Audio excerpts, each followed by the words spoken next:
Russian evidence is actually really great, just one few minutes. And the honor of chairing this session. Our speakers are Janet Remington and Joseph Barber. We'll be talking about young smarts, club, knowledge about personal connection process. That's with both lines, because colleagues introduction. So thanks to you. Welcome. Thank you. Good morning, everyone. Good morning, everyone. I'm still sick.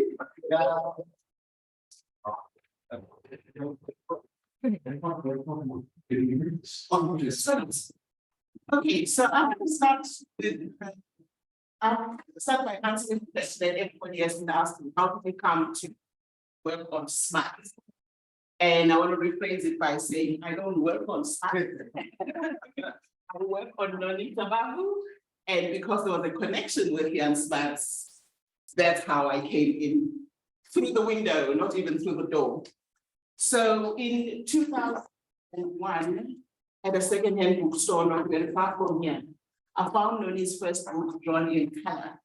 Now, as somebody who had been reading for a very long time, I was very upset that I had never come across her book. I'm an avid, crazy reader. So I read the book, was fascinated by it. The following year, I get an email that Noni is coming to South Africa. She's being accompanied by a Zimbabwean writer, Virginia Piri, and she's going straight into a free care center in East London. But she was going to stop over at the airport, and those of us who are interested could go there and meet her.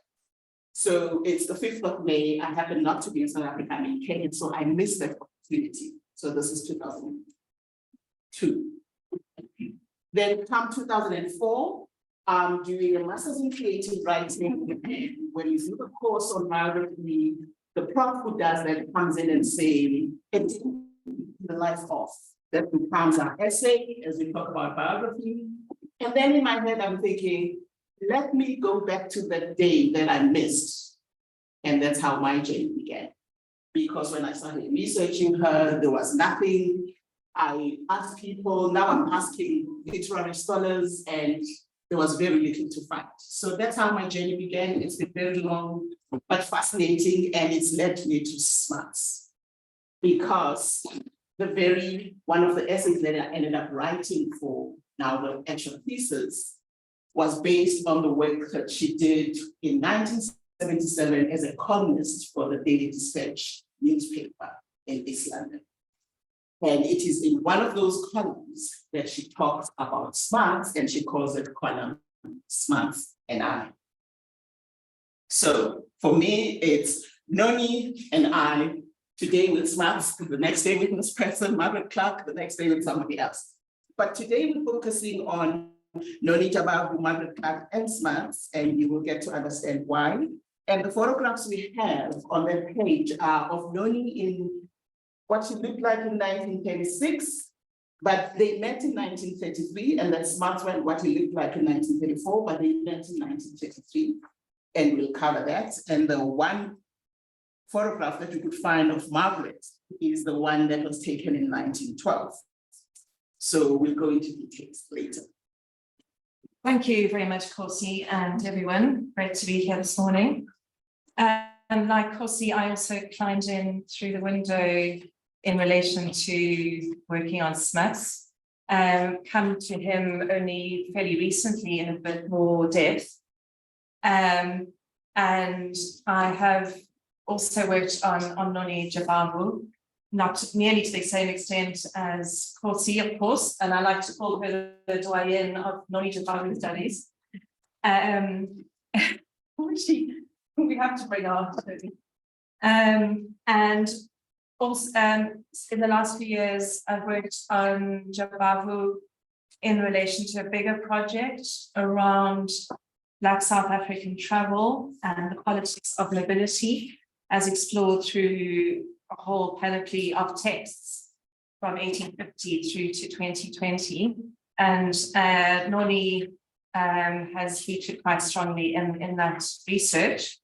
And having a base at York, drew me to her in particular, and we'll say more as we go along, but she spent her latter school years in York. And a few years ago, I did an archival excavation project to look in to source materials in the Mount School archives, and then Kosi and I and another colleague, Bila Masola, have been liaising over the past few years to talk more about this particular set of archives in York, but also a whole range of others. So moving on now, just to give an overview of what we will cover today. So we've got our three main characters, our protagonists today, and we're going to talk about how they interrelate, and in particular, what we've been able to uncover thus far in the archives, in personal papers and writings of different kinds. And that will really form the bulk of our talk. And then we're going to briefly turn to looking at the UN as a way of considering the relational nexus between Noni Jabavu, Margaret Clark, and the broader Clark-Gillett family, and Smuts, and at the bigger arena of the institution of the UN, but the broader international landscape, and how the personal and social relate to the bigger picture. So that's a brief overview of what we'll cover. And we will team tag here today. So moving on to Kosi. Yeah. So I'll briefly introduce Noni Jabavu from the biographical lens, because I have found that each time we talk about Jabavu, we can say a lot about DDT Jabavu and John Tengo Jabavu, and they say, who? She connected to that? So I'll just give a very brief thingy about her, and in particular through the lens that I was interested in, and then Margaret Clark, then we'll come together towards the end. So she's born in 1919 on the 20th of August. The parents, this is 3 years after the start of the South African Native College, to be later known as Fort Hare.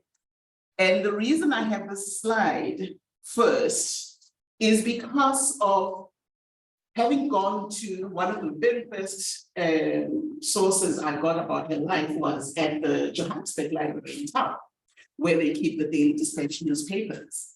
And then I read those columns, and what really fascinated me was this kind of travel. And she talks a lot about her travel and where she'd been in the world. So that became the basis of my kind of research, trying to track where she had been, because there wasn't one that was existing, at least at that time. There wasn't one that was as rich as it is today. So she's the kind of person who not only went to York at the age of 13, those are the cities she mentions when she's in the UK.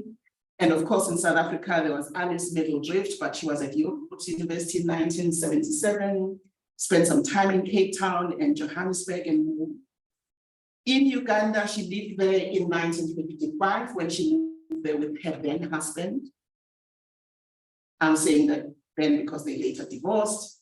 And then she then lived in Kenya after the divorce and ended up in Zimbabwe in 1970. She goes there in 1978 and then comes back to South Africa in 2000.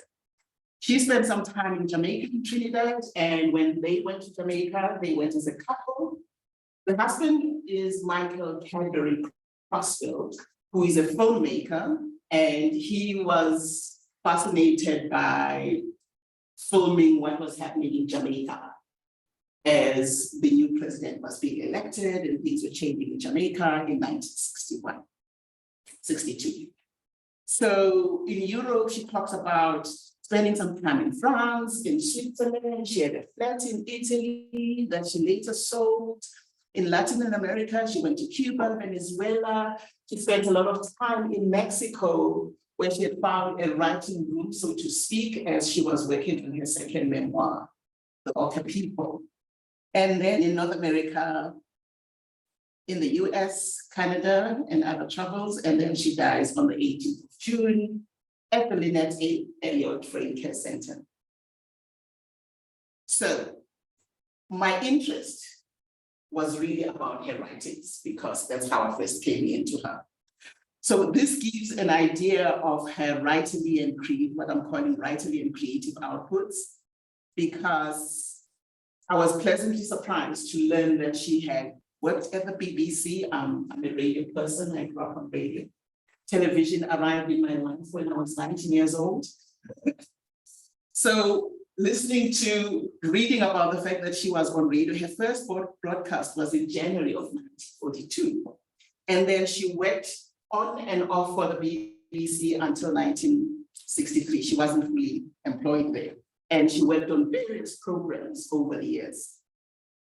So 1960 becomes the first memoir, Drawn in Color. It's published in London by John Murray.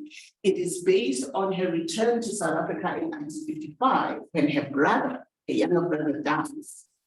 He is killed in Johannesburg. He's studying medicine at Wits University. So she comes home, and then she spends time in South Africa visiting relatives, and goes to Uganda, which is where her sister was living, because she had married a Ugandan man who had studied at Fort Hare years before. So that's what she uses to base her first memoir on. And then, so the book comes out in 1960 in London. It gets a very huge reception. And then in 1961, she's appointed to be the editor of the New Strand magazine, which was a literary magazine that had started in the late 1800s and closed soon after the war in 1950. So now it's being resuscitated. People are putting money into it, and they say, who are we getting as an editor? So they get Yoni Chabavu. But she's there for a very short stint. She started in September 1961, doing all the prep work, and then the first thing she edits is December. So she does 5, December, January, February, March, April, and then they leave to go and live in Jamaica with Michael. In 1962, a publisher in Milan takes on the first memoir and translates it into Italian. I am still trying to find a copy. The cover is available on Google, but it's been very hard. I want to hold it in my hands. And then in 1963, she does what I call a sequel, because it's also a memoir called The Orca People. Now, both books are also taken up by St. Martin's Press in New York, and they issue them in the US. And then in 1977, she comes to South Africa, invited by Donald Woods, who had been the editor then. So she writes these columns, 49 of them, and recently compiled them into a book with introductions by Atambile Masukai. I am South Africa only takes up The Orca People and publishes it in 1982. And this was done by Raven Press. I'm still looking for why they chose The Orca People over Drawn in Color, and why they didn't do both. I'm hoping I'll get that information later. And then in 1980 to 87, when she's now in Zimbabwe, she wrote for the Herald, in Harare, on and off, not in the same way as with the Daily Dispatch. So, yeah, so for me, the significance of Noni's life is what she wrote for us who love to read, and the fact that she has not had as much visibility in South Africa within the writing community, and that's been my motivation for writing her story. Then Margaret Clark, and you say here select dates. She's born in 1878. She dies in 1962. She's born into a Quaker family, so she's raised with that political consciousness, of peacemaking, of being very aware and trying to work with people about what it means to be human in the world. And yeah, so in 1904, when Emily Hobhouse returns to the UK, she goes to the Quakers, including Margaret's family, to ask for funds so that she can return to South Africa. But now, based on the work that she had done earlier, she needs a secretary. And Margaret Clark has just finished at university. She's talked to the family. So she said, so they agree. So she writes to Smuts. Emily writes to Smuts and says, I'll be hanging with Margaret Clark. She's a daughter to this family of Quakers. She'll be my secretary as I do work. So that's the initial introduction. And between when Emily introduces Margaret to Smuts in 1904, and then they land. So Emily and Margaret Margaret gets to meet Smuts for the first time when they land in 1905. And apparently there was President Stein on the dockside, and there was a huge reception. And Margaret happened to be there. She's young, she's, excited about this country. And then in 1909, she marries Arthur Barrington Gillette. They had been at Cambridge together studying. That's where they had met. And they get married. And that's why now, even in the archive, she appears as Clark Gillette rather than Margaret Clark. And that's why even her letters are filed under Arthur Gillette, and her old card is blank, where she appears as Clark. So she and Jan Smuts become very, very close friends. She writes, for instance, in 1923, about how they walked together. So Margaret is also interested in botany. So those are the conversations they have with Smuts. And they also have conversations about politics and what it means to build nations, if you like, because, we can talk about the kinds of intellectual conversations they had about his reign in South Africa. They were lovers of nature, and they were doing a lot of this together, because from then on, Margaret keeps coming back and forth. After she got married, she comes back after most of the time.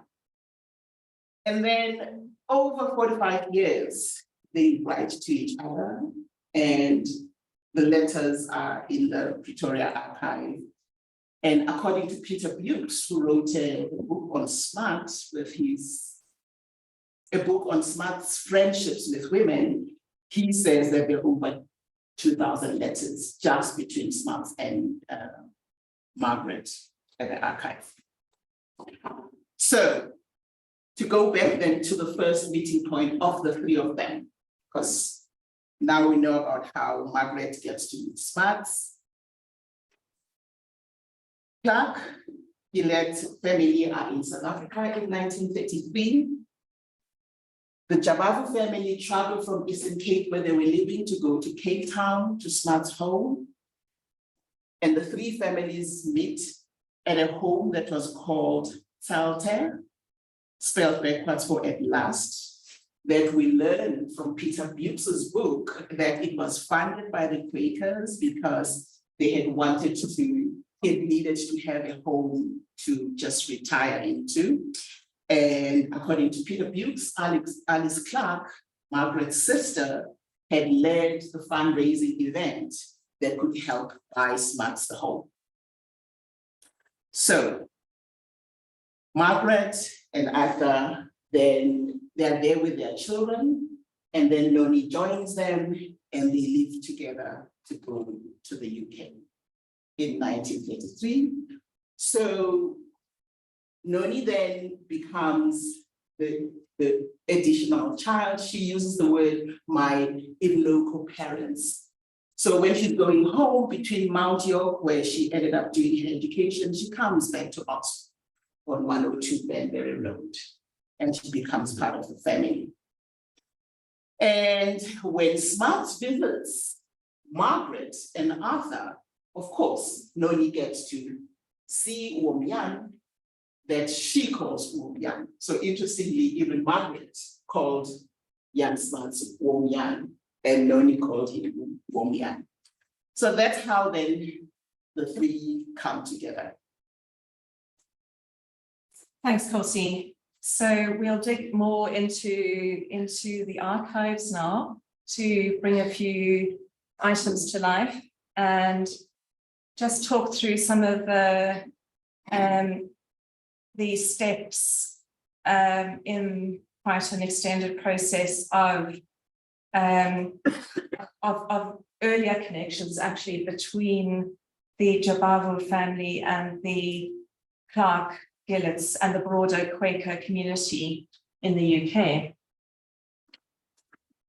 So turning first to an excerpt from Noni's father, Noni's father, Don Davidson Tengo Jabavu, and he was commonly known as DDT Jabavu, and he wrote this biography in 1922, The Life of John Tengo Jabavu. And there's one of the chapters deals with his connections with the Quakers, the Society of Friends, that goes right back to 1902. And this is when John Tengo was editor of Imbo Zabontundu, the first African-owned and edited newspaper in South Africa, in the Eastern Cape.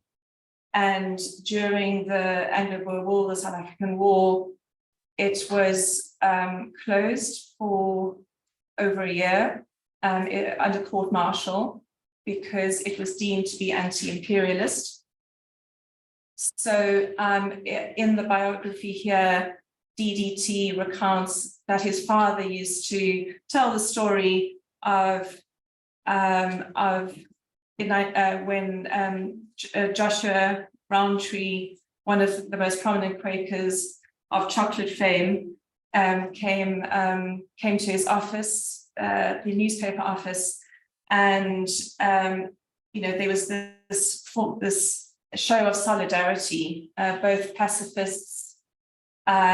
He made this donation of £12 to help sustain the operation, the newspaper operation.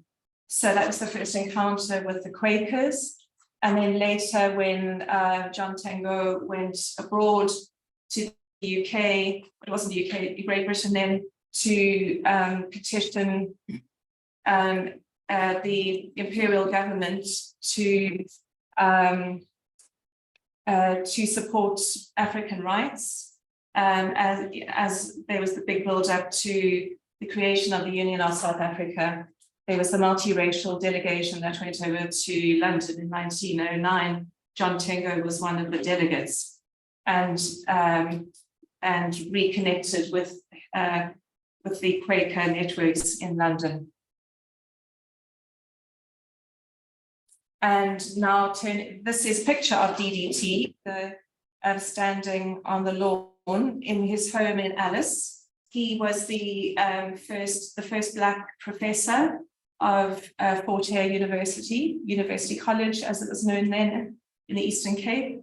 And here, one of the children is his daughter Alexandra, his younger daughter Alexandra, and his son Tengo, and his wife Florence Makawane, sitting on the stoep on the porch.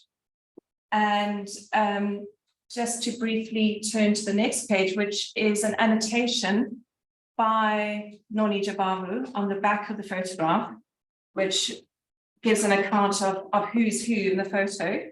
And then at the bottom there, she says, this was taken when I was in school in England. So this is, this is when she's a teenager and she's the eldest child. She's been given this opportunity to go and study at a Quaker school in York. And I think we find this an incredibly powerful and touching image. This is the school photograph of the year in which she left the Mount School in York in 1936. And there she is, clearly in the back row.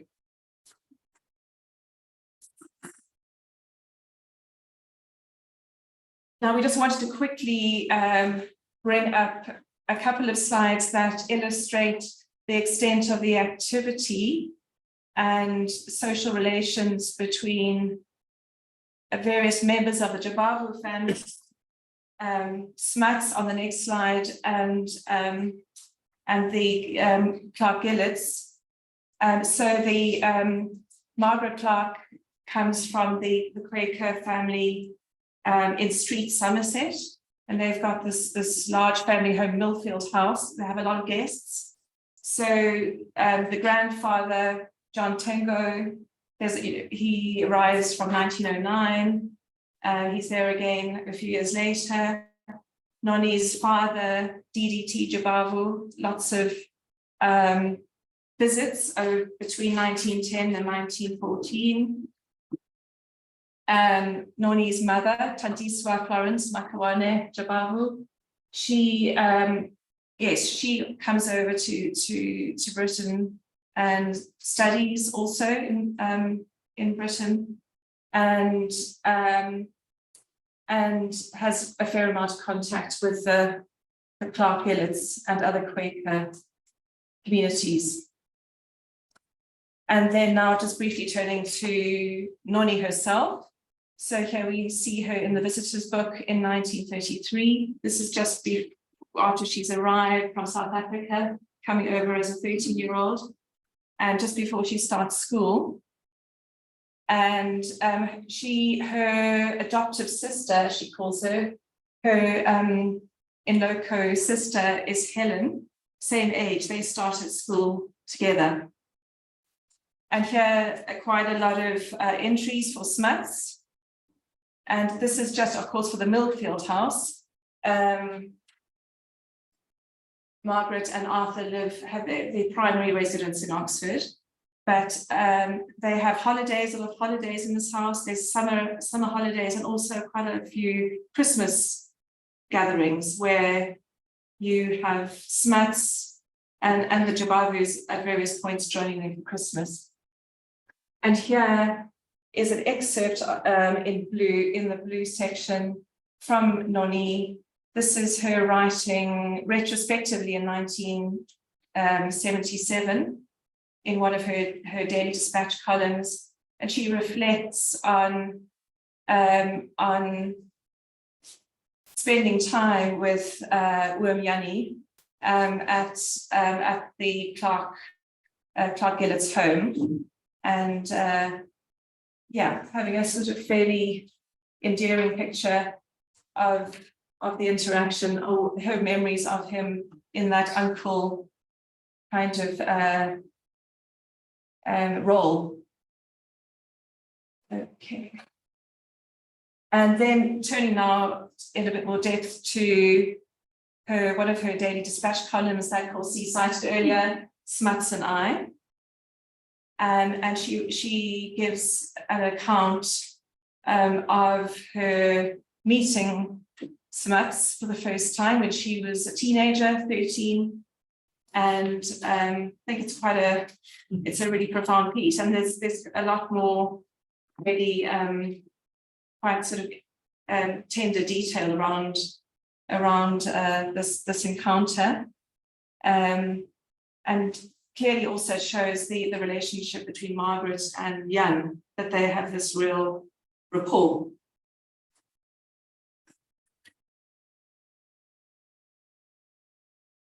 Okay, yes, and just lastly in this section, this is a letter, maybe difficult to read, I'll read out a little bit of it. This is a letter that Noni Jabavu wrote to a friend in 1986, so quite a time later, about 10 years after her Daily Dispatch columns. This is when she's living in Harare in Zimbabwe. And and she's writing to her friend about Urmiani's book, Holism. We talked a lot about that yesterday. So she's talking about holism to start off with, saying it's a bit tough to get into, especially for a teenager. She says, and then she says here, I remember glancing at a sentence or two about natives, in inverted commas, and getting the impression that Urmiani didn't consider them worthy of freedom. But I may be mistaken. Urmiani, to my mind, is of the same type as that man. And then she says, oh yes, I just remembered Lawrence van der Post. They seem to be poseurs, fibbers, snobs. They were both very affectionate towards me though. Well, not though, but that's the sense. But I was such an innocent ignoramus that I came to no harm. Whereas my adoptive sister, Helen, did indeed suffer from that experience for many, many years. And Helen went on to become quite an activist and campaigner for social welfare and human rights. And just in that bottom section, she reflects on her brother. Her brother was called Jan, obviously after the eldest child was Jan, obviously named after the great man himself. And they had close contact, all these years later. And the way that she talks about her siblings and her UK parents, they really she positions them as her direct, as her core family, as her extended family. And then she's got this very provocative PPS on the other side, which she mentions elsewhere, actually in one of the columns. And she comes up with this idea, or her impression as a child. This is what she sort of thought as a child. She comes up with this idea that Aunt Izzy was colored by race. Did you know that? I mean, that was just she likes to be provocative, and she's. It was interesting that she mentioned that idea came up when she was younger. And now just turning on to the next section. I just as you do so. Sorry, we're running out of time. No, it's the opposite. You can take your time because I've been told the second speaker is no longer able to come. So we have we're actually almost. Oh. Thank you. So the last section, South Africa and the United Nations. And our lens is Jabavu, of course, but we know about how the Blacks were involved, and a lot of people in this room will know about Smuts' involvement with both the League of Nations and the United Nations, how he contributed. What interests us is the fact that Noni delivered a 20-page long presentation to the United Nations. It was called a testimony given by Mrs. Michael Crossfield to the United Nations Organization on the racial situation in the Union of South Africa. And an excerpt from there, she starts, well, in the first or second page, she says, I'm sure the Commission has before it an enormous amount of written evidence collected by experts to show how unfairly African people, my people, are treated in South Africa. What I intend to do is to describe what it feels like for an African like myself to live under conditions which the government's segregation policy forces on us. She's 34 at this time. The testimony is 20 pages long, and these are the themes she covers: education, limitation of jobs, restriction of ownership of land and property, migrant labor, lack of security, humiliations and stripping of our dignity as individuals at the hands of European officials and political representation. So what's interesting about this presentation that she does is that she actually gives very minute details within each theme, I think it was very appropriate to give people a sense of what it's like.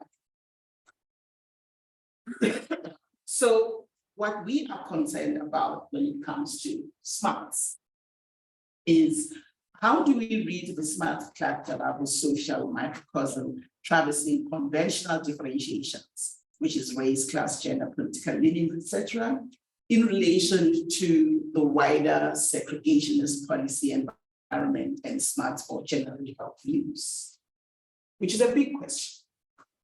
What role does class play in relation to personal connections and broader political visions and policies? Another question. And we are not having concluding marks on this because this is our very, very first draft for this particular paper, and there's still more information that we need. And it was only on Friday that I finally got confirmation from Pretoria that they have these letters that I had learned from reading Peter Bux's book, kept in the archive there in Pretoria. So I'll be going there next week to read them. Because from these letters, the key questions for us is who initiated the conversations about Noni going to the UK? How does the conversation unfold? How are the plans made? How are the decisions of these plans executed? We know we have evidence about the ship that took them there. There's a story about it, but this is what we're interested in because if we start understanding how they talked about it, we might even be able to start answering the questions that are broad and questions that concern us. So some people have been asking about how our collaboration has worked and when it started.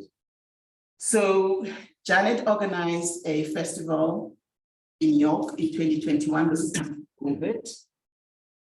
And we started having this Zoom conversation between Janet, myself, Charles. Atambile wasn't there then. She was. And Atambile. So Atambile Masola is another scholar who's working on Noni Chabavu, who's one from the Eastern Cape, two also wrote for the Daily Dispatch, three ended up doing a PhD on Noni Chabavu. And Charles is a professor of the archives, right? He's the archivist. He's the archivist, yeah. So we did this conversation on Zoom, bringing in our personal perspectives. And then again, we did another one where that was organized, that was part of a public event at the University of York. And then the last one last year was when there was a Zoom event on archives of print culture conference. So it's been fascinating because each one of us bring whatever research we've been working on and it comes together all around Noni and how they get a Smuts show up. So the two books that came out recently, the first one came out in June of 2022, which was an idea by Professor Bhekizizwe Peterson, who's an African Lit at Wits University. And we co-edited the book, so Peterson, Kwezinkize, and myself. And what holds these writers together is a coincidence of history, the fact that they were all born in 1919. But it's also very interesting then when you read the book and read about their trajectories and their writing lives. So Peter Abrahams, as most of us will know, went to Britain in the UK, lived there for some time, but ended up for the last part of his life living in Jamaica. And then Noni you heard about. Smuts Nyembezi wrote in isiZulu, he didn't leave South Africa. I read him when I was in high school because that's what was prescribed. He was one of the writers that we read. And of course, Ezekiel Mphahlele, who traversed a lot of African countries, including being in the USA and then coming back to South Africa to be at Wits. I may misrepresent the information here, but apparently the start of the African Lit department was also centered around him and he advocated a lot about it. So the book is a very interesting one for people interested in that kind of angle. These are the writers that we ended up calling foundational African writers. There had been a suggestion that we call them foundational South African writers, and we were arguing that it needs to be African because of their footprints in the rest of the continent. And then the second book that came out a few months ago from Tafelberg is the compilation of the columns that Noni wrote for the Daily Dispatch in 1977. So I do the broad introduction, Atambile Masola does the afterword, and then we share the introduction of each month's columns. We just do a brief intro. So it's been a very interesting journey putting this book together because we were rejected by a number of publishers in this country. And if you're interested in that article, you'll be able to find it online. So now the book is out, we're busy launching both of them, and we're very excited to be celebrating them.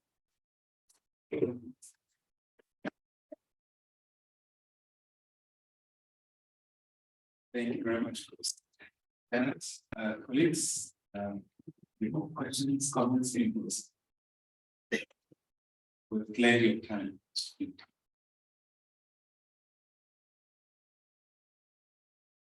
David and then Moran. Thank you. I found it absolutely fascinating.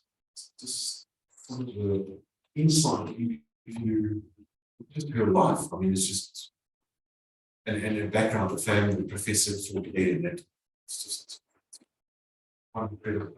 What I wanted to ask you was she didn't obviously didn't maintain any relationship with Smuts beyond his visits to the town. So only as a youth did she have some type of a relationship with him, but there was no contact after that at all. Can't say that for sure. Because that would be interesting. So We don't know. I think that's what we need to do more work. But yes, we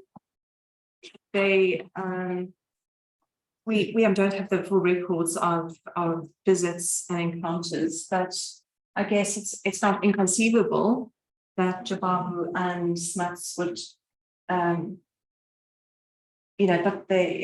that they would have encountered each other later on through the Clark Gillets. Yeah. And we're hoping that maybe the letters will give us a sense, even though they're between Margaret and Jan Smuts, because they go on for so long, there might be a mention of, oh, by the way, no Smuts, but we can't confirm. There was never any personal correspondence between Nolly and Smuts. I haven't found it yet. Smuts and DDT. Anyway, Don't do this in time. I haven't found it yet. Because the archive, as I was saying to you, Chris, the archive at Fort Hare, when I was there to hopefully find information in DDT, I was told they still needed to be sorted out. These papers needed to be sorted out. So information, so Unisa has a tiny archive of DDT, but it's a later life archive just before his death and after his. His papers don't show up there. And then there's a small little archive at UCT that he was able to deposit there. But it's just a few letters here and there. So I'm not saying it doesn't exist. I'm just saying I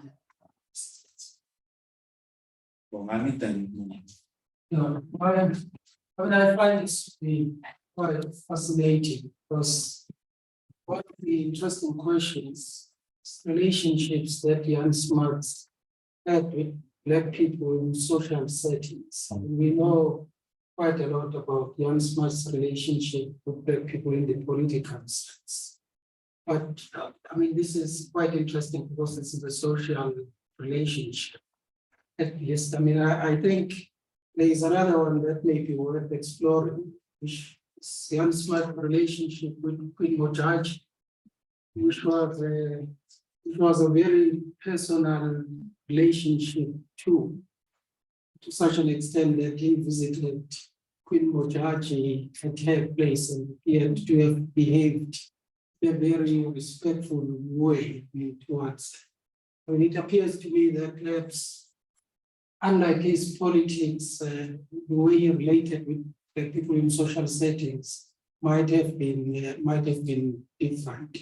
So it might be an interesting angle to look at. I mean, I have a suspicion that the relationship between Smuts and the Jababos was a lot deeper, or at least it preceded his meeting with Jabab. One interesting fact in this respect is that after the Guru massacre in 1921, there is huge pressure on the Smuts to establish a commission of inquiry. Yeah. And he was completely opposed to it. I mean, but after a while, he relented. And there was a call that at least there should be a black person who was a member of that commission of inquiry. And while he was in London, he wrote a letter and suggested, his father to be on that commission of inquiry, DDT Jabab, in a sense, suggesting that there was some relationship that was there. And just one little point, I mean, I've gone to Smuts' house many times in Irene. I remember the first time, because there are photographs there, and mostly are photographs of young Smuts and white people. So I remember asking whether they had people who worked for them, black people, who worked for the Smuts, because you assume that they were black people who were domestic workers or gardeners, and all of them. So I remember asking the question, and I was shown to go to the kitchen. Like you go down there, it's hidden, and there are these two little photographs of the gardener and the domestic worker. They are hidden. They are hidden from all these big photographs of young Smuts and big people. I mean, when I do the presentation, I'll show one photograph that I think I've seen of young Smuts with black leaders. It is the only one that I've seen before. But I mean, that was the political sense. I mean, I think really the major significance of this is that it appears as if young Smuts had a different relationship with black people in social settings that was perhaps different from the political relationships. Yeah, definitely. That's my stance, and it gets long from it. What I was trying to say is that because I don't have these papers that are supposed to be at first, I don't know how to speak to it. The letters that are the visitor's notebook that is at Street shows that he had connections with them, but it's just a visitor's notebook. Right now, I'm having to pay the artist to get more stuff from me. So she's asked me to select whatever I want. So we'll see how many pounds I have. Monica, and then. So I wasn't freedom part. In Smuts and a close connection. I'm trying to look at the name of the company that we laid up in preparations for university. I think it's a student efforts. And then the national government paid our was rooted out of the university. That's when Smuts speaking. And actually, I just wanted to also ask you, what did she say about Issy on the street? Well, there's this provocative postscript in her letter that says to her friend, I think it's in her words, did you know Aunt Izzy was coloured?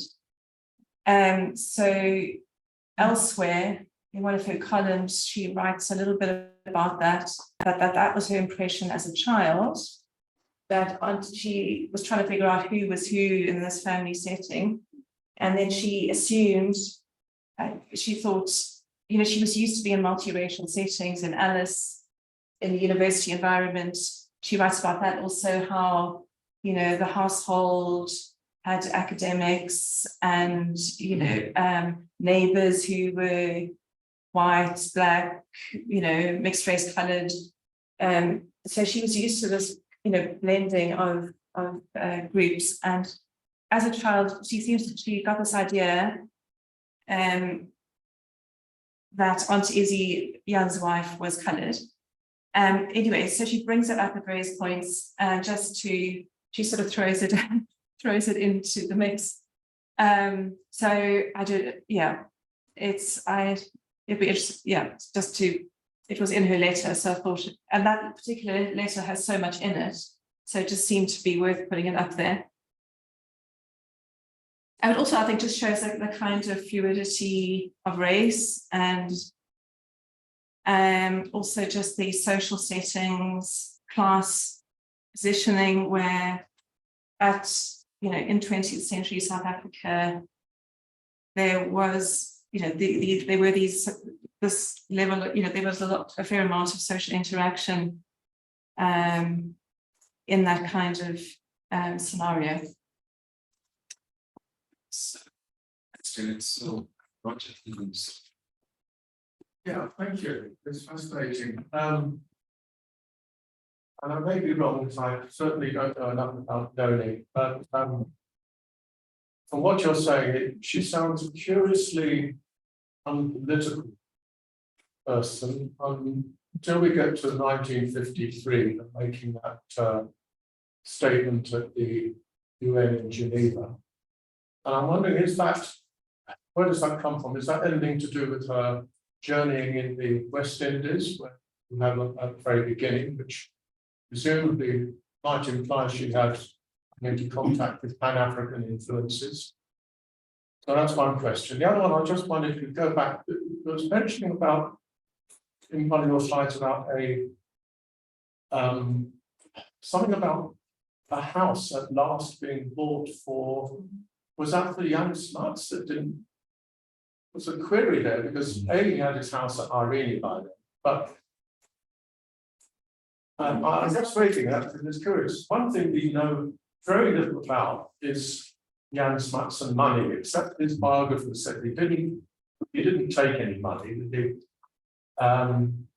He seemed to live a lot on debt. He had a fair number of farms, which we don't really know about where they were, or I don't know whether they were distracted. It certainly doesn't come out in the biographies how many farms he got. Supposedly ran some of them lost. All these finances are skipped over, and nobody really knows what's going on. But it's interesting, given where our politicians are today. It's quite interesting to know the relationship between money and politicians in former times.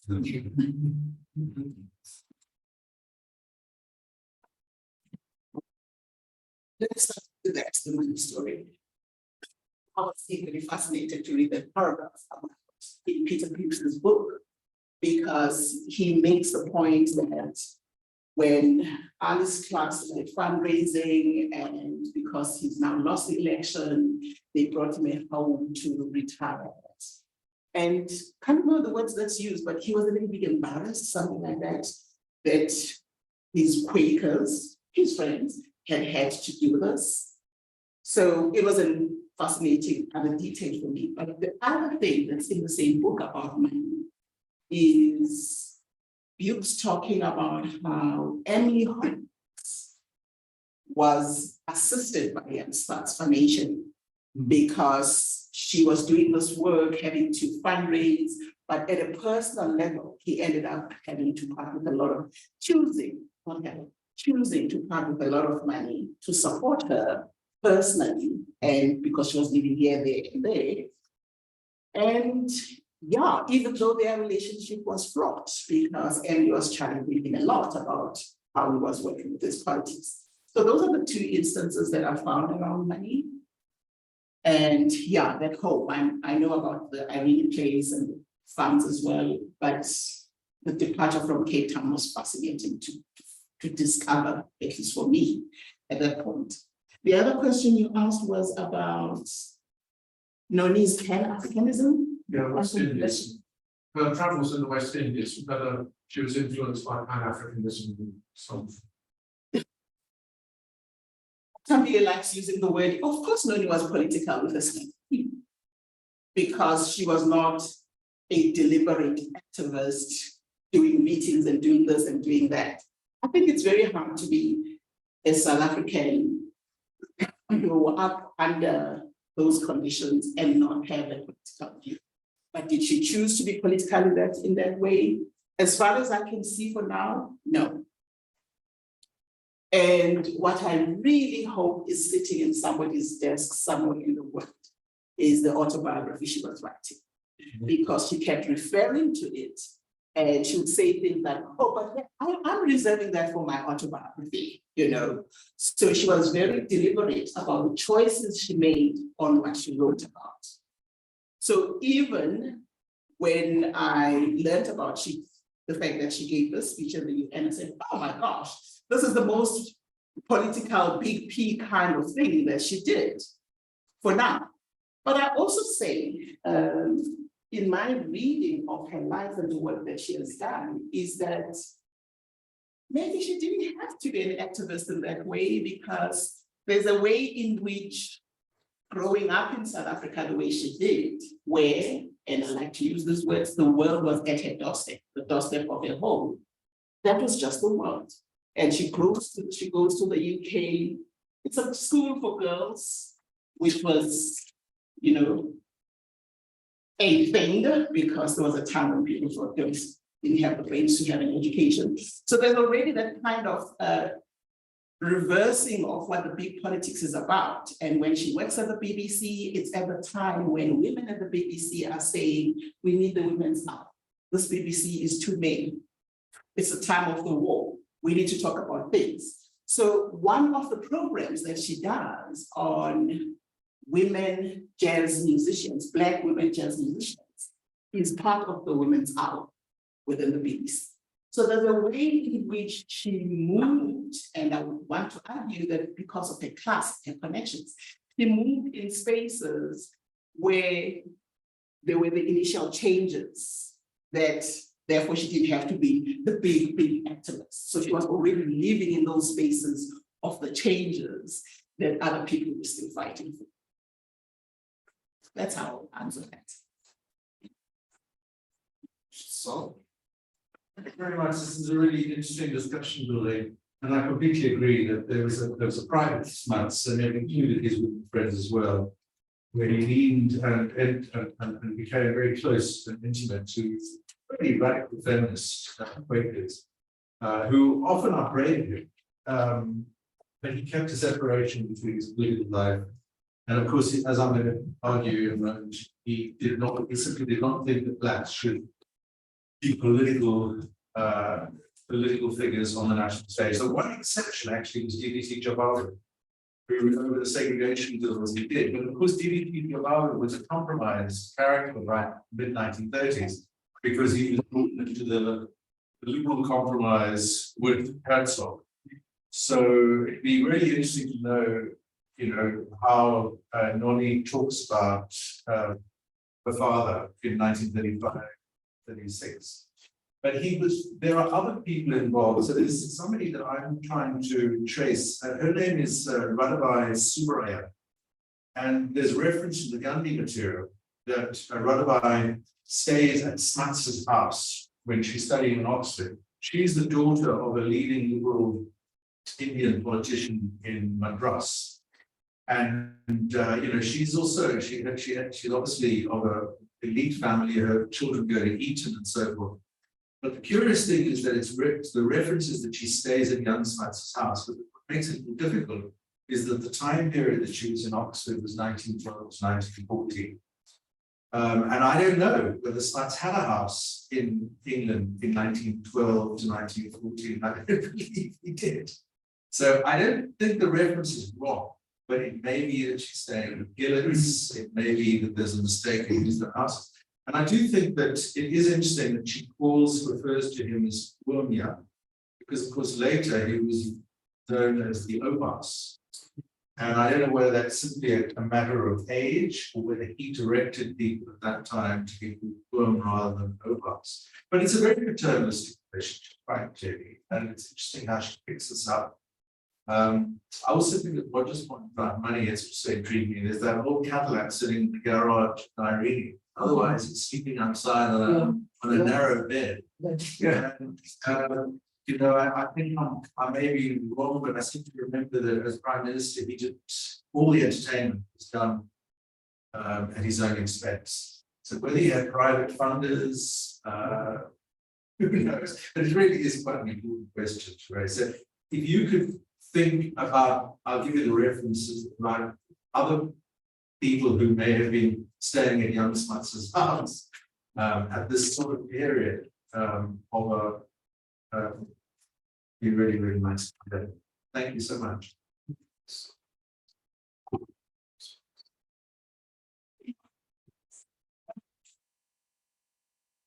Maybe issue. Because no one wants to be good. Yeah, so I see, we actually did the finances, because it's a terrible drive. Those were the two things he wasn't doing. He, at the residential house in Victoria, but he opted not to live it. Very. I was the two. I actually traced down the name of the person. And I got some information. So if anybody wants to share it, it's about his name is Rodney McLeod. Oh, it's founder of the Institute Liberation University. So he actually did have some on Smuts, which is just interesting to read. So he had an affinity to Smuts. Yes. So when is this? Did you know that some of the wonderful artists? Just let me know. So it's very interesting perspective. Few people know. Yes. This is 1940s. Well, it started just as a national party. No, I 1938 when Smuts first came to Frontier. maybe he's hoping that Smuts would finally throw the keys out.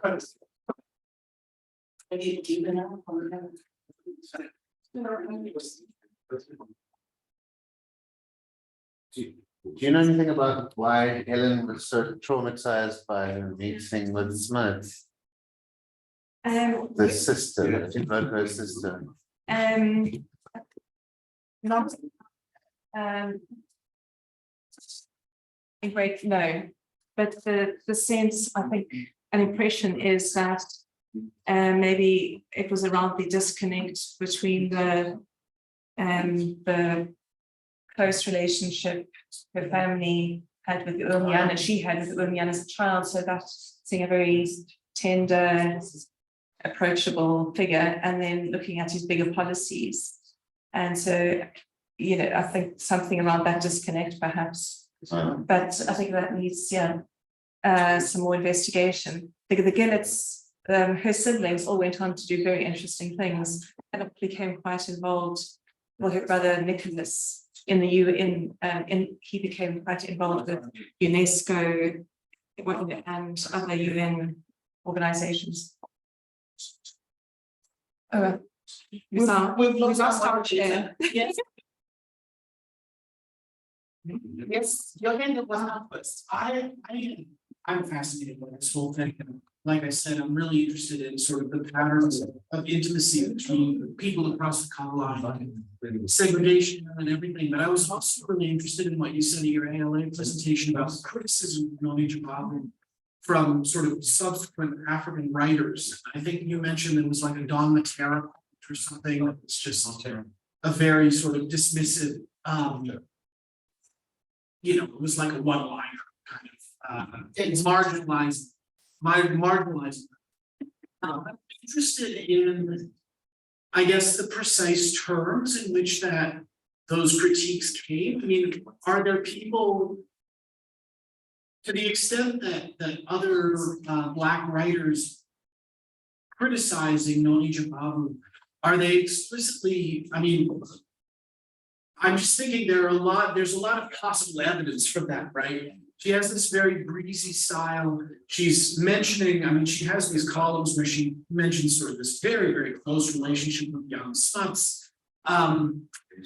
You know, she obviously comes from an extremely elite line. And so is it the, you know, when she is being marginalized or dismissed, are people talking about the fact that she's not political enough? Are they talking about the fact that she seems to be part of this kind of completely detached milieu, hobnobbing with these elite figures?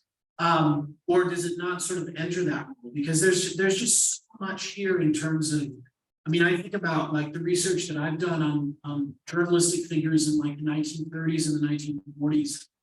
And conventions of sort of white patronage, right? The fact that these people like DDT Jabavu, right, in order to advance in their own careers, really aggressively had to court, white liberals and different influential political figures. And this was, really like an existential tension within African nationalism, the whole sort of movement. So I guess I'm interested in just unpacking more about what it is about Noni Jabavu that was hard for other people to swallow. I just wonder, because we heard about sort of private smuts and then public smuts, and maybe, the intersectionality between those two persons. And in all the 2000 letters with Margaret Clark, what are the main, what are the topics? What are the main themes? Is political rate, what's the, what do we, I don't know much about it. So I would just be curious to see if there were main themes, if there are, how is she writing to Jan Smuts? Is she critical of some of his positions? Is she, I'm trying maybe to understand that they're also their relationship in, I see the book is romantic smuts. I mean, what does that mean when you just have, writing with a close female friend? That doesn't, to me, what's romantic about that? So I'm just trying to kind of understand. Yeah. We only got filed last week. So we can't answer that question. And that's why we're interested in those letters, because we want to be able to answer those questions. She criticizes him, the letters in Hancock. Yes. For his political stance. Yeah, there's some good, Yeah. So there's other criticism that Margaret and the other Quakers delivered to him. And Margaret talks about he wasn't listening or whatever. So what's already in the public space is the fact that there was criticism, but the letters will give us more, we hope, on the very personal stuff, including what we're most interested in, Noni and DDT and JT. So coming back to your question, you'd like to know the specifics of the criticism. Mm-hmm. Number one, Dennis Brutus writes a very brief, it doesn't deserve the word review, a comment on Drawn in Color when it first came out. He says, the new un-African. Now, read from that whatever you want. He writes this comment about Drawn in Color without doing the actual review of the book. And he clearly doesn't want to read it, but that's the title, The New Un-African. That's one. Two, Peter Abrahams, who had ended up in a radio program with him before he went, with Noni, before he went to Jamaica. I reached out to him when I was in Jamaica and I said, I'd like to interview him. And he said to me, do not waste your time and money. He was too English for me. I said, yeah, but I'd like to know your reading of the Englishness. And I know you met in the UK, He said, don't waste your money. So I didn't waste money. But those are his specific words on the phone to me. Three, Irapesi Kositile, the South African poet who died recently. I also knew that he had met Noni. So when I asked him, I said, could I please interview you about he said, I don't remember much. Now, I was quite close to Brawili, as we call him. I said, let's just sit down and you can remember. And he said, oh, I really don't have time, because. So the joke between the two of us until he died, for about 2 years, we bumped into each other in Kilani, and I was saying, what do you remember now?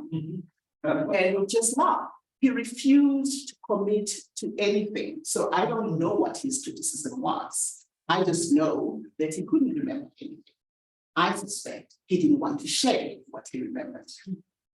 While he was in Chile, I sat down with him at Exclusive Books in Kinani. We agreed to be interviewed. And he said to me, oh yeah, hey, Bessie Head and Melanie Jabal, I remember meeting them when I was in Botswana. You know, Noni was just too ahead of our times. That's why we felt so uncomfortable about her. Those are his directives. So that's what I can share about that. And if I were to frame it in my own way, there is a sense in which if you're not Black and part of being struggled, being in exile because you're fighting for a new South Africa, you're not political enough in some people's heads. So that's if I were to summarize these responses on her, that's for me what they're about, not wanting to go deep and understand what it means to be a Noni who was coming from an upper middle class family, something that some Black South Africans are not very comfortable with because we're supposed to be poor and fighting and being part of the big narrative that's about the struggle. So the other summary is it's the failure for people to engage with and recognize diversity amongst Black South Africans. Good stuff. Any further questions or comments? There's some slight changes on nouns. On the finance issue, yesterday I read out a quote from Oxford, which was about 1914.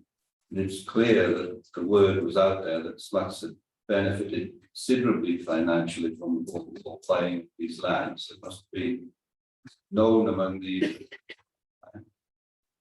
because this, almost all the platforms that these deportees spoke on criticized him for financially benefiting and border, and therefore selling out their comrades, as it were, who were now working in the gold mine.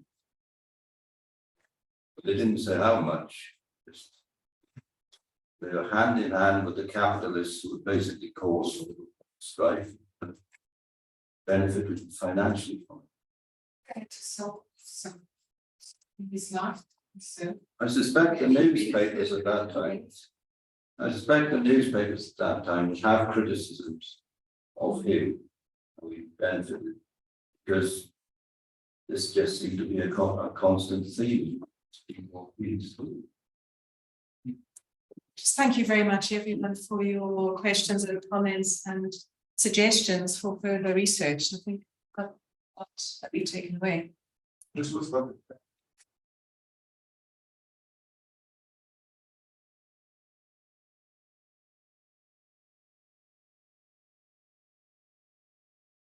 Thank you very much.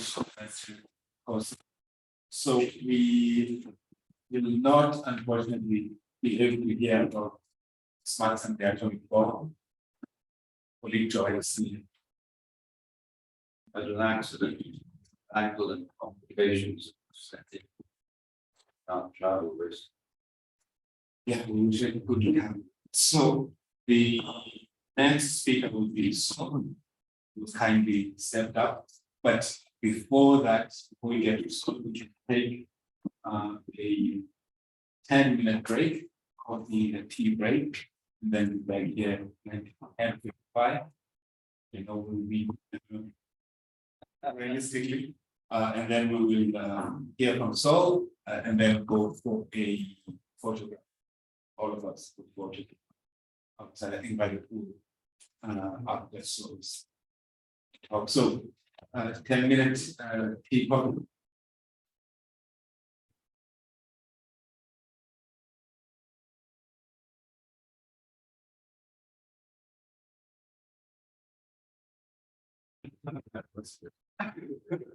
So we're gonna head over to young Smuts himself, at the form of Sol Dublo, who is synonymous with young Smuts. I think it's distancing himself. So Sol, over to you. You'll be telling us about the Smuts' Sphinx problem, the politics of racial indifference. Thank you very much. Thank you very much, and thank you for this really special occasion. I'm so pleased to be here. To the question, was Smuts a racist or racialist? The answer must be yes. However, the answer becomes more nuanced if we ask what sort of racialist he was. He's working from the assumption that racism itself has a history and that not all racisms are identical.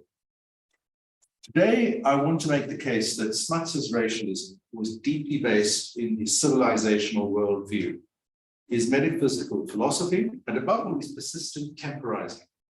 This leads me to conclude that Smuts was a profound racialist in a double sense. First, that he was deeply committed to the preservation of Anglo-Afrikaner white supremacy and Western civilization. And second, that his philosophy of slow civilizational advance was grounded in the conception of humankind as a product of deep evolutionary advance. Smuts' commitment to the advance of Western civilization to act as custodians of Africa and Africans remained consistent throughout his life. The evolutionary, geological, and anthropological framework through which he viewed humanity allowed Smuts the possibility, or allowed in his view, the possibility of racial advance or aggression over large, undefined spans of time. It also encouraged Smuts to defer, displace, and dissemble when it came to dealing with what was then known as the native question.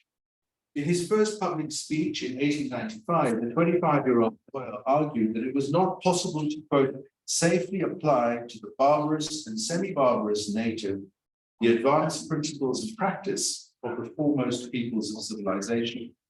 But he had no ready solution to recommend. The native question remained, he said, the great Sphinx problem of South Africa. Smuts would use this sly phrase over again.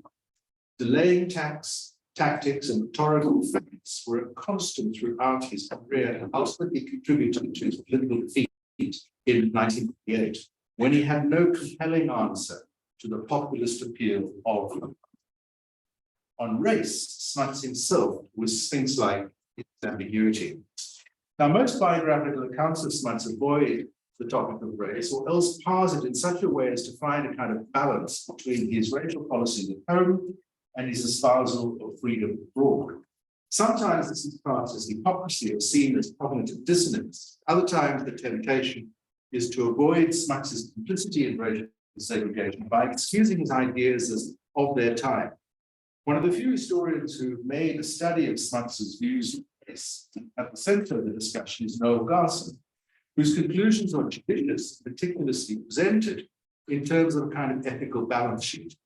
But his criteria for what counts as racism are defined, as far as I'm concerned, with too much exactitude. Moreover, much has changed since Garson wrote his piece 20 years ago. In South Africa, political traditions of non-racism are now much weakened, with expanded definitions of race ubiquitous in public discourse. Beyond South Africa, Smuts has attracted the interest of global historians concerned with internationalism and decolonization. For the historian Adam Getachew, writing about post-World War I settlement of the League of Nations, Smuts features along with President Woodrow Wilson as key promoters of what she calls a counter-revolutionary project, which in the guise of advocating national self-determination and freedom, particularly in Europe, was in fact geared at defending worldwide white supremacy. Smuts was undoubtedly committed to racial segregation. Here he positioned himself on the liberal paternalistic side of the argument, rather than with those who sought outright domination or Basquiat. He therefore eschewed the attempts of those who sought to mobilize racial antagonisms for immediate political gain. Smuts envisaged white South Africanism as a means to retain ties with the emerging British Commonwealth. This he defined in 1917 as a system of nations, pursuing mutual interests as free and equal states in voluntary association, rather than as a British-centered federation, which would become Northern. The vision of the Commonwealth was colonial nationalist rather than imperialist, but in his vision of the League of Nations, which he articulated in 1918, he was also a committed African sub-imperialist. Smuts played a key role, as we heard yesterday, in defining the new Commonwealth, the League of Nations, and yet he proved unsuccessful in utilizing the C-class mandates of Southwest Africa and Tanganyika, which he conjured up, in order to achieve his larger sub-imperial aim of creating a white-dominated federation of British colonial interests extending from South Africa through then Rhodesia and Kenya towards Egypt. In this quest, he was stymied by a combination of the League of Nations Permanent Mandates Commission, a British colonial office wary of ceding protectorates to South Africa, the refusal of white Rhodesians to join South Africa, and a growing Afrikaner nationalism that saw Greater Southwest Africa accepted as a threat to ethnic Afrikaner dominion. Smuts' efforts to advance South Africanism as a means of achieving white unity at home and the Commonwealth abroad led him to articulate a distinctive brand of democratic ethno-nationalism focused on whiteness, or in his terms, broad South Africanism. This was closely identified with the extension of Western Christian civilization, he liked the anachronistic term Christendom, and scientific-led developmentalism. He saw Black nationalism as a threat, especially if infused with Bolshevism. But mostly he saw this danger in abstract terms rather than as an imminent threat. And so rather than adopting hard dogmatic forms of exclusion, Smuts appealed to a common humanity in which Blacks and whites might coexist within a stratified social system based on tutelage. In respect of race, Smuts was not an original thinker, but he was, as in other of his intellectual activities, a compelling synthesizer. With rare exceptions, Smuts avoided the discourse of popular racism. On the occasion of his installation as Chancellor of the University of Cape Town in 1937, he delivered a rousing oration on the need to respect the gospel of fact in the face of growing ideological extremism that repays reading today. And that, of course, he identified as Bolshevism and Nazism. He also identified tolerance as the essence of civilization with respect to common humanity. And this led him to advocate a spirit of what he called racial indifference.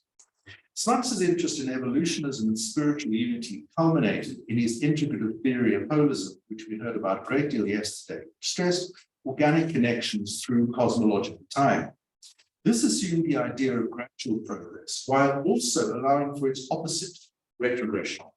And yet, because he thought in terms of eons, his approach did not commit him to the zero-sum biological determinism of eugenics, which calibrated human progress in more immediate terms, and in its most extreme versions, sought the eradication of undesirable dysgenic traits. Anthropology offered Smuts a way to navigate these alternatives. The culturalist version was conceived in relativist rather than in absolute terms. This presumed that human differences were socially constructed rather than innate, though in Smuts' usage they were often conflated, as Chris reminded us yesterday. He subscribed to ideas of superiority and inferiority, but elected to soften the edges wherever possible. Cultural relativism, in the Smutzian sense, was fully compatible with paternalism and protectionism. Its flexibility and permeability supported a gradualist version of segregation that bore strong and convenient familial resemblances to British indirect rule and to trusteeship ideology. These were key elements of Smuts' philosophical and constitutional thinking. Unlike eugenists, whose racial alarmism led them to demand rigorous enforceable measures to curb intermixture, Smuts was disposed to allow nature to take its course, or in terms that he was fond of using in the political sphere, to let things develop. Jan Hofmeyr, Smuts' loyal deputy, wrote critically to Sarah Gertrude Millard about Smuts' dilatory tendency to put off doing things which are a little unpleasant. That's the quote. Hofmeyr was referring here to the likelihood that Smuts would avoid taking decisive action to defend the African franchise. And this indeed was what happened. Herzog's original 1926 suite of segregationist legislation finally made its way through Parliament a decade later. But in 1936, Smuts joined with Herzog in passing the government's landmark segregation legislation. Now, this was a process of slow capitulation.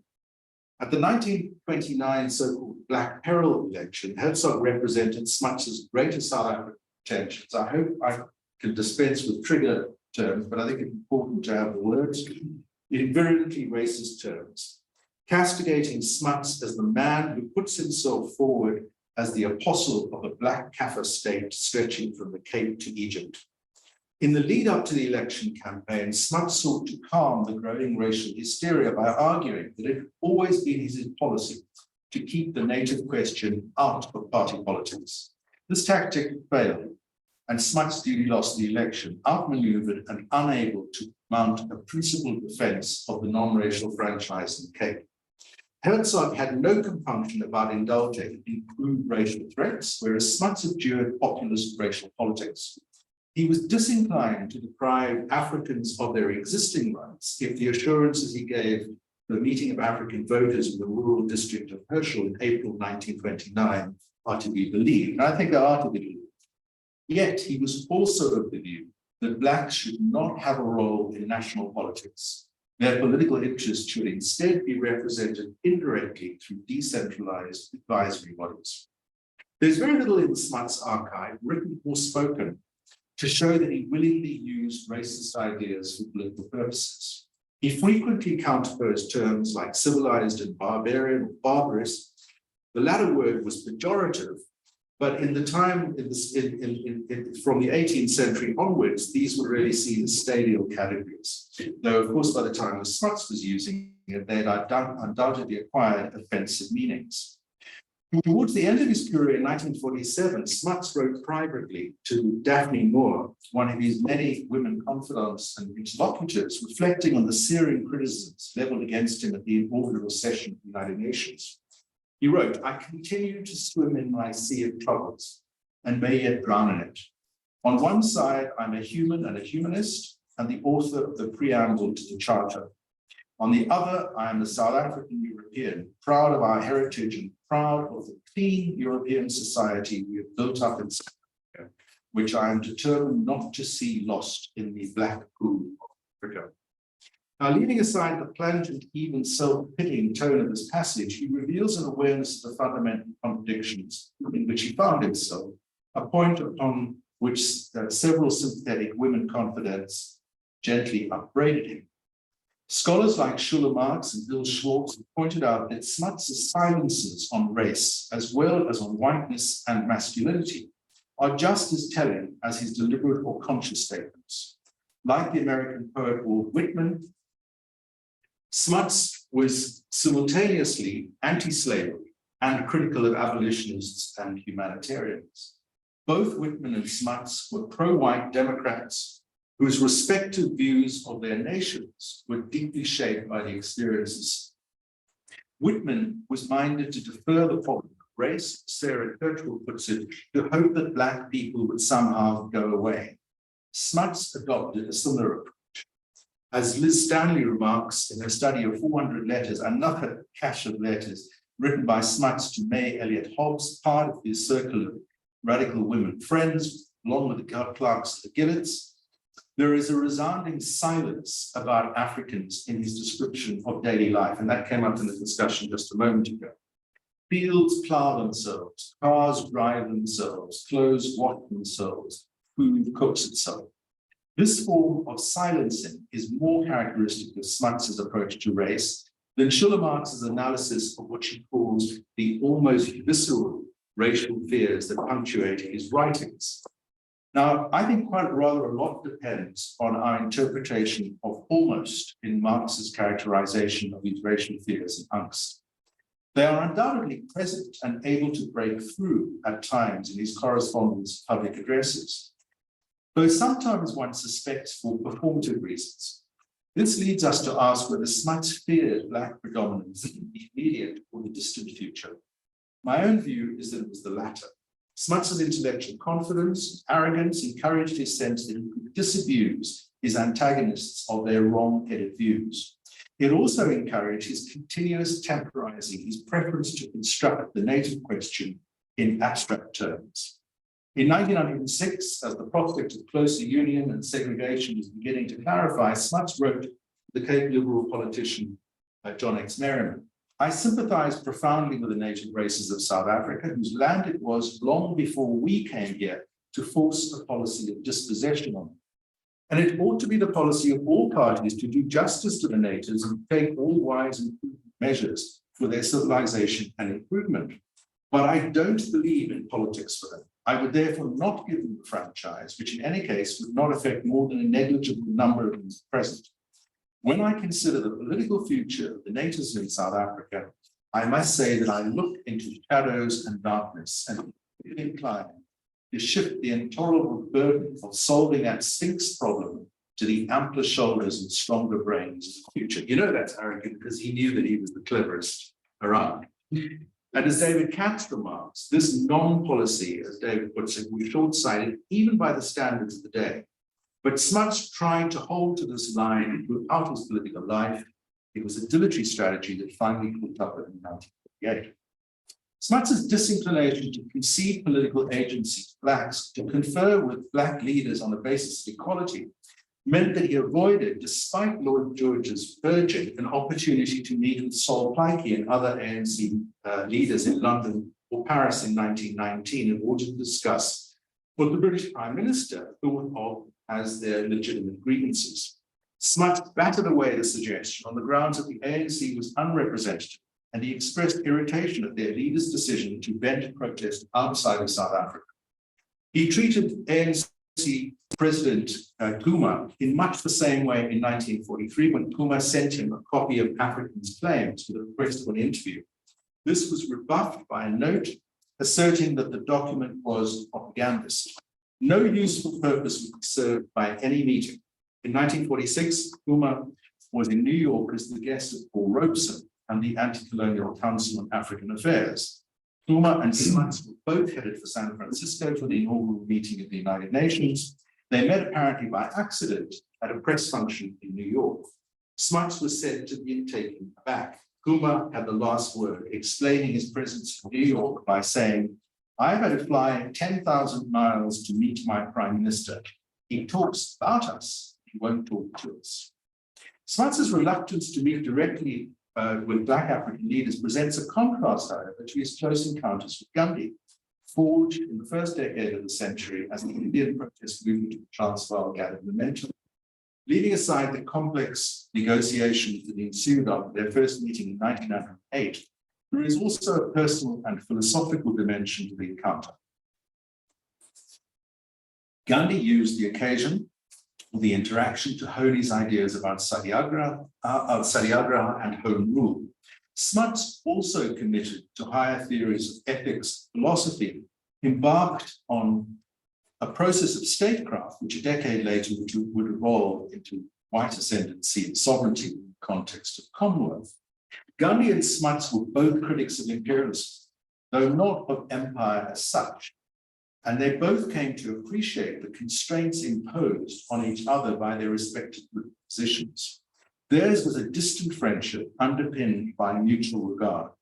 In many ways, Gandhi and Smuts were coeval intellects, both philosopher-statesmen who gained renown by translating their specific experiences and South African experiences into ideas of freedom to which international audiences proved highly receptive.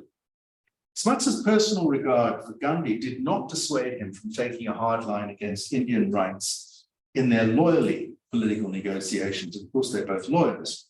The fact that by the 1930s, they were both acknowledged as world leaders made this relationship of equals possible. Smuts was also deeply aware that India had a long and distinctive civilization history, an achievement that he did not concede to any existing African societies. He saw Asia as on the cusp of Renaissance. And it's worth, I'll stop there. If Smuts made an exception for Gandhi, as he occasionally did, we heard just a moment ago, for house guests like Noni Jabavu or Radhabai Subrayam, he saw Jews as exceptional too. For many South African Jews, Smuts was seen as an ally. His close relationship with Chaim Weizmann, his role in the Balfour Declaration, his support for a Jewish national state, his demonstrable anti-Semitism were all very well known.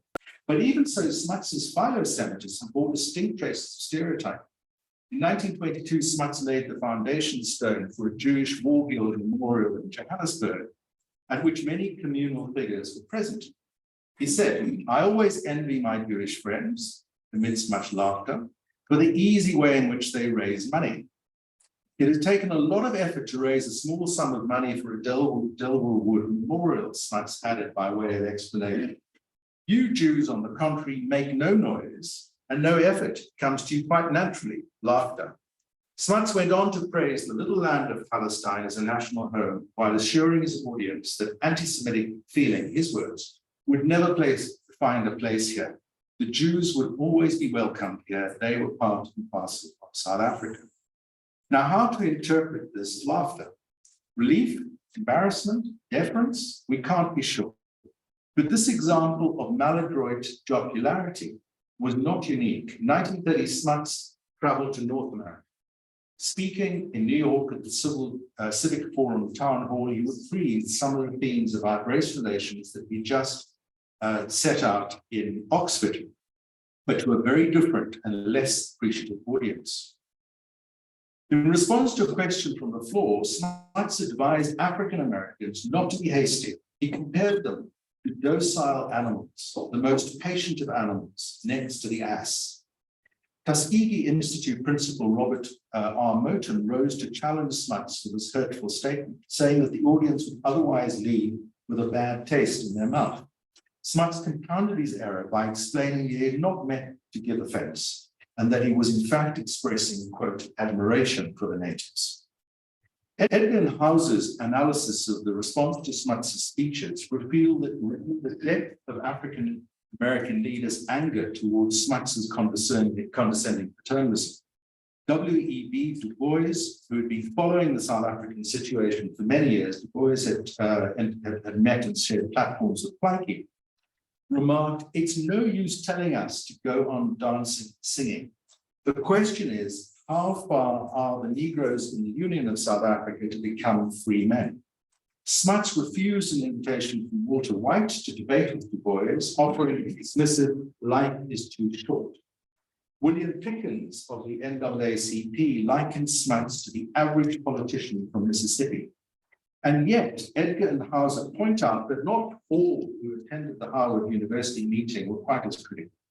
The head of Howard's sociology department, Helen Miller, thought Smuts was well-meaning and commented dryly that their visitor had been provided with a liberal education.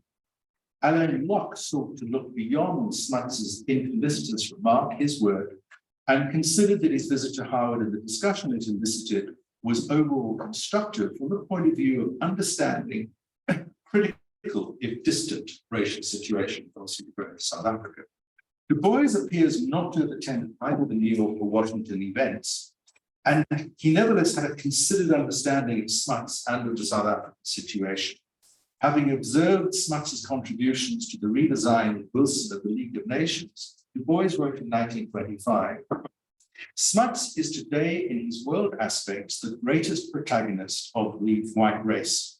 He is fighting to ensure the continued and eternal subordination of black to white in Africa, and he's fighting for peace and goodwill in white Europe, which can by union present a united front to the yellow, brown, black worlds. In all this, he expresses bluntly, and yet not without finesse, what a powerful host of white folk believe but do not plainly say. Melbourne, New Orleans, San Francisco, Hong Kong, Berlin, London." Thus far, my discussion is focused on the silences in Smuts' views of race and his disposition to defer dealing with a problem that he identified as insoluble, at least in the near future. Aside from incidental comments, his racism was, for the most part, an indirect consequence of his commitment to the maintenance of civilization. Compare, for example, the quote that to Daphne Moore, which I referred to, Africa as a dark pool, with his cri de coeur, A Century of Wrong, View van Onrecht, in 1899, half a century earlier. This anonymous polemic against the forces of British imperialism and capitalism gathering to overthrow the Boer republics, leads Smuts to invoke in a dream. It's interesting that he chooses to do it in a dream. I think he's actually mirroring Schreiner. The distant prospect of bunker children playing amongst the gardens and ruins of the sunny south around thousands of graves in which the descendants of European heroes of faith and freedom lie sleeping. Why, Smuts asks, has this occurred? An invisible spirit of mockery answers. Civilization is a failure, the Caucasian is played out, and the dreamer awakens with the echo of the word gold, gold, gold. I cannot make sense of this. I mean, I sort of understand saying, but it's interesting. It's so layered in an opaque appeal polemic that I'd be grateful for anyone who can help me figure this one out. But there were, of course, a few occasions when Smuts did directly address the question of color in a very considered manner. These set-piece meditations require close attention. Most people focus on his lectures in Oxford in 1929, which are laden with racial paternalism. The second lecture, Native Policy in Africa, which followed his talk on African settlement, makes the case for pursuing white-led trusteeship policy in British Africa. Now, I'm not going to go through that. You know the one, he says we don't want the missionaries with the humanitarians and the equality, we don't want a policy of oppression and slavery. Instead, we're going to use a kind of anthropological notion of cultural difference. And that's when he characterizes Africans as childlike and having a happy-go-lucky disposition and so forth. Now, this was criticized to an extent by J.H. Oldham, although when you read the criticisms, you realize that on a very narrow basis. But it is interesting that Oldham had previously written a critique of the doctrine of racial superiority, which attacked the scientific racism of figures like Gobineau. Smuts would have little difficulty in agreeing with these arguments against racial science. In 1917, in a speech given at the Savoy Hotel in London, this was a week after his major speech in both houses of Parliament on the Commonwealth, Smuts spoke with unusual frankness, partly because he was talking to South Africans, about the challenges of achieving national unity between English and Dutch, and the challenges of bringing together different racial strains and different political tendencies, Afrikaners and English speakers. He noted that all great imperial peoples really are a mixture of various stocks, and he took particular issue with the Germanized Englishman, nice Dick, Houston Chamberlain, and his fallacious doctrine of racial purity. From dealing with problems of white nation, Smuts segued into a discussion of that other larger question of the black man's future. Why, he mused, had the traces of civilization in Timbuktu, Zimbabwe, receded into barbarism. The possibility of evolutionary retrogression was a common trope in Smuts's thought, fitting with his predilection for long-range forecasting. In terms even more graphic than he used in the 1929 lectures, I think deliberately modulated, Smuts proceeded to lay out the principles of segregation in South Africa, noting that the recent conquest of the German colonies in Africa opened up new routes for white expansionism, or, as I like to think of it, as racial consolidationism. Smuts rejected racial intermixture. He berated the Christian missionaries who preached full belief in human brotherhood. Experience, he said, was instead showing the importance of creating parallel institutions on parallel lines with institutions for whites. Thus, instead of mixing up black and white in the old haphazard way, again his words, which instead of lifting up the black, degraded the white, instead of lifting up the black, degraded the white, we are now trying to lay down a policy of keeping them apart as much as possible in our institutions. It might take 100 years or more to work out its general policy, but keeping apart may ultimately be the solution of our native problem. The final occasion, how much time have we got? Say 20 minutes, by now I would easily do. The final occasion which Smuts addressed race in a serious manner was in his January 1942 address to the Institute of Race Relations. This is the war, Singapore, things are very unpredictable. The speech was conditioned, therefore, by the acute threat of Nazi victory, the revival of mass politics in South Africa, the need to ensure that black support for the war allied effort, economic and political, could be relied on. Just a year later, the ANC was to issue its major manifesto, African Claims, which he didn't want to read, which set out an ambitious statement of unconditional citizenship and democratic rights by way of a reworking of the Atlantic Charter adapted to South African conditions. And I really think talking about Noni Jabavu and this liberal African tradition, this was called Z.K. Matthews' thought here was key to this. We don't hear we hear much more about his son, Joe Matthews, who's nowhere near as distinguished, I think, as an intellectual as his father. I mean, I don't need to make that comparison, but it's interesting. The ANC remembers Joe, but ZK has kind of siled out, although he really was spirit behind African Claims.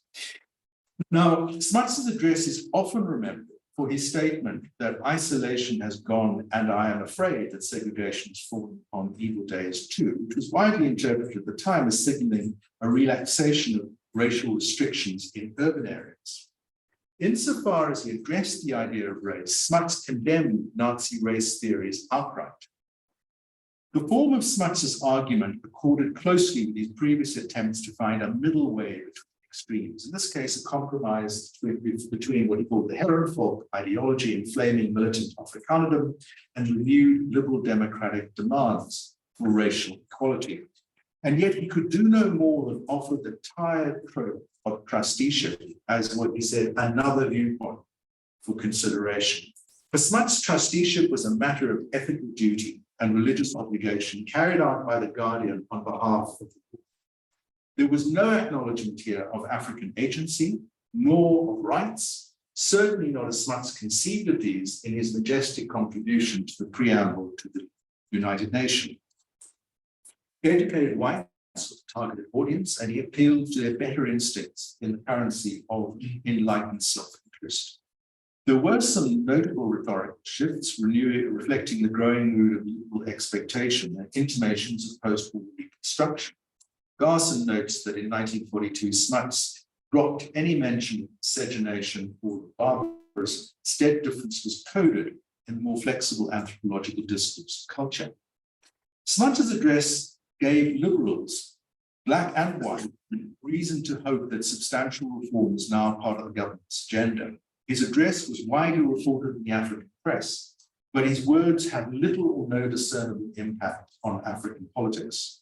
The ANC was simply no longer interested in lobbying for concessions. They were demanding rights as of right. In America, Howard University historian Rayford Logan, writing in The Crisis, Du Bois's journal, presented a detailed and extremely interesting account of Smuts' view on race as they evolved from 1917 to present. Logan concluded that, quote, whatever guise he may present his end policy, goodwill, justice, and trusteeship, segregation is the fundamental basis. The only exception is the unescapable need of using Africans for industry so that South Africa may maintain their important position in world affairs. And I think that is exactly the line that Du Bois was talking.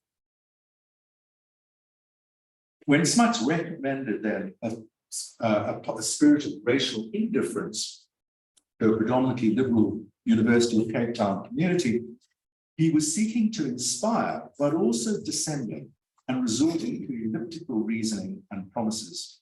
Here he was recommending colorblindness in a contemplative university setting dominated by white liberals rather than promoting non-racism as an active political principle. The strategy merely served to goad right-wing racial zealots as well as disappoint expectant liberals who took Smuts at his word and looked to him for leadership. Throughout the war years, Smuts remained actively engaged in promoting the study of South African paleontology, geology, and rock art. He was directly responsible for bringing the French rock art specialist, the Abbé Royal, to South Africa from occupied Europe to study Bushman paintings, while continuing to support the research of Van Rietveld. As a patron of prehistory and promoter of the South African Archaeological Survey, Smuts did not actively take a stand between the speculative racial diffusionism, Royal, crazy guy, and the methodical work of Van Rietveld and Goodwin, who were both seeking to deracialize prehistory's core science. Instead, Smuts stood aloof, content to harness this intellectual activity for the promotion of worldwide South Africans and scientism. There was also a personal element. In the midst of war, Smuts purported to find private solace in the idea of evolutionary deep time and the interconnectedness of human prehistory. His broader holistic cosmology, mixed with his Christian ethics, found optimism in the future.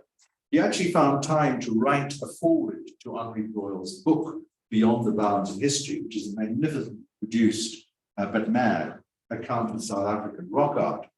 And Smuts offers this thought in his introduction. On the time scale of history, which covers only a few thousand years, we do not see essential progress. Institutions change, forms of human life change, but man himself remains much the same. To see the true picture, we have to take a larger time scale. We have to call in the witness of prehistory. And then the answer is no longer in doubt. The progress, physically, mentally, and socially, is almost beyond belief. But time was not on Smuts' side. In the rapidly changing domestic political environment of the 1940s, and with the advent of sweeping decolonization in Asia, the Obas' genial blandishments and paternalism with diminishing assets in South Africa and abroad. Smuts' belief in white-led Western Christian civilization was becoming rapidly anachronistic. Vijaya Lakshmi's pundits' evisceration of Smuts in the United Nations in 1946 caught up with him, as did his studied ambiguity in the 1948 election campaign, where he had simply had no convincing argument against apartheid, much as though he resisted its insular dogmatism. During the election campaign, Smuts never sought to inflame racial tensions, as Herzog notoriously did in 1929 and Milan did in 1948. But he could no longer deflect the populist appeal of supercharged racial rhetoric. He did not at any point take a lead in promoting segregationist policies, but nor did he challenge them convincingly or with conviction. Reviewing the second volume of Hancock's still unsurpassed biography of Smuts in the year after Verwoerd's assassination, A.J.P. Taylor, the British historian, shrewdly observed that Smuts, quote, evaded difficulties in the hope that they would gradually disappear, and was bewildered when instead they grew stronger. In Taylor's view, the present position of South Africa, rigidly racialist and isolated at the extreme end of the continent, is the measure of his failure. In respect of race, this failure was as much a matter of acts of omission as commission, of seeking to rationalize race away without adequately confronting its stark political reality. Thank you.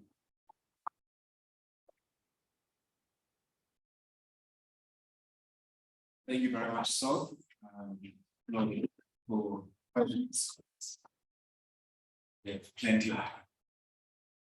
There are a lot of things that I really liked about this, but just this last comment I was thinking about, there's a kind of optimism that goes with evolutionary theory that, even though there are moving forwards and moving backwards, there's a sense of kind of almost quietness. In a way, it doesn't really matter whether I do this, but if the movement of evolution is in this progressive direction, it's going to happen. So I wonder whether maybe some of this quietism or this decision or indecision to try to deal with the issue is motivated by this kind of optimism that goes with a lot of evolution, that eventually it's going to work out.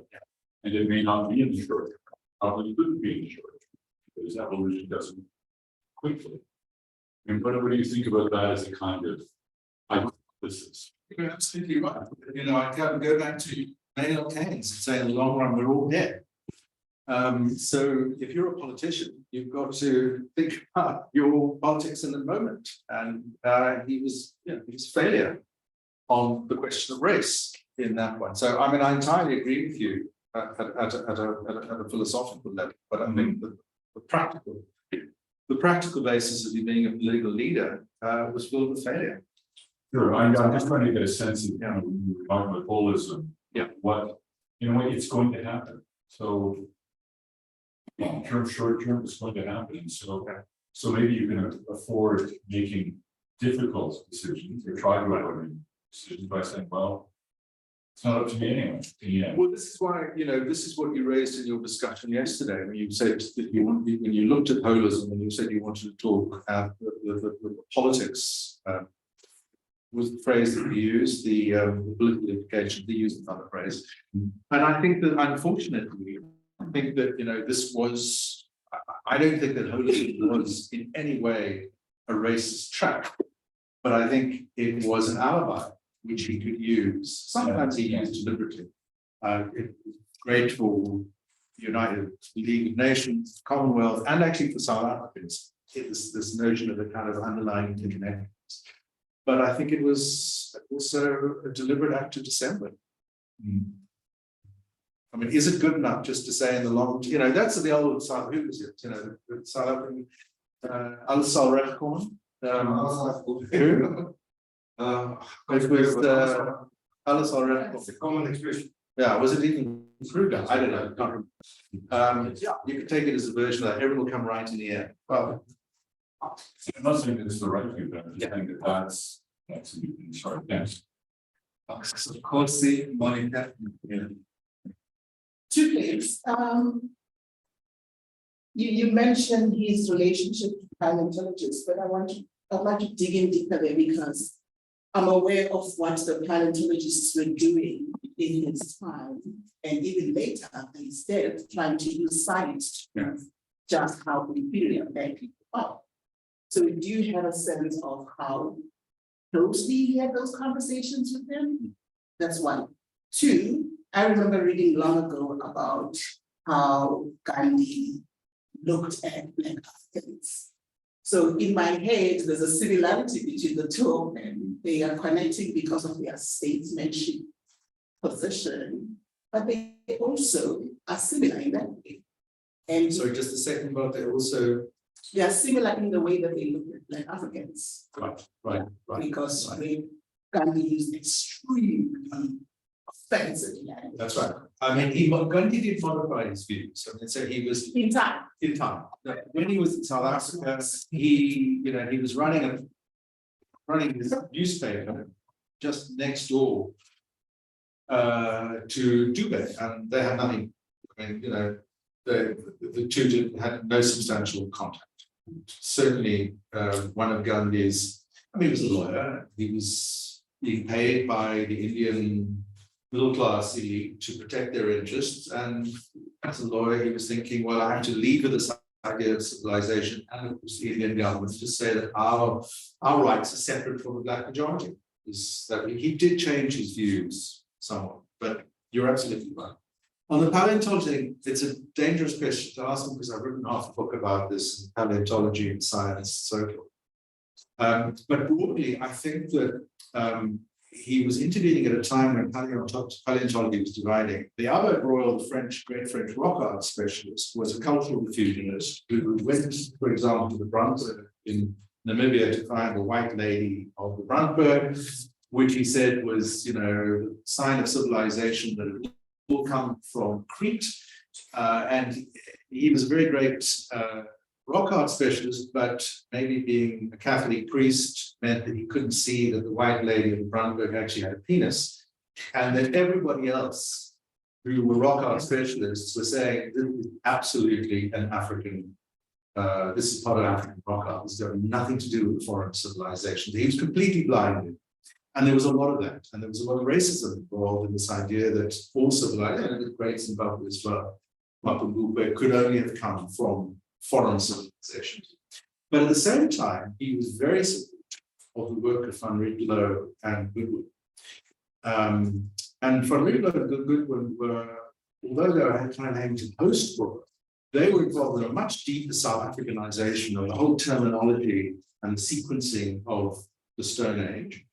And they wanted to de-racialize, and they had no doubt that what they were looking at in South Africa were the creations of indigenous South African Sand people. Smuts didn't take a view on this.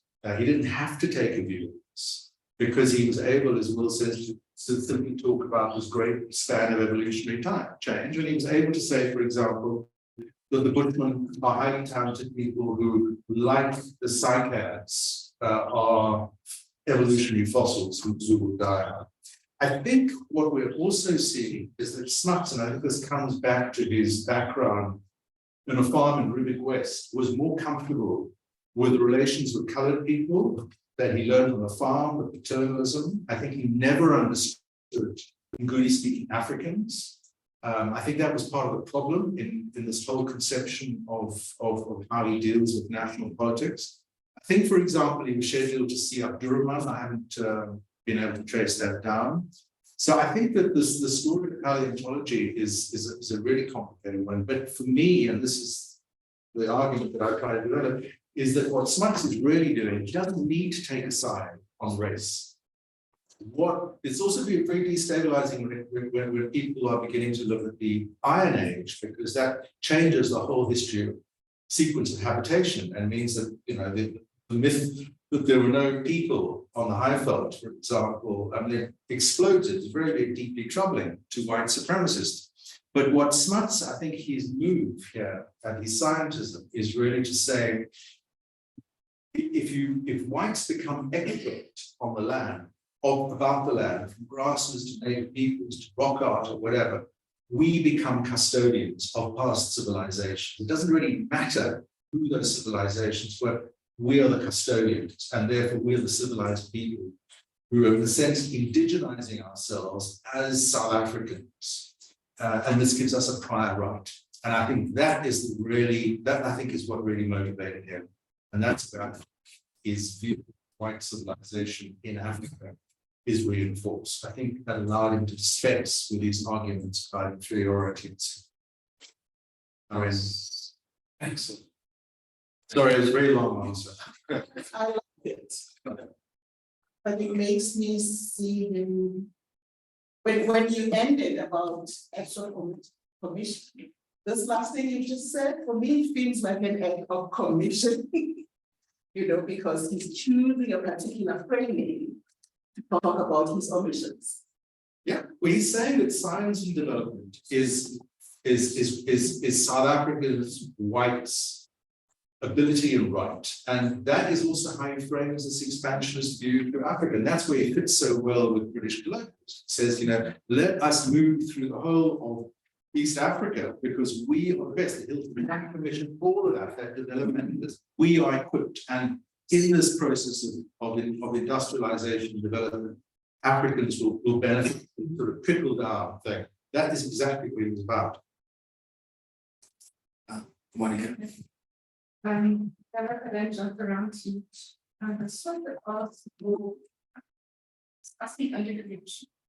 I think it's sort of good to Africa's opinion. Yes. So he saw this as and he saw that as a real Absolutely. focus for Africa. Absolutely. Civilization's gone and Africa's great.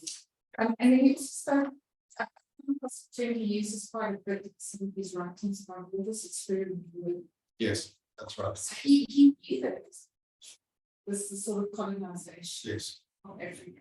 Yes. And it's a rather strange experiment culturally, politically, really. Yeah. So we could still argue, you know, is this experiment working? I think you put your finger on it. So his 1925 address to the South African Association for the Advancement of Science is picking up immediately on three things. Raymond Dart's very controversial discovery only a year earlier of Australopithecus. And Smuts, you know, this immediately seizes on it, says this probably verifies Darwin's claim that the first humans emerge in Africa. He also talks about the floral kingdom, and he says, and he's absolutely right.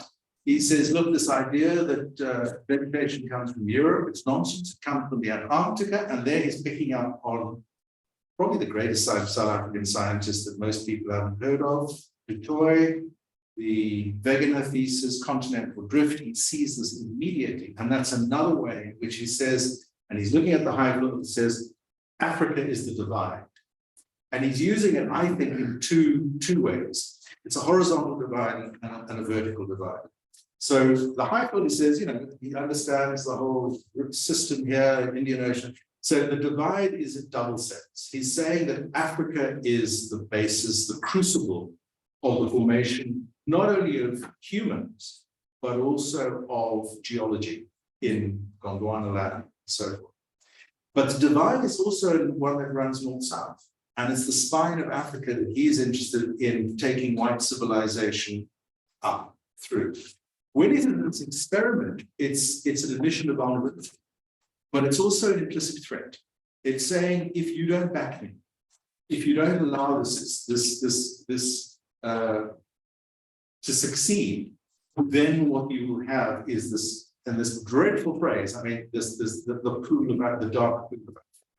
So I think this is where his thinking us through this idea of an experiment, of a vulnerable experiment, but of a powerful experiment which has to be supported by the civilized nations of the world. But he certainly does not see as a threat to say that that humanity begins in Africa. No, his move is to say, yes, that's fine. We don't have to rely on the fact that it comes from the north. No, it does come, but we are the custodians. We whites are the people who truly understand this and can preserve the best of civilization. That's the tricky move.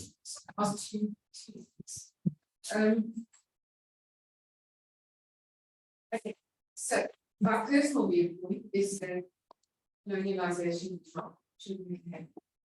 But it had Smuts was in a position that was complicated or unnatural. If he had pushed the franchise, would he not have had a voted no confidence? No, it's worse than that. I mean, we mustn't forget when we talk about Smuts, we're talking about Herzog, we're talking about Milan. He was a politician. He knew what it was like. I think Smuts would have. Personally, I think Ray didn't believe in politics for Africans. I think he would, and I think there's plenty of evidence that if he was not under that political constraint, he would certainly not have got rid of the Cape franchise. Yeah. He didn't need to get rid of it. And probably, almost certainly, he would have been happy for some expansion to have taken place. I think that is key. But he had a choice, and he chose not to. Well, maybe yes, if he had in completely anti-political constraints, surely he wouldn't have had what he needed as earmarked as his successor. Who would? Hofmeyr was sort of vocal about politics. I think I don't buy into this letting off the savior. Yeah, again voted for the segregation bills for 36. The person who didn't was F.S. Milan. Hofmeyr didn't. You need to check. So am I wrong with that?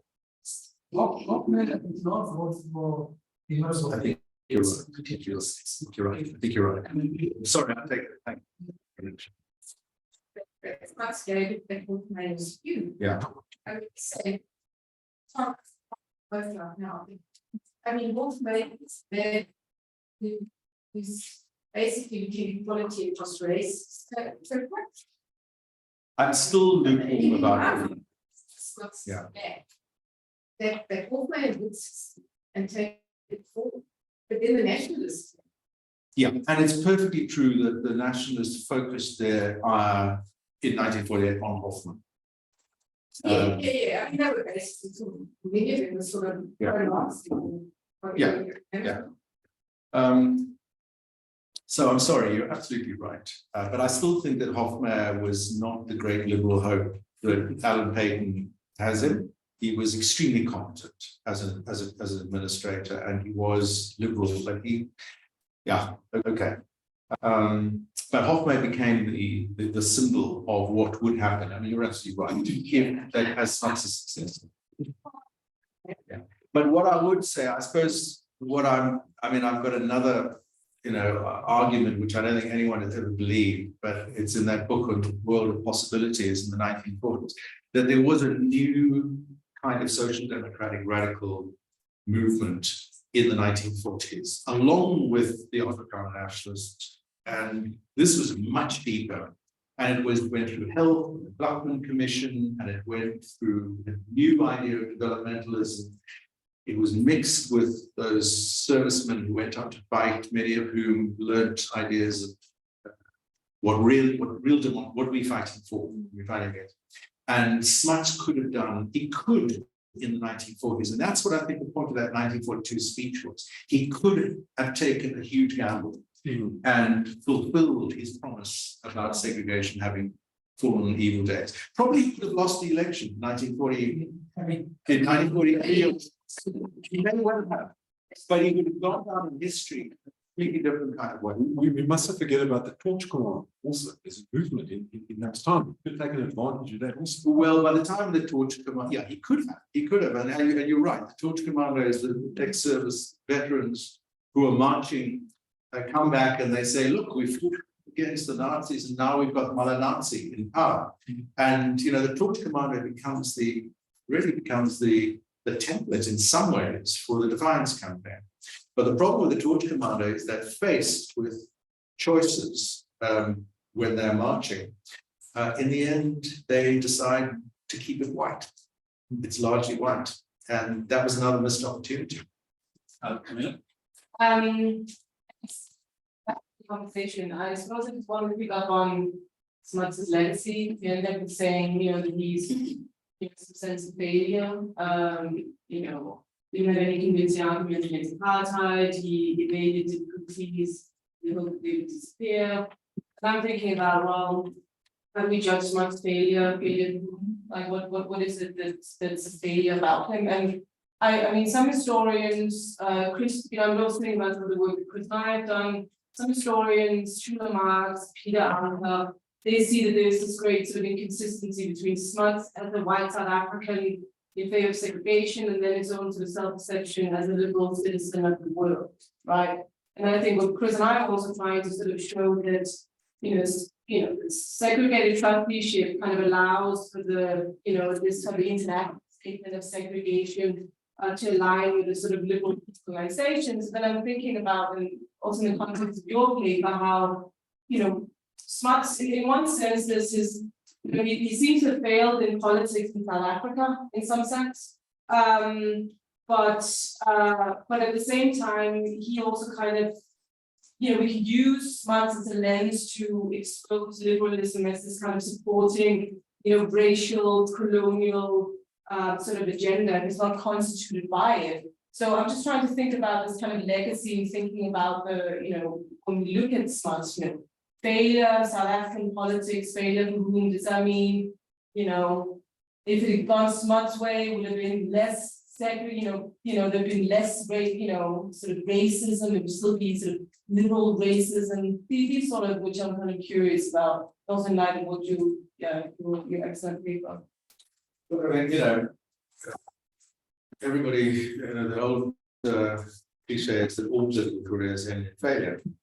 And he had a very long political career, an extremely long political career, and he did achieve a huge amount. There's no question about it. I mean, he, in international terms, he certainly, this idea of small state South Africa as an exemplary society in many ways, the League of Nations, all of that. These were huge successes, not the League of Nations so much, but the idea of international governance.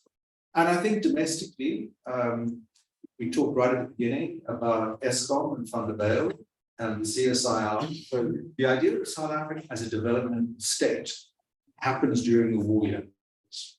And Smuts is, his fingerprint is everywhere. And by the way, on Eskom, Van der Bijl was, somebody said right at the beginning that, it was designed to service white industrial society and then the farms, and that's perfectly true. But actually, Van der Bijl was a more liberal mind and was part of this idea of a more liberally inclusive society on economic grounds, because he was one of those people who realized that for the society to really flourish, everybody had to become consumers. He didn't count that out. And Smuts, I think, didn't count that out either, because he wasn't any good at his own finances, as we heard. And although he had a pretty weak interest in economics, he did understand the broad principles of developmental an industrial-led developmental society, and he gave huge amounts of the CSIR was, very important. And the IDC, which still exists today, was his creation. So I don't think, I'm not going to say that he was entirely a failure, but the argument paper is about Smuts on race and Smuts on the politics of South African race. I think in that sense, he was a political failure. If we don't see him as a political failure, I think it's the best defense, actually, because if we don't see him as a political failure, then we have to say that was his intent all along.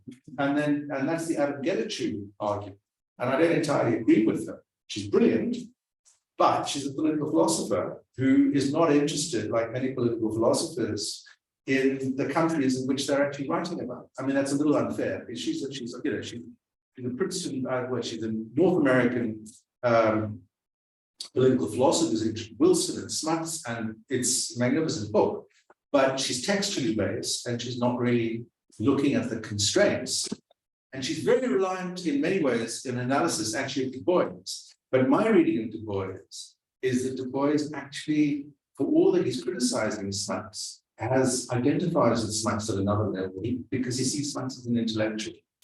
And he actually sees the political constraints. He's very conscious of the 1922 revolt, for example, white workers. So, yeah, I mean, it's a failure, but if we don't see him as a failure, then we have to see him as a success in a much more malign way. That really his intention was always to not just to create white supremacy, but to maintain it forever. And I don't think that's actually what he was necessarily about. Thanks. So we have about 5 minutes. Seeing Christiaan in 10, and okay. So I think let's take these 2 questions, comments. Go and take them. Thanks. So I want to ask you about his concept of race. Did he have one concept of race? Did he have distinct concepts of race, or was he just slipping around? Because he seems to see Boers and English as different races, Jews and Christians as different races, although it's a religious divide. Would he have distinguished Sotho from Xhosa in a way as race, or was it nations, religion, peoples, color? Look, he was using the language of the time. The language of the time is very, very clear. Race in South Africa up until the mid-1920s, talking about racial problems, wasn't race. The color problem was something else. He did not, and I think he fitted straight into. He had another view of race as the human race, which is a paleontological, anthropological view, and I think he argued at the time that against one, mitochondrial Eve. I mean, he mentioned the idea of multilinear evolution, which happens to be the way in which paleontology, as I understand it, is beginning to go. That there isn't a single, Neanderthals and so on. It's actually quite interesting. His intuition there was not entirely wrong. So he had a view of race there. But I think he did not. And this is, I think, where I was different with you yesterday. I think he absolutely did not have any interest in a subdivision of Africans into different tribes in order to maintain white supremacy, which is what Verwoerd did. So I think there is very different. And I think that's part of his view of Africans receding into the landscape. He wants to see them as Africans landscape, a way they're necessary to be used, but I don't think he had a mechanistic view about how we could manipulate ethnicity into the Bantustans and so forth. So it was black and white. Black and white, and I don't actually know what his views on colours were. And then Indians. And Indians he saw as a purely political problem to be dealt with in a different kind of way. I don't think he was racist. David? Yeah, you emphasized the question on type of racialism. I think you also have to ask the question, what type of evolution? Because his form of evolution is sort of a benign evolution, happens, or can be good in the end. Yeah. But there was a far more pernicious version of evolution at the time he was reading about these things. That is social Darwinism. So you had justifications for imperialism on the grounds that the whites deserved to be in Africa because it's about the survival of the fittest, whites and the fittest race. Therefore, you could justify eradicating blacks on those grounds. So the issue there is that Smuts could have been a much more pernicious racist than he was, because he was, you know, an admirer of Darwin. Some other admirers of Darwin used the theory. I completely agree with you, which is why I, you know, highlighted his opposition to Nazism and to Houston Chamberlain and to Heron folk ideology. He could have taken that route. There were many people in South Africa who did. Ironically, as I've argued elsewhere, Afrikaner nationalists found it difficult to do that because by the same logic, Afrikaners were the weak race. And then you had to read the Bible, and the Bible said that God made humans. So that was a further problem. But Smuts could have taken that view. He could have been eugenicist, he was not a eugenicist. Churchill was, I mean, many of his closest friends. So yeah, he could have taken those routes. I agree. It's a movement, cosmological, Christian, everything will come right in the end for the revolution. Highly agree. Thank you, sir.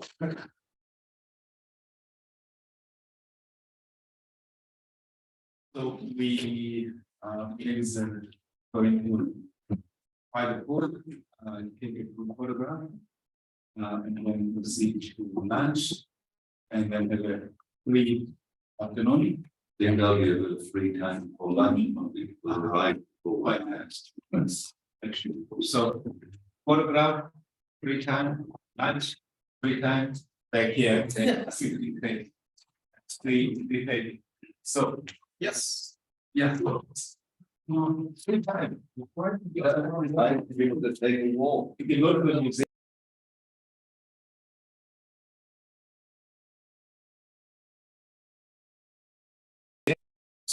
See, my slides.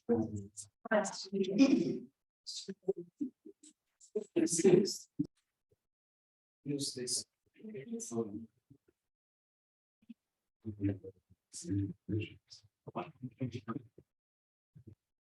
Sorry. Yeah. I see. Well,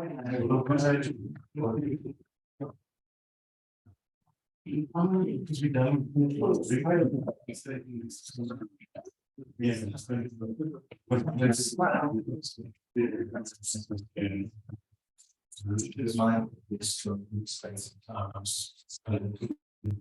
That's the base of this.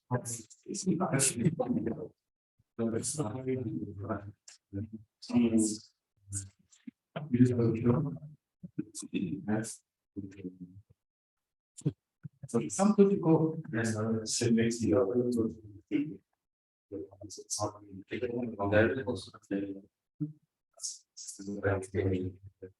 Yeah, I think let's just give it. Okay.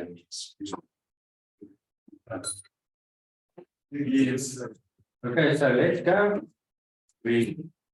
First, it's the end of the conference, the last three papers.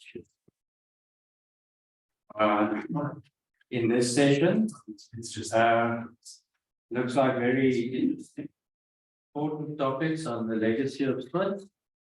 And our first speaker is Bongani, the director of the Institute, which invited us here, so thank you very much for that. He's especially well known for his biography of Semi, the founder of the ANC, an award-winning book. And he's speaking on the relationship between young Smuts and the African nationalist movement in the Second World War years. Should be very interesting to hear, because that was when the new generation of young leaders in the youth league started emerging. So, Bongani, to say? Thank you very much. Good afternoon, colleagues. The theme of the presentation is the same. That's a slight change in the topic itself, and I want to explain it. Why I included other two And some of you know that he was the 6th President General of the ANC, and his presidency, in a sense, ran alongside Smuts' second premiership. But there are two reasons why actually I thought I needed to include him in the title of the presentation. The first, I mean, is a bit symbolic, so maybe I should dispense with it quickly. It's because if Puma had lived up until today, he would have turned 130 years this year. He was born in 1893. And I just thought perhaps I should give a note to the anniversary, in a sense. The second question is a little bit more substantive. I mean, when the story of Jan Smuts, and especially his second premiership, is told, I mean, there's a general tendency to exclude Albert Puma from the telling of the story. I mean, in fact, the preeminent biographer of Smuts, this guy, Keith Hancock, doesn't have a single mention of Puma. This is the second volume of his biography of Smuts. I mean, so it is quite remarkable, I mean, if you think about it. Even the central role that Puma played during Jan Smuts' second premiership. Of course, I do not know how much we should expect if a son writes a biography about his father. But for what it is worth, Jan Smuts' son, who published also a biography of his father, doesn't say a single word, I mean, about Puma. And there's a book that I love very much, and the chair of this session is the editor of the book, this beautiful book. And unfortunately, one little disappointment, it doesn't mention Puma once. I'm not counting that against it. So I really do. I'm sorry. Yes. The car that's parked right in front, inside by the gate. Yes, at the bottom, but inside. Inside, not outside. It's blocking the people, it's coming and coming. You know, there is something. Yeah. So we apologize. I suppose I have to apologize on this for this behalf. So I mean, I do think that in the telling of the story of Jan Smuts, I mean, especially the second premiership between 1939 and 1948, we do need to talk about Puma, because I think it was a central part of the story. And this is what I hope to do here. Let us see. Looks like this is not moving. I mean, I can just go on my presentation because I know it, but it won't help you. If you use a little mouse pad on the actual piece left, you'll figure it out. Oh, yeah, this is better. And now we can go back and Back forward. here. Those two. Okay, good.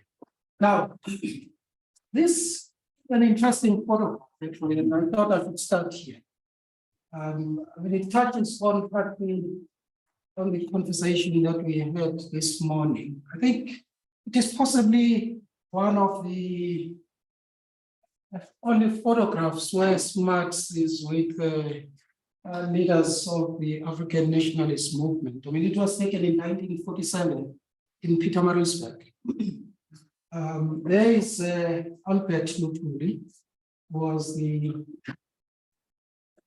Albert Lutuli is the 8th President General of the ANC. And the guy in the middle there is a guy by the name of Mchimkulu. He was teaching at a school in adults. So, but I mean, I just thought I should put this because it says quite a lot about Smuts. That for a man who had a political career that ran for 7 decades, it's probably the only photograph you will ever see of Jan Smuts. I mean, as I said earlier, I do spend quite a bit of time at Smuts' house in Pretoria, and sometimes I look around and I start asking them, are there any other photographs of Jan Smuts with black people? This is the only photograph they show you. And of course, the photograph of his partner and the domestic worker, which are in the kitchen. We have to go down the steps. Yeah. So the guy that I want to talk about is this guy. This is Toma. This photograph was taken in the 1930s, and I'm going to talk quite a bit about it. And I thought I should show photographs of these central in the story of the 1940s. Now,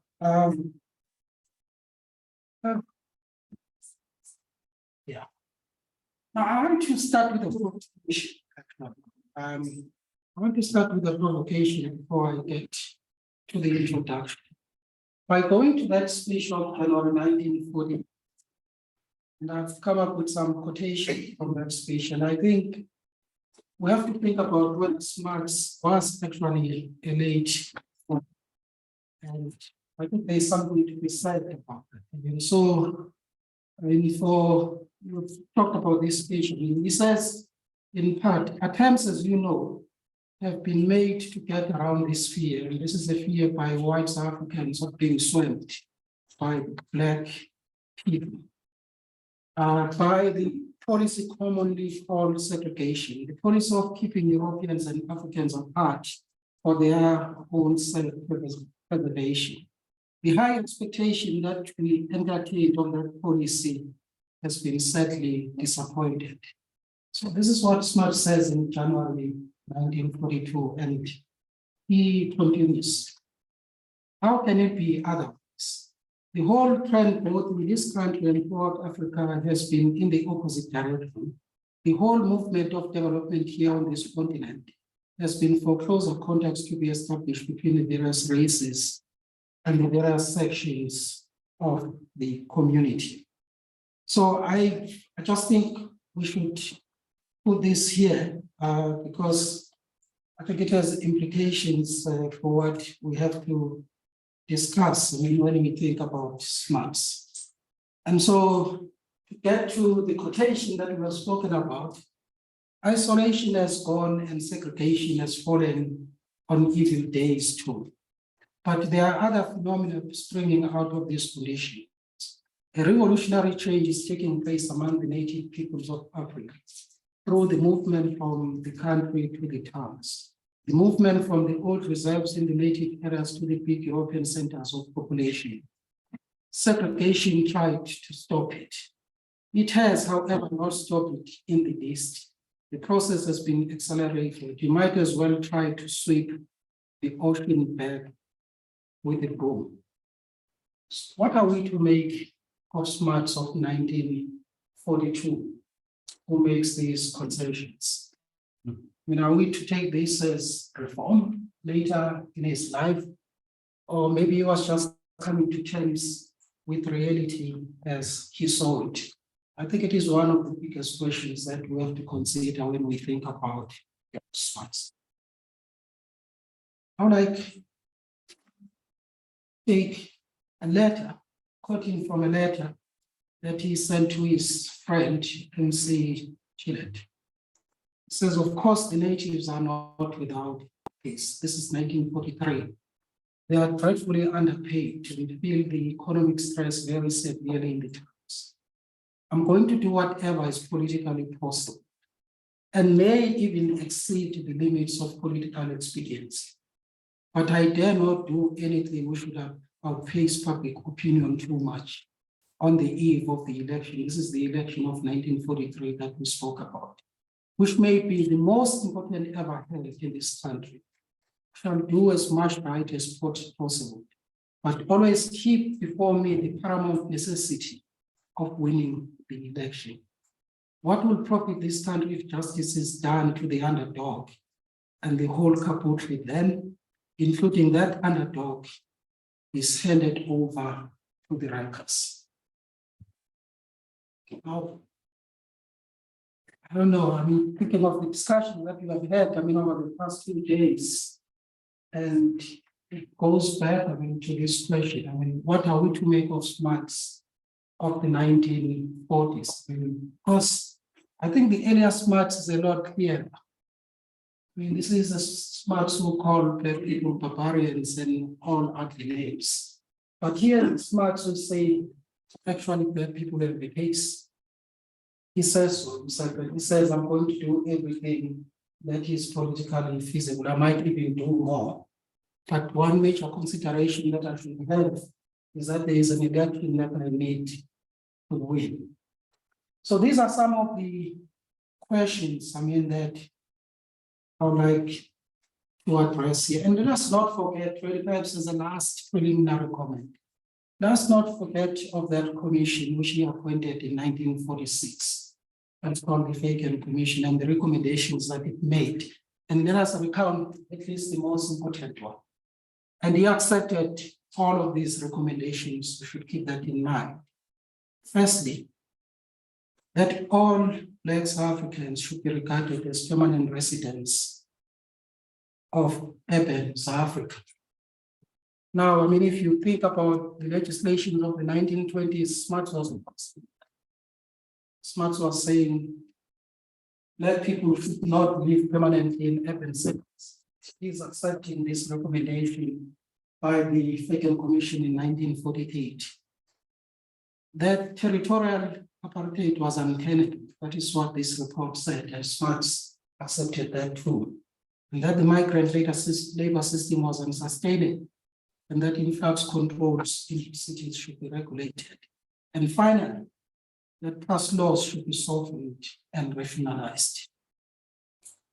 In the face of all of this, the question that we have, can we sustain that young Smuts in the 1940s was the under-constructed racist that sometimes is made out to be? That is the fundamental question that I think we need to ask. So the courts, which I've put here, raise two interesting questions.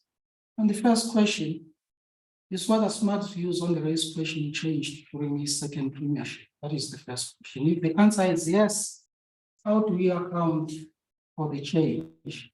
And I would like to present my argument from the start that although these statements do not tell us much about whether Smuts' racism had changed or not, they do represent, at the very least, a departure from his fundamental segregationist views and policies of his first premiership.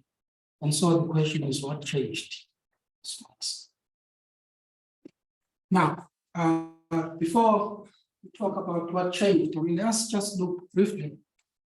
What were the elements of Smuts' native policy in the second premiership? So that at least we know what we are talking about here and how it differs from what he had put forth in the first premiership. Now, we should accept, especially in late, just before the elections in 1943, that there were public statements made by some of the leading figures in the Smuts government, that they accepted all at least the three key pillars of the Herzog native policy. I mention them here: indirect and separate representation of Africans in the legislature. That is the first one. Second is territorial segregation of Africans in reserves. And thirdly, it is the segregation of urban Africans and the limitation of their movement into urban centers. If you think about Herzog, that is really what he put forward in 1936. And so publicly, at least, in the early 1940s, some of the leading figures in the Smuts government say that they supported it.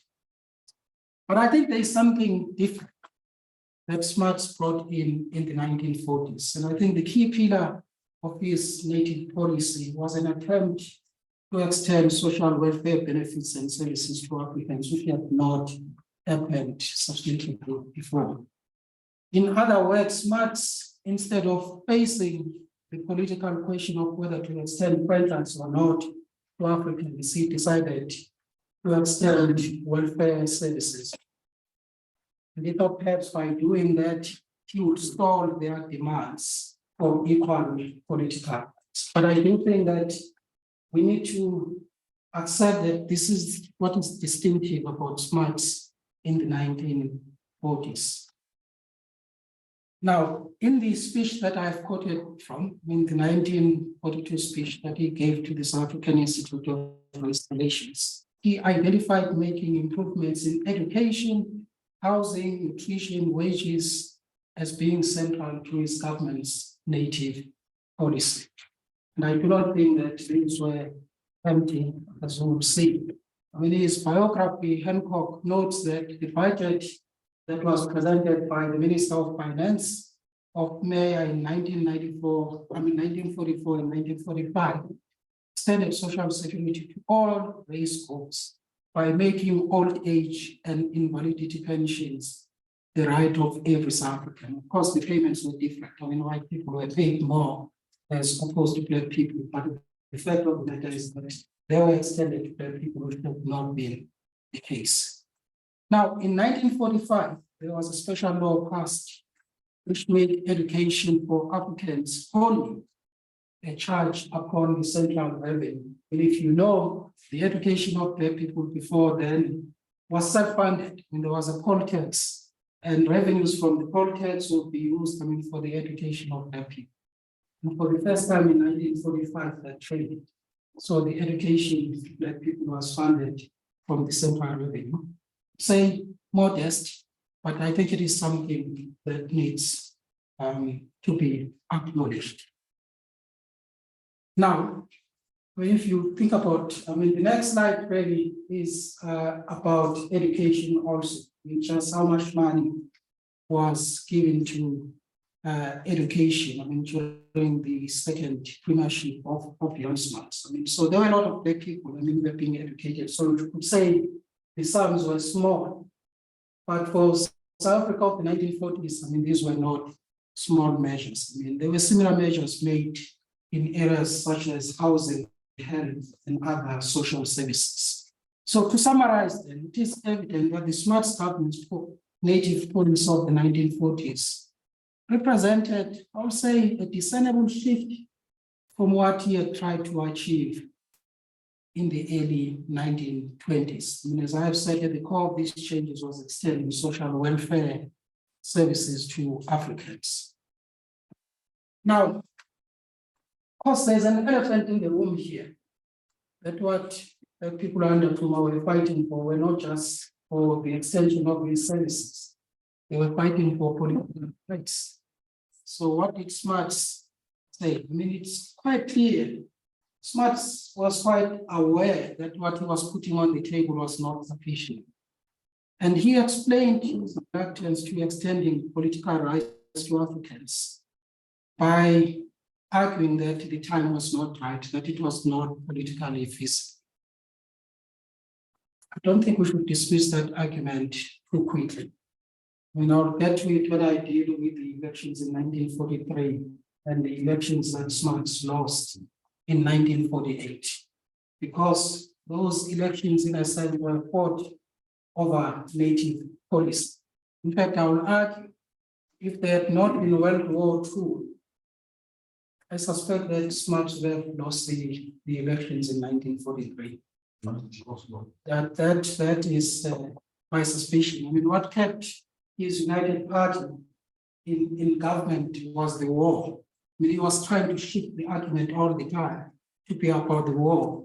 And the nationalists under Malan were trying to put the argument to be about native policy. Had Smuts considered too much on native policy, I think he would have even lost that election in 1943. So let us explain the change that we have seen, modest as it may be. I do think that it needs some explanation. I mean, I took 5 factors that I think were instrumental in what happened during Smuts' second premiership. Firstly, it's what I call changes in urban centers due to economic growth of the late 1930s, and I will explain the significance of this. 2 is the outbreak of the war itself. It was quite critical, and I will show in what ways the outbreak of the Second World War was instrumental in shifting Smuts' views about native policy. And then thirdly, is this guy that I started with, Nkrumah. ANC under Nkrumah became a completely different animal. So in what ways the ANC under Nkrumah became a significant threat. And of course, there were changes, in the world, in political attitudes in the world. Saul has written about this and many other scholars. The rhetoric of rights, that is what Saul calls it. In his, and lastly, is what I call the political pride from the nationalists, which served as a break to what Smuts could do. So what were these changes then in urban centers?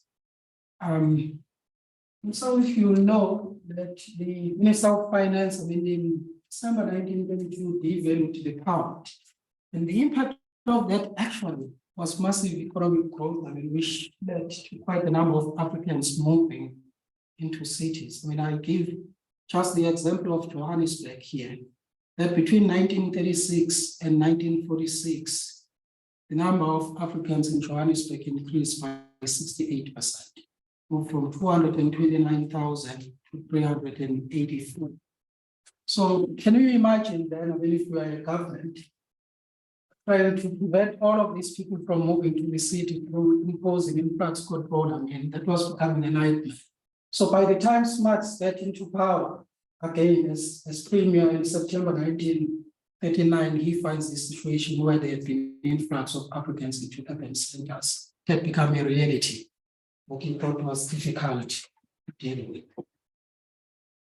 But there was also another impact of rapid economic growth, that it led to a shortage of state labor, which then in turn resulted to Africans being employed to positions that they have been prevented from picking up, to Calabar, because there was so much demand, for skilled labor. Africans ended up being employed to this position. It was a key pillar of native policy that you needed to deny Africans, or you needed to prevent them from taking certain positions. And this is the reality that Smuts faces in 1939 when he comes back as premier, which was not the case, by the way, in 1919 when he became, for the first time, the prime minister. The situation was changing pretty fast.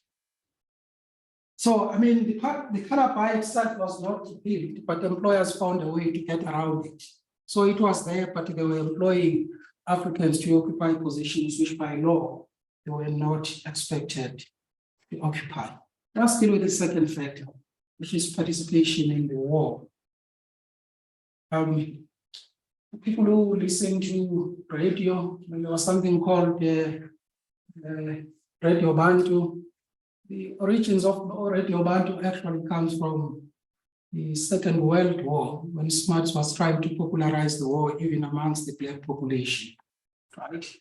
So he's trying to be nice. So the implementation of some of these measures, he is on the implementation because he wants their support for the war. So that is one way in which the Second World War, made the Smuts government to change its attitudes towards African. But there was also the increase in industrial production in support of the war effort, and consequently, there were all of these job opportunities opening up for Africans, and they were flocking into urban centers. And just one last thing about the war is because he also needed black men to go and fight in the war. And they started saying, if we are going to go to the war and fight and die, so we should be extended the same political rights for which we are going to the war. Right. In fact, the ANC under Nkrumah made that a condition of black people's participation in the war, that if black people are going to go to the war to die, they must be extended the same rights that they are going to defend overseas. It was not a small issue. Now, let's talk about Nkrumah. I just want to spend perhaps about 2 minutes or so, because I think he's a significant figure in what goes on under Smuts.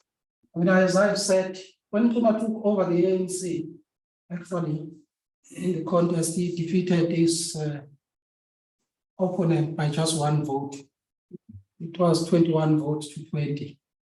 Just one. I mean, if it were now, then see the losers would have gone to court. I mean, so changed a bit. I mean, but that at the time that was accepted. But the ANC, for all intents and purposes, was actually a dead organization when Nkrumah took it over in December 1940. And what he did in a matter of a few years was quite remarkable, because organized it better, came up with an unambiguous political platform. I mean, I give just one example there.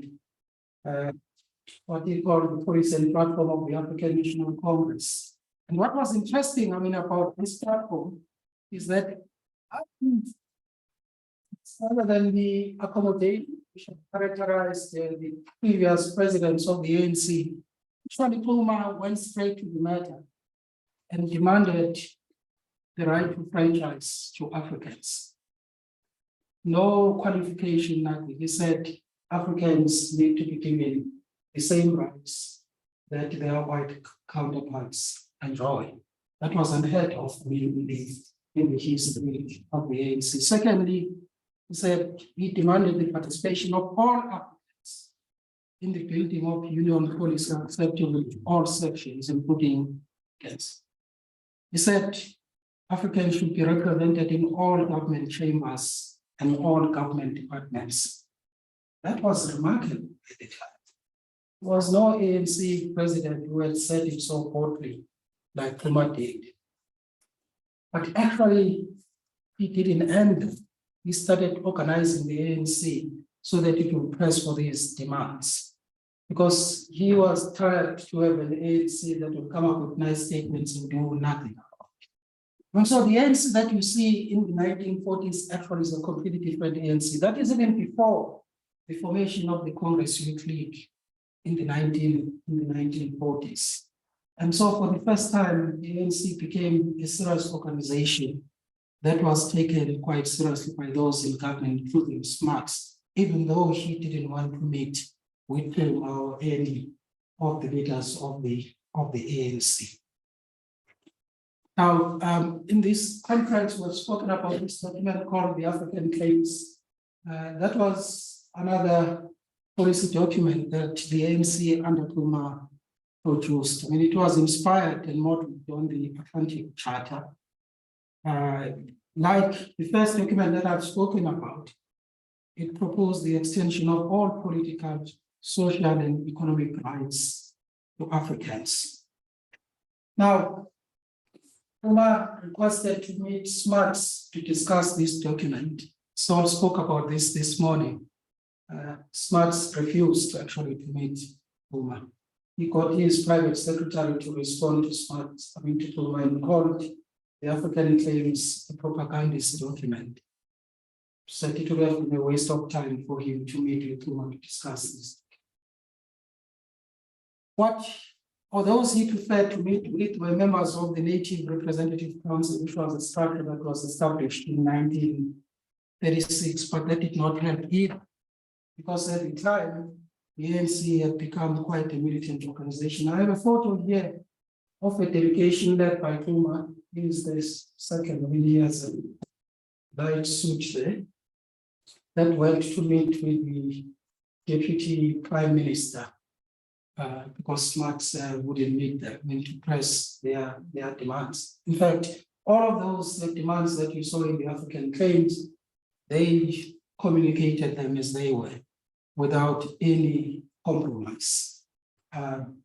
As James Talata, guy with the corner there, who's one of the influential leaders of the ANC, he was the Secretary General from 1936 to 1949. So that was a completely different leadership. I will show some quotations where Smuts started complaining about the ANC and the demands that it was making and how difficult a life it was making for him. I think what Smuts had in mind is quite interesting, actually, because he didn't want to extend political rights to Africans, but he thought he could use an institution like the NRC, give it powers and hope that black people will be happy, but actually they turned him down. They refused. They said they want a franchise for black people. And part of the reason why those members of the Native Representative Council could say that is because there was a Congress Youth League which was insisting that they should pull out from the NRC. There was also Kuma himself who was not convinced that it was the best way to get political rights for Africans. And so even Smuts' attempt, to have some modest reforms, through the NRC did not work. The ANC under Kuma was insisting on equality, political equality. And that was, in a sense, the dilemma that he faced. So we did speak about this. This incident, in 1948, when Smuts and Kuma met in New York. Kuma had gone there. I've put up this because it was quite interesting. Because Kuma had followed Smuts all the way to New York. Because Smuts wanted Southwest Africa, today Namibia, to be incorporated to South Africa, and Kuma was mobilizing against it. And because Smuts wouldn't give Kuma a platform here at home, Kuma followed him all the way to New York, to the United Nations. And they say it was a chance encounter. And Smuts saw Kuma first. He said, Kuma, are you here? What are you doing here? And Kuma said, I've come to be near my prime minister. I've had to fight 10,000 miles to meet my prime minister. He talks about us, but he won't talk to us. So if he cannot talk to us in South Africa, we'll go and talk to him in New York or wherever he wanted to be. So I just use this, just to show you what was different about the ANC of the 1940s, which had not been there before. And so my argument is that these dogged efforts by Kuma were quite influential in shaping the policy of Smuts. Just quoting here, Z.K. Matthews was a professor at Fort Hare, when he was talking about the Atlantic Charter and the war and how influential it was, in framing political debates. In a sense, this is about what changed, what changed Smuts. That actually changing political attitudes, about rights, about freedom, about human rights, the United Nations Charter, the Atlantic Charter. Black nationalists started to use these documents, basically to press their political claims here at home. And saying to Smuts, you cannot go to San Francisco and draft the United Nations Charter, but then come back home and deny us the rights that we think are due to us. Just want to talk a bit about the role of the Indian government at the UN. I don't think we should underestimate how significant it was. Because Smuts, I think in a manner that had not been done before, was confronted by the Indian Prime Minister, who asked, what are you doing to Indians in South Africa? And in a sense, it started losing credibility because the way people inside the United Nations who could confront them. Just a quick thing about what Smuts thought about what was going on in the United Nations. It's quite interesting. He says, the fully publicized discussions of the United Nations organization are having a great effect in all directions. We even hear about them from our domestic and farm natives who really have nothing to complain of, but are deeply stirred by all of this talk of equality and non-discrimination. I'm so anxious to stay this route and get a move on to better relations, but it is even more difficult now in view of these native claims, which have just the opposite effect upon European mentality. Both extremes are gathering strength. So I think it's just an interesting quotation here because it shows that Smuts was aware that black people were listening to what was going on internationally and turning those arguments against him. And here, this is a quotation about Tema, who also talks about the United Nations Charter and complaining that Smuts is not extending the same rights to Africans.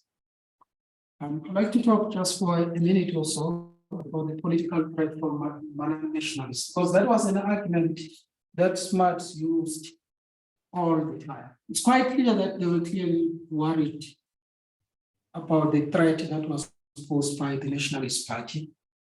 This was particularly the case in the lead up to the general elections in 1943. I mean, all along, his government had turned a blind eye to the relaxation of influx control, and suddenly, before the elections, they started changing their tune and saying these policies needed to be implemented. And the fear of the Nationalist Party was also evident before the elections in 1948.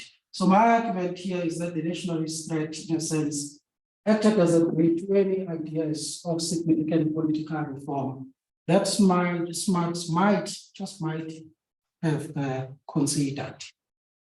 Now, so just the last part of my presentation. So what do we make of Smuts of the 1940s then?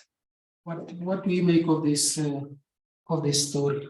And the first point that I just want to make, that in my view, it is difficult to decide whether the racism that he espoused in the 1890s all the way to the 1920s and early 1930s, whether that racism had changed, I mean, by the time he became prime minister in the 1940s. I do not think that on the basis of available evidence, we can make a definitive statement about it. But what is evident, in my view, is that Smuts found changing social and economic conditions of the 1930s and early 1940s and accepted those conditions, and perhaps accepted that those conditions necessitated that he took steps that against his beliefs would never know. But there was one issue that Smuts was not prepared to patch on. It was the issue of extending the franchise to Black people. Now, I cannot say whether he took that decision motivated by racism or it was political considerations because of the political threat coming from the nationalists. But when you look at Smuts in the 1940s, one gets a sense that there was a gradualism, I mean, in Smuts thinking. I mean, I think it was always said, well, I mean, the future could be 100 years, 200 years, I mean, when all of us are dead. But I mean, there is a sense that Smuts thought that the political question of the franchise will have to be addressed in some future date. But it is quite clear that in the 1940s, he was not prepared to address that question. And so that is the Smuts of the 1940s. And I do think that perhaps it is a mistake not to acknowledge some of the steps that he took when he became prime minister for the second time. Definitely what you see in the 1940s is completely different from what you saw in the 1890s and the 1920s. So that is the end.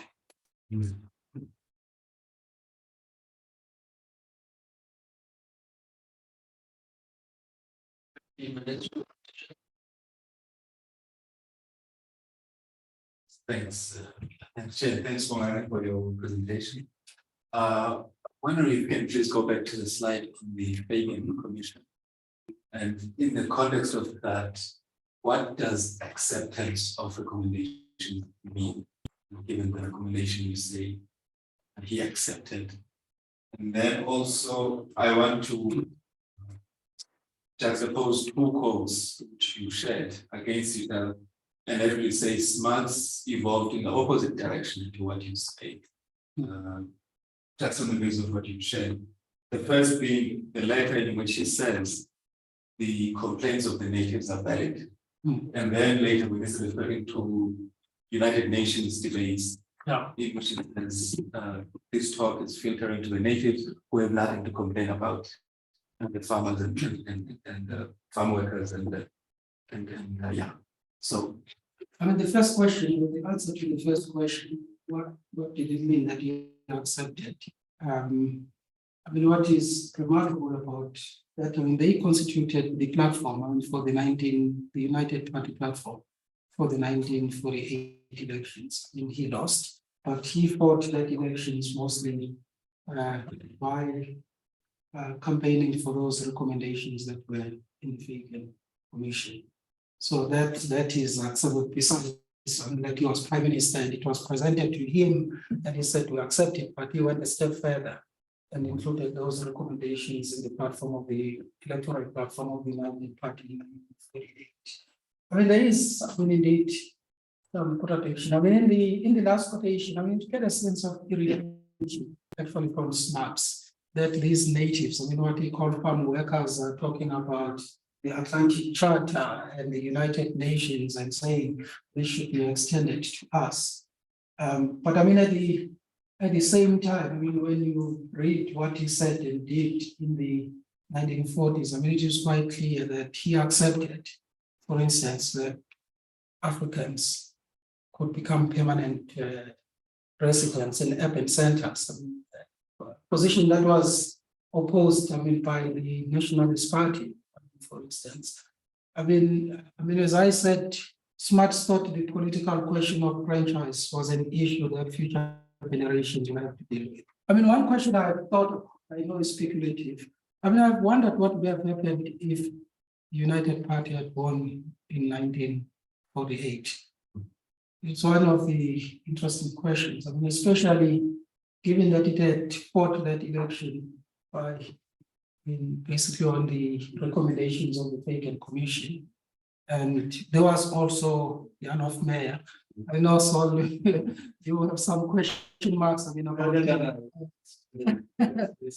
yeah, so but got more votes than the nationalists. Yeah, they yes. I mean, they got more votes than the nationalists. I mean, so I don't know.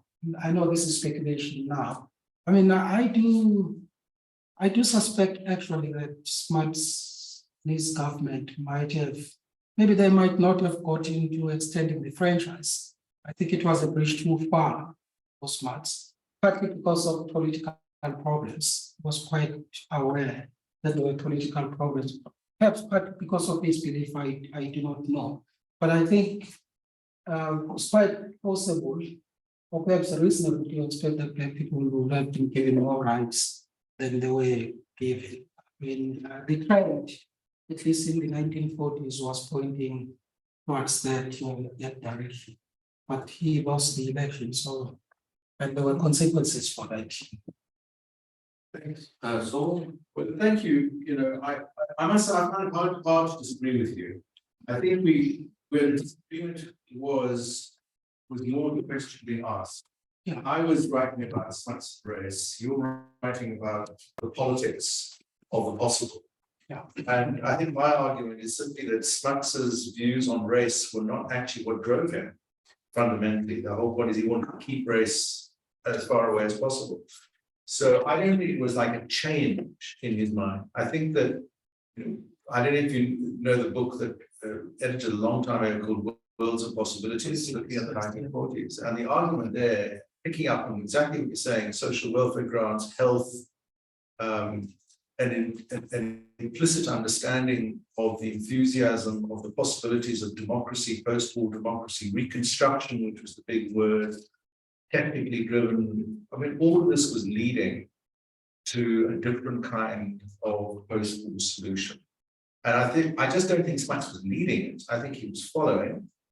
And 1942 was the high point of where he catches that wave, also for pragmatic reasons. I mean, 1942 is a dangerous time in the war. But by the end of the 40s, by 1946, aside from the United Nations, you know, he's crushed the miners' strike hit again. I think there you have to look the counterfactual. What if?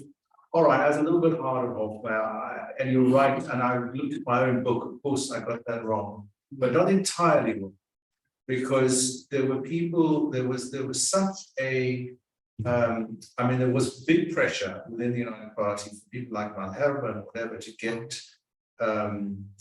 Hofmeyr to actually take a more radical position. In fact, they want Hofmeyr to set up, Malherbe tries to get Hofmeyr to set up a counterparty to the South African Party. He actually wants Hofmeyr to break away, and Hofmeyr stalls on that. And I think they want them to get Hofmeyr to break away because they realize that politically Smuts was only going to go so far, and basically the United Party had ossified. Your question about what would have happened, and you're right. I mean, of course, they won the majority of the votes in 1948. Had he attended more to the politics of boundary checking and constituencies, they could. What would they have done? It's a really difficult question. But the one thing he would have had to do was to be much tougher on the far right of the National Party, the Broederbond, and so forth. He only went so far, and then he pulled back. Maybe it was that your people really. Thing. But I do not exclude, in fact, you know, just as I've argued in 1960, things could have gone very differently.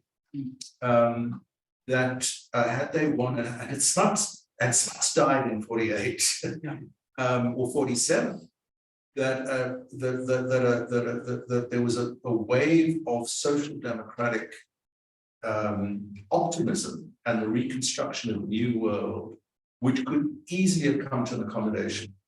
But then we also have to accept, and I perfectly agree with you, that Puma is being, you know, not written out, but written out by the youth leaders, as it were, as having sold out. He's, you know, and that is the question: is actually whether Puma could have survived, and he didn't survive. You know, so that is the, you know, was there the possibility of coalition? And I think probably there was. It would have taken, but it would have taken politicians who were much braver than Smuts. It would have taken people like Margaret Ballinger, it would have taken people like Friedman, it would have been taking people like possibly Jan Hofmeyr, but it didn't. It's interesting that you mentioned Margaret Ballinger. But I mean, after Smuts had died, and I know that we have to say good things about the dead. But he was more complimentary of Smuts than what he had tried to do in the 1940s. Ballinger, Margaret, yes, at the what we call National Assembly today. But I mean to the bigger point that you make. I mean, I think the native question was not Smuts's, was not an issue of his primary concern.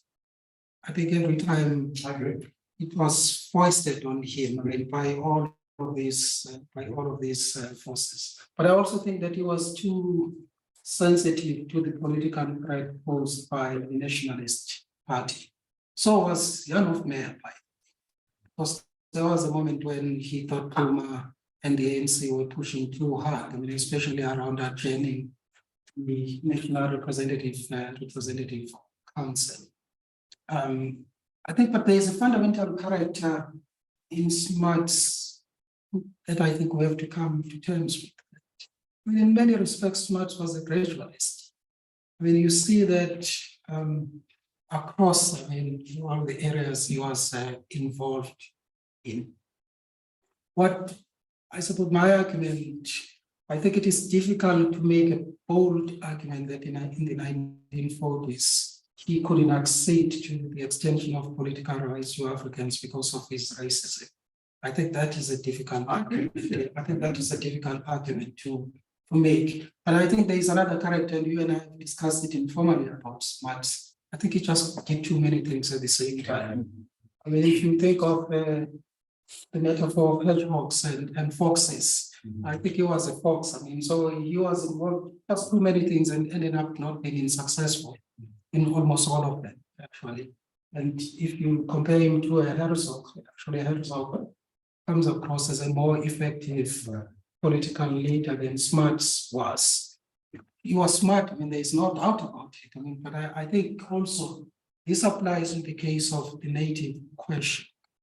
I think he was just distracted. I mean, he spent quite a lot of time overseas. In the same way it happened, I mean, in the 20s, in where he was constantly outside the country. I might just say one other thing, I don't want to dominate, but I think one has to see it's not just Tuma.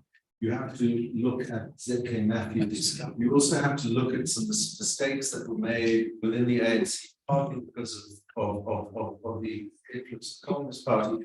I mean, there was the All African Convention, which was actually quite a lot more moving in quite interesting directions with the unity movement of the Cape, but in many ways quite radical on land, which the ANC wasn't particularly interested in. And then there was also, and Ballinger is very good at this, on the Native Representative Council, the standard account, it's a toy telephone, let's end it.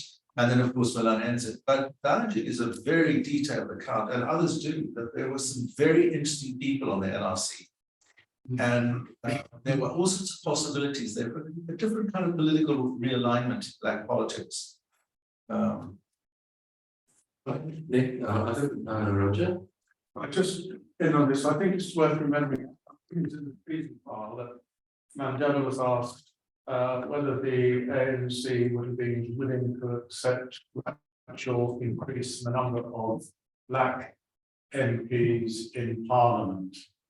And he said, would have given it serious consideration. And it's not on trial for its life, so you can't take it.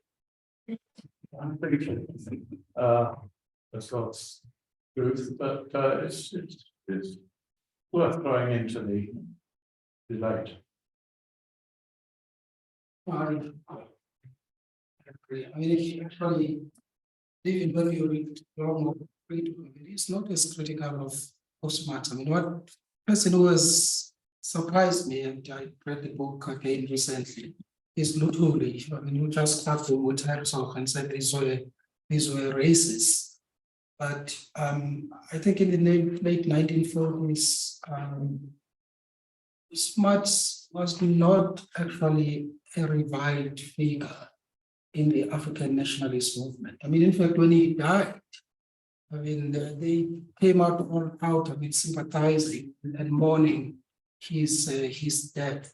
So I think the opinion about Smuts has become more critical later, but I think in the 1950s, immediately after he died, actually, there was more favorable opinion than is definitely the case now. I mean, right now it's dismissed as a racist. We're talking about that. I mean, somebody commented on one of the chat groups saying, why would you have a conference about that unreconstructed racist? I mean, it was done smart. I mean, but in the late 1940s, I think the view would have been more balanced than it's become the case now. Last question. There's two people, Will. Just a very short one. Some of the quotations that you gave, someone, let's say the more benign one, where he says that he didn't think that it's he didn't have a case. This isn't a letter to Gillett, and well, this is a private letter. And when I write private letters to people, I always try to make myself very good. When you make a public statement, maybe not always, some of the people private letter, please forgive me. But no, but seriously, I mean, the audience is going to make a difference there too. So when you're trying to get a sense as to where he is it how he's trying to present himself to friends, how he's trying to present himself to, constituents or, whatever, that kind of thing. And I just wonder whether that audience would make a little difference in your hypothesis or in your suggestion. Like saying who he's talking when he says that and maybe contextualize it. No, it's quite possible. Actually. I mean, because some of his correspondents, I mean, were quite critical of Smuts. I mean, these were with feminists, I mean, who thought his policy towards black people was unjustifiable. So it is quite possible that he had that in mind. I mean, when he said that. But he did take the trouble to keep this correspondence going. Yeah, yes, no, that is true. I mean, if you think about the reforms, I mean, to the Native Representative Council, I mean, that he introduced. I mean, I think this is 1947 now, when he met with ZK Matthews and other members of the Native Representative Council, which, by the way, Janov Meyer opposed. I think we just need to underline that, why he thought it should be given more responsibilities and be given more power, because he he was stung by the criticism from members of the Native Representative Council that it was just a talk, a debating society of sorts. I mean, so he thought he needed to give it power. And even though they rejected it, and I think it was just too late in the day. I mean, around 1970s, there had been the miners' strike where people had been killed. So public opinion had become radical. So I think those reforms would have been difficult even for Nkrumah to accept them. And Nkrumah had pressures of his own. I mean, he had pressures from the Congress Youth League. I mean, they thought he was too moderate. He had pressures from the communists, who thought also he was too moderate. I mean, so he was managing his own political problems too. But I suspect that if, I mean, in the 1930s, I mean, if the proposals that Smuts makes with regard to the Native Representative Council, if he does that in the 1930s, I suspect that the ANC or even the broad African nationalist movement would have taken that. But it was just too late. I mean, and the ANC was much better organized in the 1940s, and it had started to mobilize public opinion. So it was a different organization, and there were many considerations at stake. Yeah, I wanted to ask a little bit about labor, and when you talked about sort of Smuts' strategy, emphasizing social welfare as a way of sort of getting around the franchise issue. It made me think of sort of 1870s Germany, right? And sort of a classical example of welfare being used to manage, back labor. And obviously Smuts has, I'm not a Smuts specialist, a checkered history with the labor movement, particularly the white labor movement in South Africa. And so I'm curious about the extent to which that history of crushing and or accommodating white labor informed his approach to the industrial black masses after World War II or in the 1940s. I mean, there is evidence that he was prepared to extend labor rights to black workers. I think the question is the extent. I mean, Smuts, I mean, as we discussed yesterday, he was a ruthless guy. I mean, ruthless not just only to black people, but he was ruthless to any challenge to state authority. Yeah. I mean, I think the evidence is there. I mean, in 1946, I mean, the way he crushed the mine strike, I mean, he had done the same thing in 1922. So, I mean, Smuts, there is a history of him crushing. I mean, so I think he was prepared to give limited rights to black trade unions. I mean, there is evidence to that effect. I think we have to underline limited. Smuts was, I mean, even though he had his hands in many things, I mean, but when it came to anything that challenged the authority of the state, I mean, he was quite tough. And Nkrumah was under pressure too, I mean, to do something for labor.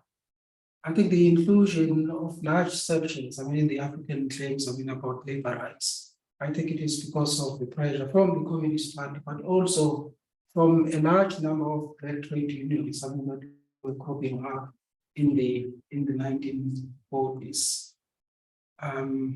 So I do think that the defeat, I mean, of Smuts' party in 1948 makes it difficult to know which direction he would have gone and would take on back to power. I suspect that there are certain concessions that would have been extended to unions and to black people generally, except for extending full political rights. I think that it would have been difficult even for Jan of Meyer by then. I think the nationalists were just become too strong in using the issue of native policy as a really point and mobilize political support. I think it was a major factor, both for Smuts, and I think it would have been the same for Jan of Meyer. Right, thank you very much, Bongani.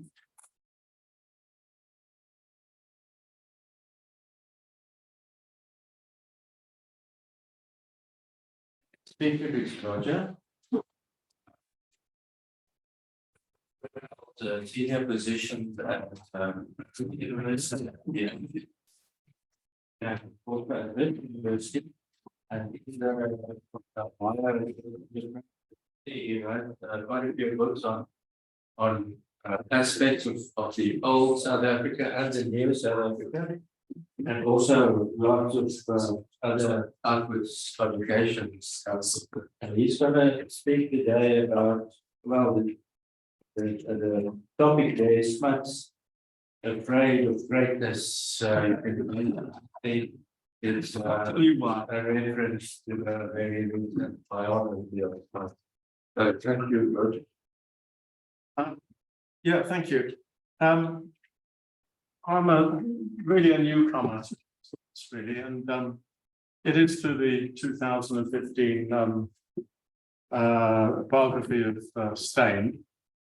First time I'd really read anything serious about Smuts as a person and his policies. Of course, you come across him all over the place, but and I mean, I must admit, I'm overwhelmed with, I don't know whether it's admiration or jealousy of the way Richard Steyn churns out, seemingly he turns out another book per year, yet another white male. And I mean, he writes extremely well. All his books are very readable. They're not based on original research, but wonderful syntheses of other work. But you do get I just have a little bit of an uncomfortable feeling that there's a little bit of whitewashing of these people going on. And I think that what we have in his 2015 biography is in some ways a repetition of quite a lot of the earlier biographies, which don't actually use the word that Smuts was a great man, but nonetheless that seemed to be the implication. However, I'm going to say that quite a lot of I was going to say in this presentation has already been said, so sometimes I'm going to skip over that and move forward. But if I can just kick off, Richard Steyn's recently acclaimed biography, albeit critical and acknowledging Smuts' numerous ambiguities and flaws, presents him as a great man who respectively fought for freedom against British imperialism, established South Africa as a new state, sought to build a united white nation, and played a distinguished role internationally as a military leader and global statesman.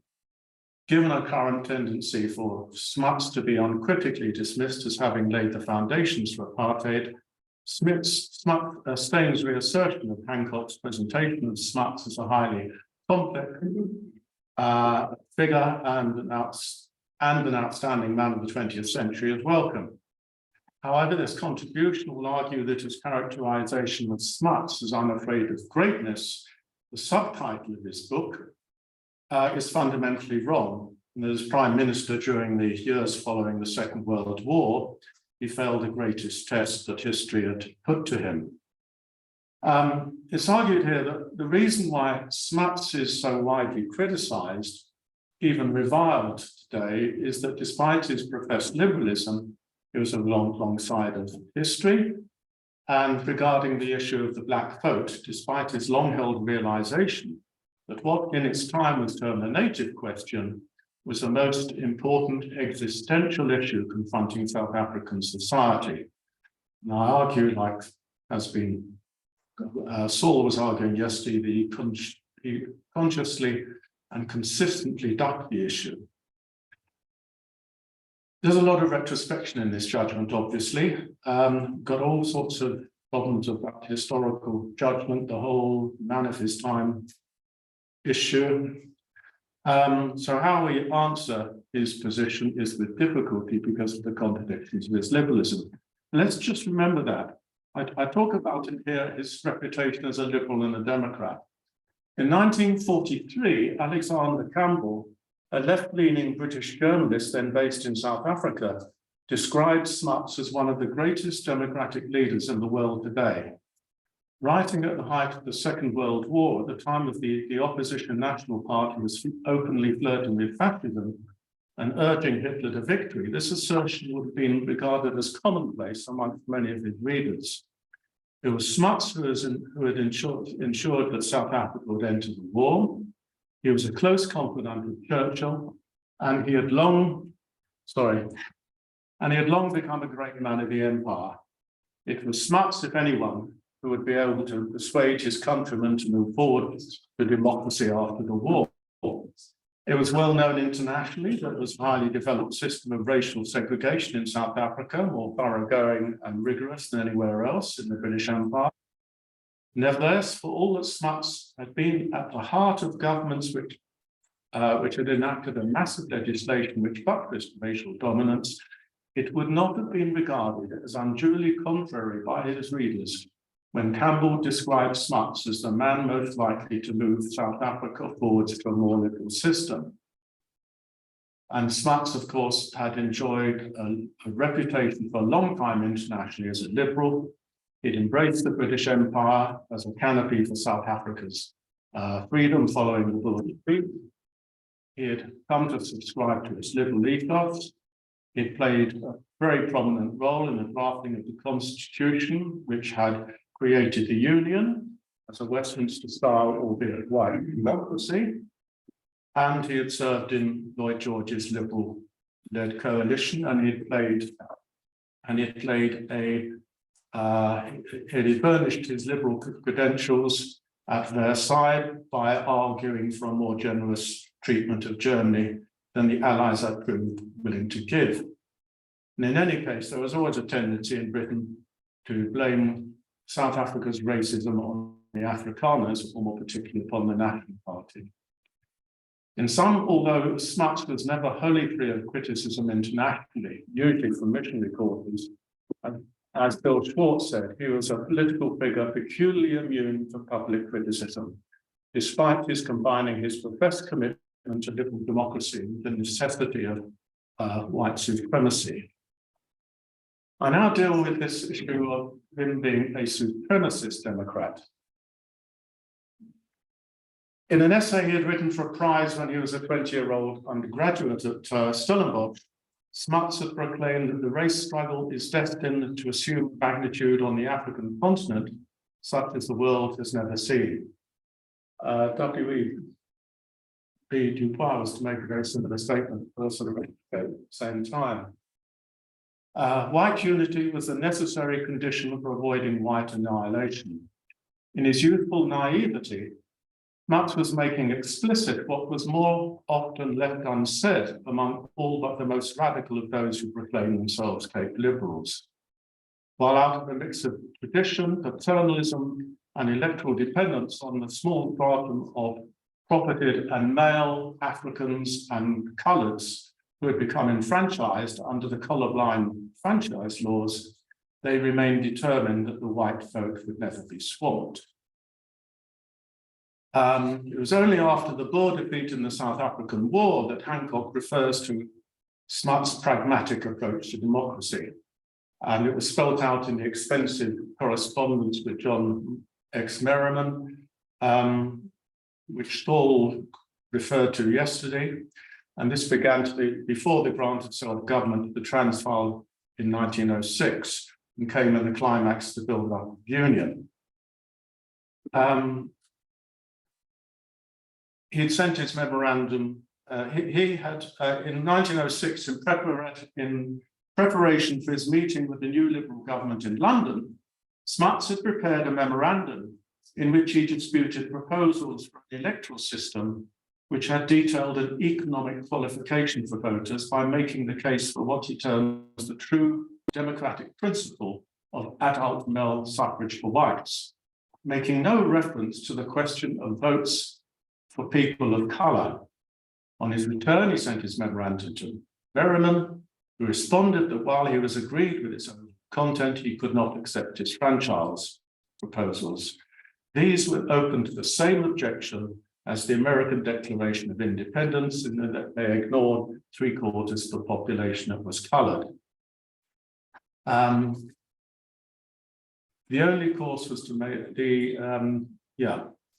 there were two options: the Cape policy of votes for all persons of colour who achieved prescribed standards, or the policy pursued by the two republics of Natal of denying them the franchise. And he recommended pursuing the former, give every man who qualifies for a vote, but set the qualifications reasonably high. Such a qualification would disqualify many poor whites, yet enrich enfranchising a few rich blacks would provide a safety valve. And Smuts' reply was revealing the position he was maintained throughout the coming years. And this was the Sphinx letter which Saul referred to yesterday. He doesn't like it. So far as the natives are concerned, politics will only have an unsettling influence. I would therefore not give them the franchise, which in any case would affect not more than a negligible number than the present. And I feel inclined to shift the intolerable burden of solving that Sphinx problem to the ampler shoulders and stronger brains for the future. Merriman's reply was, Smuts was pretending it would become a democracy, yet Smuts was no more than a Democrat than he. What is germane here is that within a few years of the end of the South African War, Smuts became widely lauded as a Democrat, despite his openly stated belief in the virtues of white supremacy. This was not so contradictory as it appears to modern eyes, as the joining of the British colonies and the Boer states had long been an imperial ideal, and Smuts had been proved the main instrument in bringing about it under a constitution modelled along British parliamentary lines. And despite unease in Westminster about leaving the natives franchise to the Union's white politicians, the British themselves had to justify their beliefs in representative government at home with a system of imperial rule abroad, which was itself premised on the conviction that the natives were not ready to rule themselves. And that's when, and so I'm now going to Smuts delivering his speech to the Race Relations Institute in 1942, except that I'm not, because I think I've been repeating so much that's just been said in papers today that I think that it's probably just to rather skip over that, but note the important significance of it. And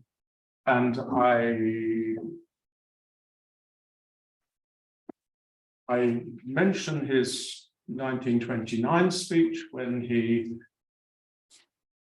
made his speech very much backing the segregation ideal, but worrying about the handful of detribalized natives in the urban areas and declaring that they were, without them, the color problem would have been shorn of most of its difficulties. Alas, few acquainted with the facts and difficulties could perceive clearly in the tangle of this problem. By 1942, apparently, he was beginning to see the daylight, for in his speech to the Race Relations Institute, he had admitted that the existing policy was failing.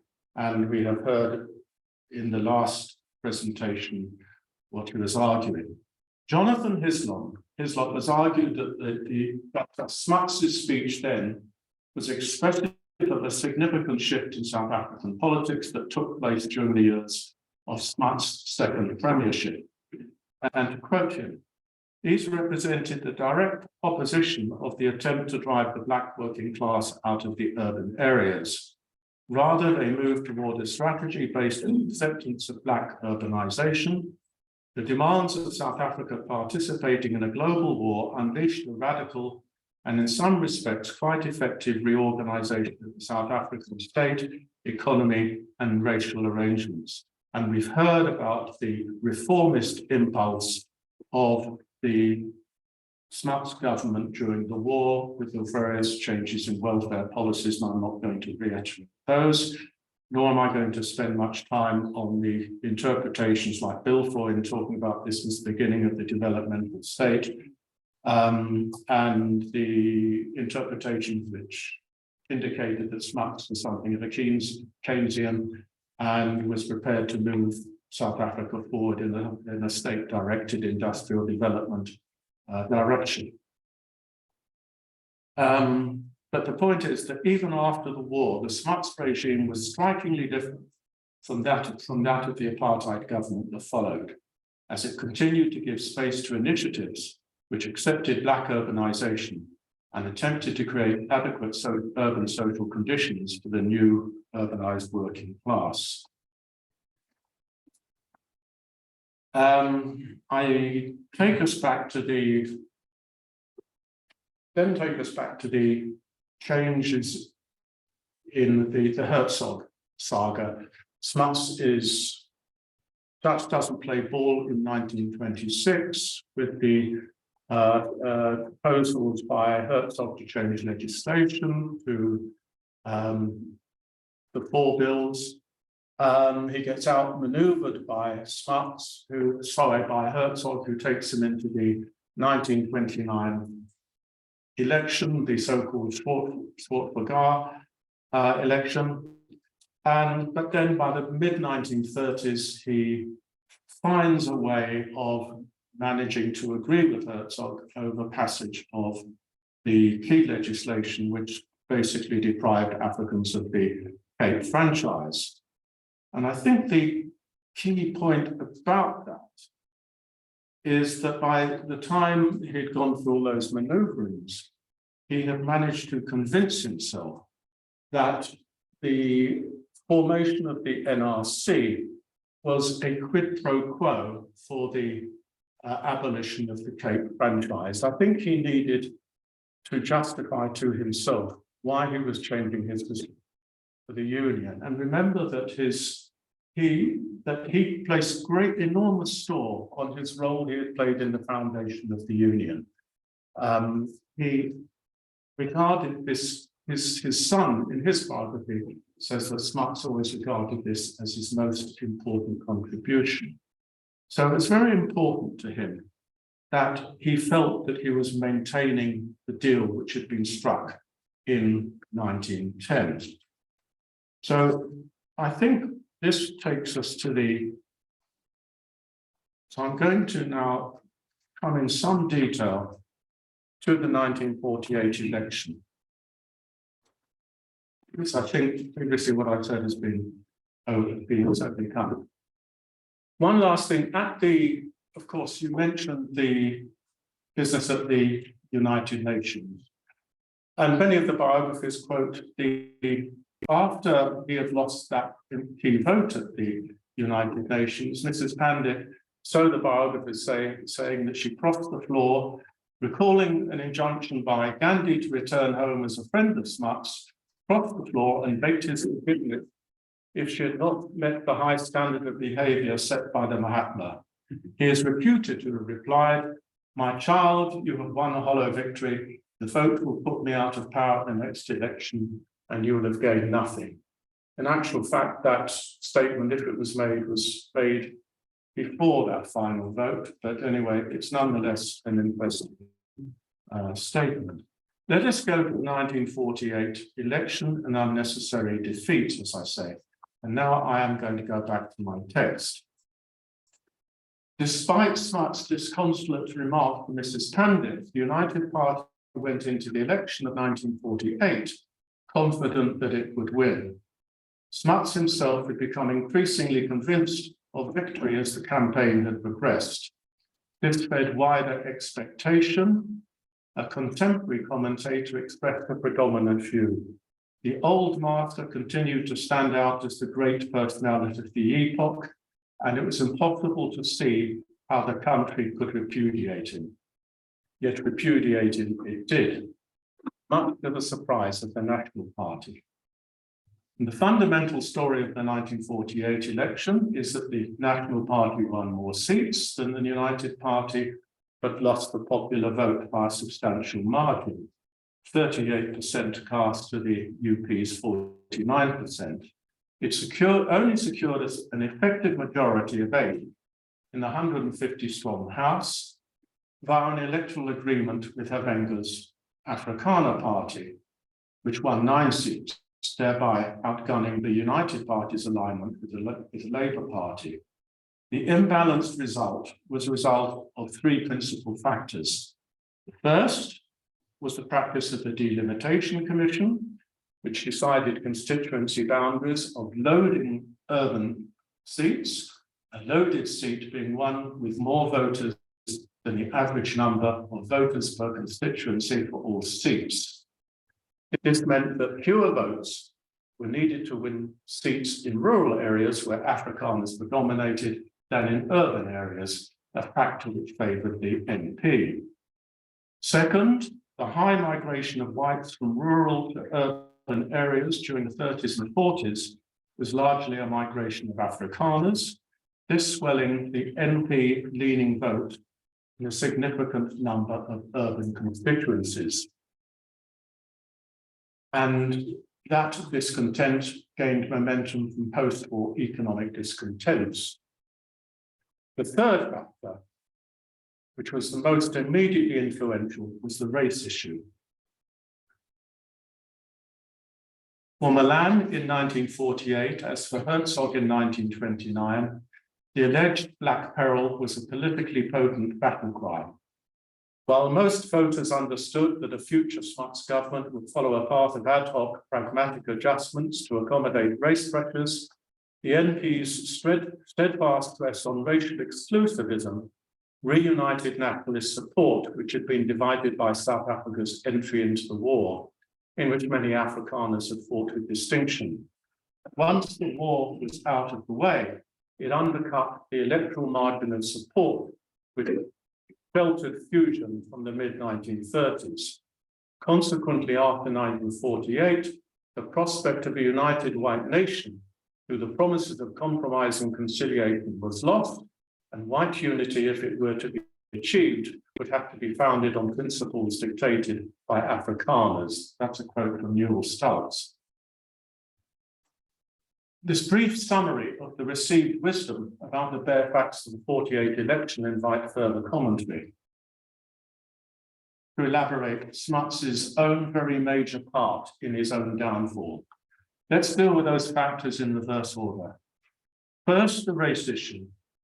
His biographers elaborate this last factor by arguing, as he had stated to Mrs. Pandit, that he was constrained by limits on his ability to sell his program of gradual and pragmatic reform, as outlined by the Fagan report, to many of the UP's historic supporters. Hancock depicts his campaigning as trying to sell a middle road between the extremes of racial equality as opposed to the NP's racial exclusivism. He took his stand on the system established in 1936. There was a need for whites to face up to the hard facts outlined by Fagan and to implement his proposals for dealing. Yet, as his biographers continue, many of the UP's historic supporters found these hard facts difficult to swallow. And it was not only reactionaries from Nepal who feared that socio-economic reform would lead willy-nilly to political reform. Mrs. Ballinger, one of the three native representatives in the House of Assembly, is rather condemnatory of Smuts. By 1948, she argues, Smuts was more and more convinced of the need for a change in colour policy, but had not made up his own mind about the real nature or extent of the change that needed to be made. Nor was Hofmeyr any clearer, failing to evince any general philosophy that would blaze a new trail in South African thought. This was a situation which left Smuts' party extremely vulnerable to vulnerable attack. The question that is posed is whether he was as hamstrung by his right-wing supporters as is widely suggested. True, as in 1929, the nationalists were painting as soft on the natives, and now touting apartheid as necessary for white survival, amongst a rising tide of black agitation, making an appeal to faith. Whereas in effect, Smuts' Fabian-esque middle road was making an appeal to reason. True also that in 48, the modern panoply of surveys and focus groups was unavailable, and that Smuts had to steer his campaign according to received understanding of the electorate and information led to him by his party machinery. Nevertheless, it is also true that there were those who thought that Smuts' campaign was too cautious and that the electorate was not so inflexible on the racial question as he feared. Of these, the most cited is Mrs. Ballinger, who argued that the political arena was not so polarized as the NP was deliberately making out, and credence to this is given by the subsequent rise of the Torch Commando, as was mentioned yesterday. Failed in its mission though it did, admittedly because of internal divisions about whether to accept coloured members, it indicates, as opined by Howard Brotts in 1977, that there is no reason to assume that South Africa was then as direct with common sense as it later appeared to become under post-1948 nationalist regime. And it should be remembered that many of the members of the Torch Commando were Afrikaners who served in the forces during the war. Equally, Milan had made it his mission to reunite Afrikanerdom following the breach with Herzogism at the outset of the war, and had enjoyed considerable success. Though the UP had swept to a large majority in the election of the 1943, Milan had by this time marginalized the influence of the OB and the other openly pro-practice military forces within the UP. Come the 1948 election, apart from playing on post-war economic discontents and white fears, he had forged his electoral alliance with the Afrikaner Party, formed by Havenga in 1941, to unite behind him supporters of the Herzog brand of nationalism, and who was at that point not willing to join the NP. This was to prove crucial. It is therefore particularly germane to recall that Smuts had blown his own chance to ally with the Afrikaner Party before this, and thereby to reincorporate those former followers of Herzog who had not already decamped to the NP back to the UP. According to Mrs. Ballinger, Havenga had waited for an invitation to rejoin the UP following the election of 1943.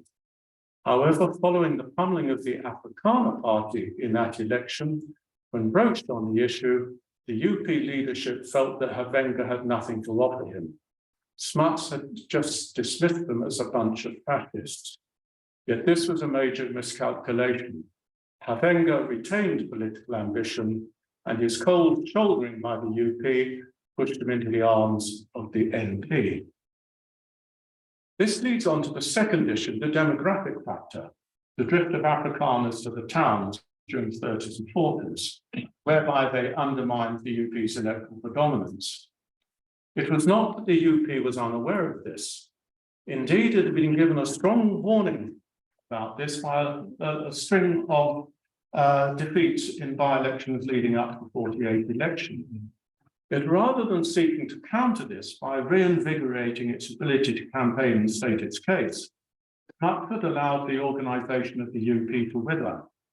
Most of its best constituency officials had decamped in 1939, either following Herzog into the Afrikaner Party or joining the HNP.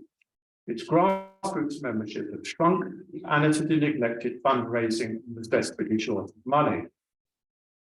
Had Louis Esselen, who had served as party secretary for many years, and who had been never, according to Hancock, had never been afraid to tell Smuts unpleasant things, had he not died in 1945, perhaps the UP might have been less complacent in expectations of victory.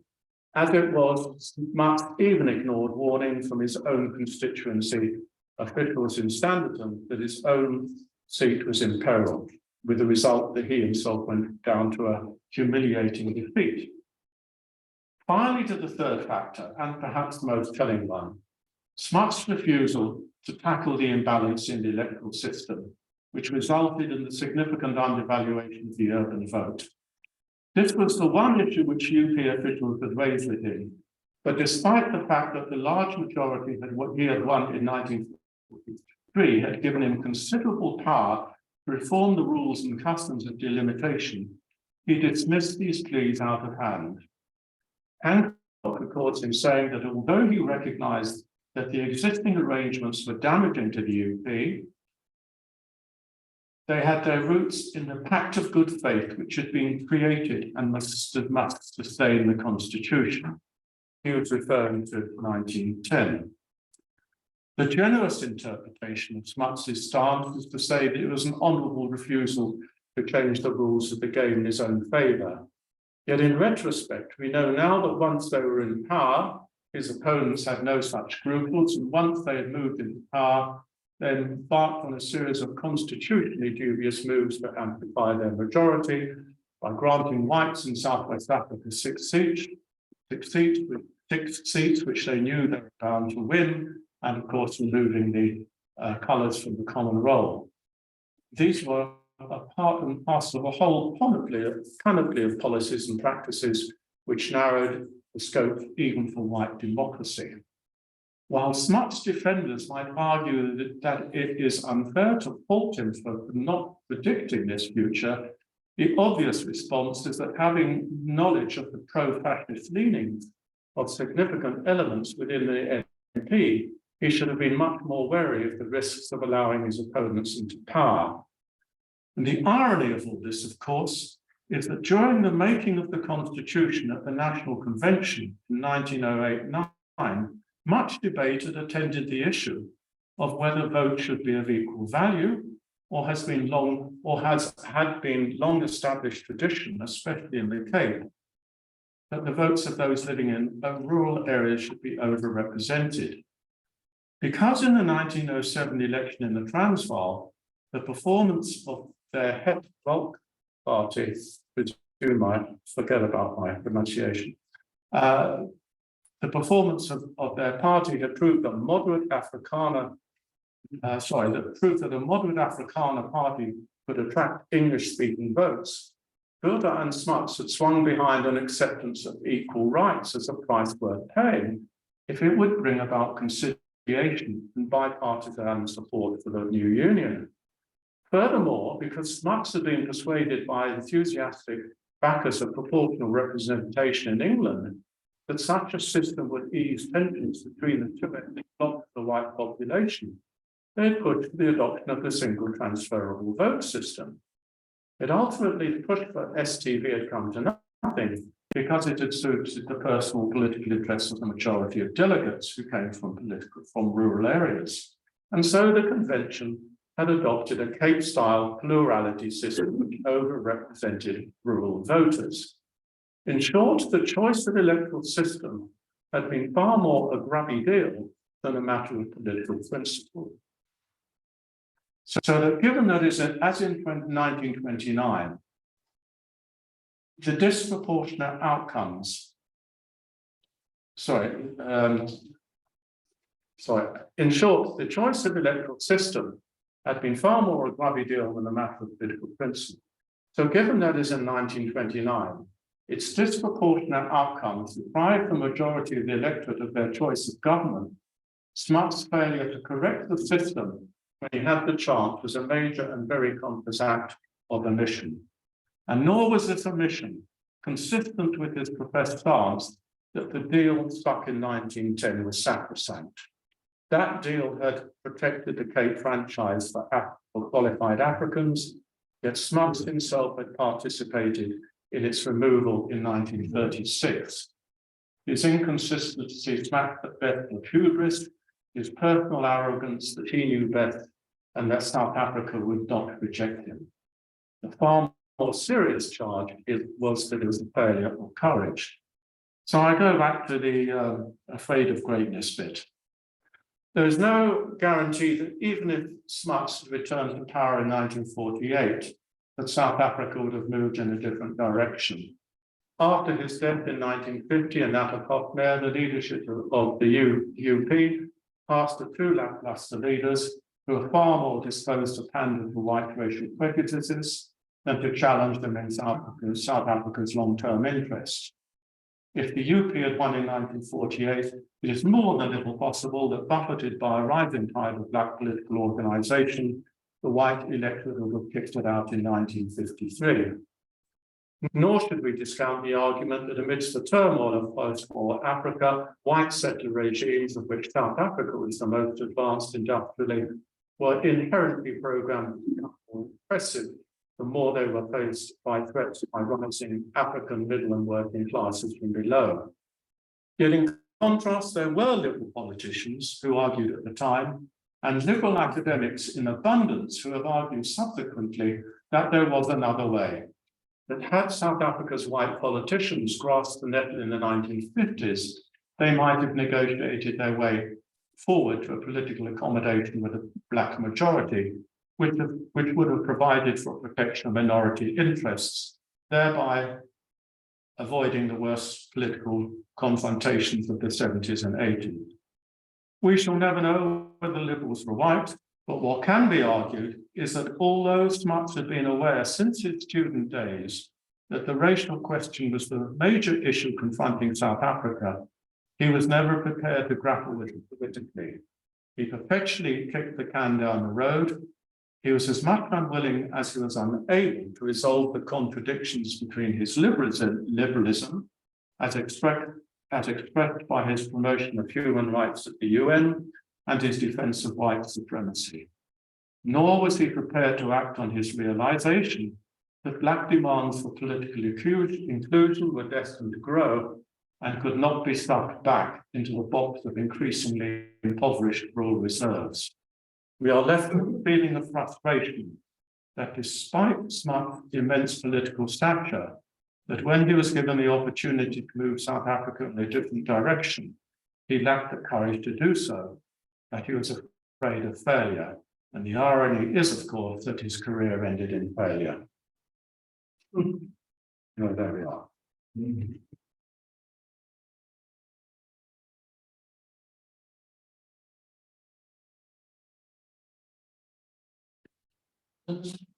Well, this is probably going to sound like it's coming out of left field, so feel free to say so. I've been thinking a lot about the other. We talk a lot about, if only Smuts had done something different. And I was thinking, well, what is that other way? I look at the United States at that time. It was a franchise, it's true. Not exactly what I would call a model for race relations. Right? I mean, it wasn't until 1964, I think, when there was the Civil Rights Act, even then, and this is continuing to this day. So, is the United States the kind of one that you want to get? Or look at India, same time. Right? You get independence, you get democracy there. What happens? Ethnic conflict, facing massive, hundreds of thousands dying, massive cultural displacement. That doesn't really strike me as a success model either. So, I mean, what is the other way? Is there a model to say, well, look, it's working over this democracy? I want to focus on democracy, right? Work over here, so maybe there's a model, or we work over there. Now, so my thinking is, could Smuts have been also thinking, well, what is the other way? Is the United States the other way? Is India the other way? And my perception is, well, those are not great models. So, not that out is, is he afraid of this? Well, what's the other way? No. Well, I think it's a very good point. I think it's the whole example of the Indian disaster. I think it's a very germane one.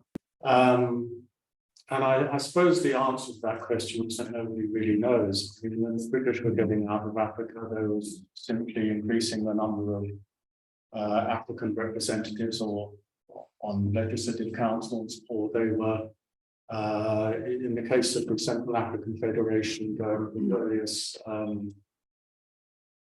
communal models. So I don't think during that period, people really knew they were feeling their way forward.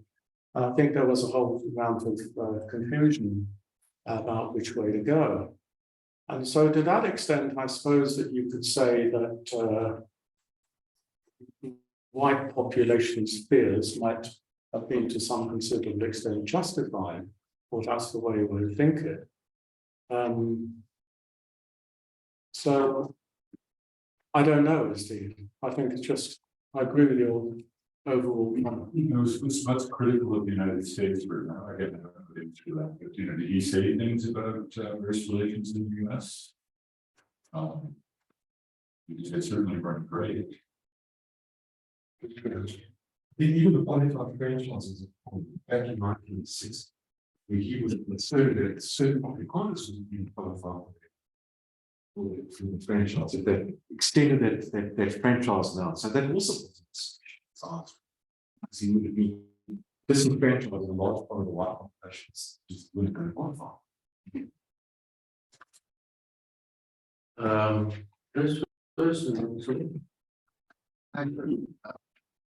Just the other end of your talk, you said something about protection of white minority interests. What did you mean by that? No, I was talking about the white liberal academics who were talking about consociational systems which would try to combine democracy with protection of minority interests. So what's that? talking about various consociational models. Various different voting systems. Like the Written constitutions and so forth. I'm talking about the Heribert Adams of this one. With the Boutelese Commission, that sort of thing. But there are plenty of models that have been floated around. Cool. Well, I mean, this is the way madness goes, but I would, and I'm not recommending this, I never bought into any of the consociation stuff, but let's go back to union. In 1906, 1907, 8, 9, nobody thought union was possible. What they thought was possible was federation following Canada and Australia. Oliver Schreiner argued that federation was the purest voice of liberalism, argued that federation is the way through to franchise. In 1952-53, I think Donald Martino republished Oliver Schreiner's plea for federation. And the argument of the Liberal Party at the time was premised on the idea that if the Cape franchise had been preserved, this would be a model alternative kind of rights-driven, qualified, so forth. Then you've got to cast forward, except Natal would probably have, rejoined Britain or Rhodesia or crazy stuff. But it's not impossible that that Johannesburg and Transvaal, which was rapidly becoming more liberal, but of the liberals sort that was the social welfare liberal rather than thing, might have children. So I mean, it's a silly thing. Why are we doing this? I suspect we're doing this, and it comes back to this way to the points that Basil was making yesterday. We're in a situation in this country where we know that that bad mistakes were made in the construction of not so much the constitution, but a political dispensation in South Africa in 1994. That's everything to do with not having constituencies to the leader of the party becoming. So I suppose maybe that's why we're beginning to ask those questions. I don't think you ever get an answer. And if you do get an answer, you have to look back to what people thought was feasible. But there was a very strong left liberal democratic tradition, which did say that federation happened in 1910 rather than unification, and had the non-racial franchise being preserved. South Africa could have been a leader of decolonization rather than the last ditch, rather than last ditch holdout of late decolonization. But I mean, you don't even have to respond to that because Other questions? You mentioned the extra constitutional maneuverings of the. Sorry? You mentioned the unconstitutional maneuverings of the Nationalist Party once in power, in terms of trying to prop up the white proportional the share of was basically secure white dominance of the vote. And I was wondering, what about the extension of the vote to white women as a tactic to further blow up the presence of white representation in parliament? Oh, I think, yeah, I mean, the extension of the vote to women in 1930 was, obviously it diluted the effect of the Cape Lippen vote. When I was referring to the NP manoeuvrings, I was talking about in the early 1950s, with the Southwest African seats and so forth. Just one little question. Maybe just two questions. Firstly, is the decision by Smuts deployment capital in the next government in 1933? I mean, I've never understood the motivation there. I don't know whether he was a guy who was used to being in power and he had been out of power for quite a while. I mean, so he had started running government when he was 38 years old. I mean, so this is the guy who had lost in 1924 and he wanted to be back. I mean, so, there's a big question mark there about that government, which I've never got the fusion, that I've not got in my to not know whether Roger even his answer. And then next is 1936. Those heads of native bits. I think there's a question there because during the negotiations and for the fusion, government Herzog wanted Smuts to agree that he would support his native bits, and he wanted that to be on the agreement that they were negotiating.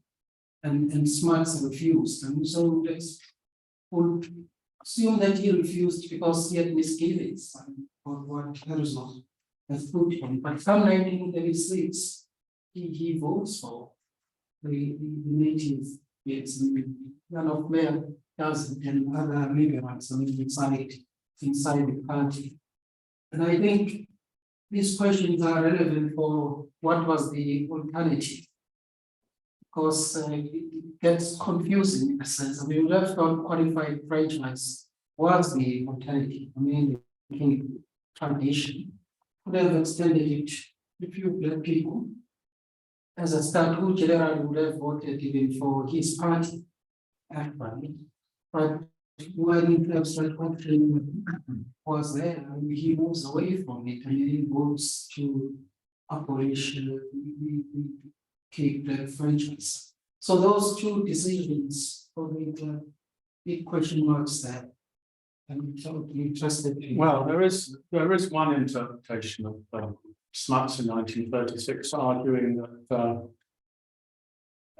he was desperate to keep the United Party together because he foresaw conflict coming in Europe, and that if he had broken with Herzog in 1936 and the UK had broken up, then he would not have been able to take Britain into the war. I mean, I don't know how much credence to give to that, but there is undoubtedly the case that he was worried about the situation in Europe. But whether we can actually allow that was his motivation for caving in 1936, and I think it's much more the case that he needed to convince them that there was a quid pro quo coming up with the creation of the NRC. I think he needed to justify it to himself. And 83 was a power. Sorry? The fusion thing, joining the fusion government with the Herzog, we just cannot imagine convincing all place. I nearly said the moral is convincing us, but you have to take up morals when it comes to these things. And so now I just get a sense that he as a guy was used to being in charge, being government. And he had been outgoing for pretty long, and it was an opportunity and he grabbed it. You know, it's cynical, it's a cynical interpretation, but yeah, so. So one way to do it, you say it was opportunistic, pragmatic You know, leader. yeah. Which is. When is supposed to be economic reasons, kind of the gold standard or something like that? Yeah. But why would he try? I'm not sure. Well, they were worried about Tillman routes. And I guess Smuts thought, you know, if Union, as was said earlier, if Union was my greatest, was his greatest contribution, this was the opportunity to reunite the white nation between Herzog and he thought he could control Herzog. So it was an act of national unification, but it was unstable for the start. But although he did negotiate with Tillman was for quite a bit. Yeah. To form enough. One of his big ideals, of course, from the very start, even in the 90s, his big ideal was unification of South Africa. But he always said it can only happen if there's reconciliation between the two white language groups. Yeah. So I think he was going back to that idea with the fusion. So that was a big factor. Well, it's going to come to the end here, but how do we go from here? It's 6 o'clock, we have the online presentation. Is it only at 6 o'clock? I think it's. Five. I would consider.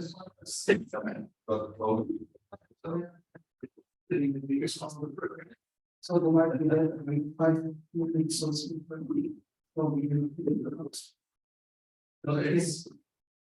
So we break the until quarter to. Yeah, she is. Well, thank you.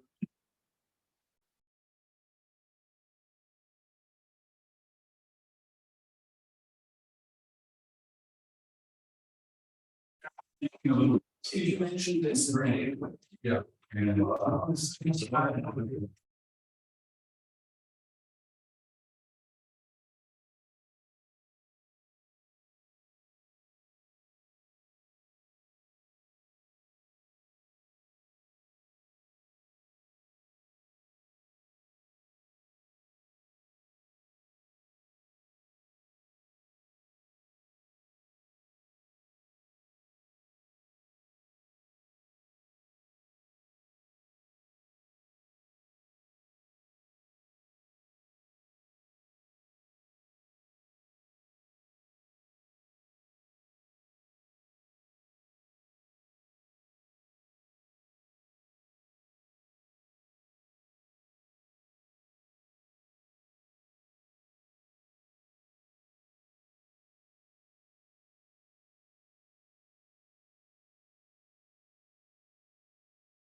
conference, so perfect conference. For the last paper, we're going to have a paper presented from a distance. We have Luc-André Brunet, who is at the Open University in the UK. He's going to speak to us on a bridge to better relations between London and Vichy, Denmark, and Smuts' role in Franco-British relations 1939-1948. So, Professor Brunet, it's for you. Great, thanks. Thanks very much, and thanks so much to David and the organizers of this amazing conference and the team at UJ for the opportunity for me to revisit some of the work that I've done on Jan Smuts. I should say this is part of a larger research project. It's still ongoing on France's foreign relations during the Second World War, and particularly France's relations with the British Commonwealth as it then existed. So while I'm a French historian by training, Jan Smuts looms very large in this project.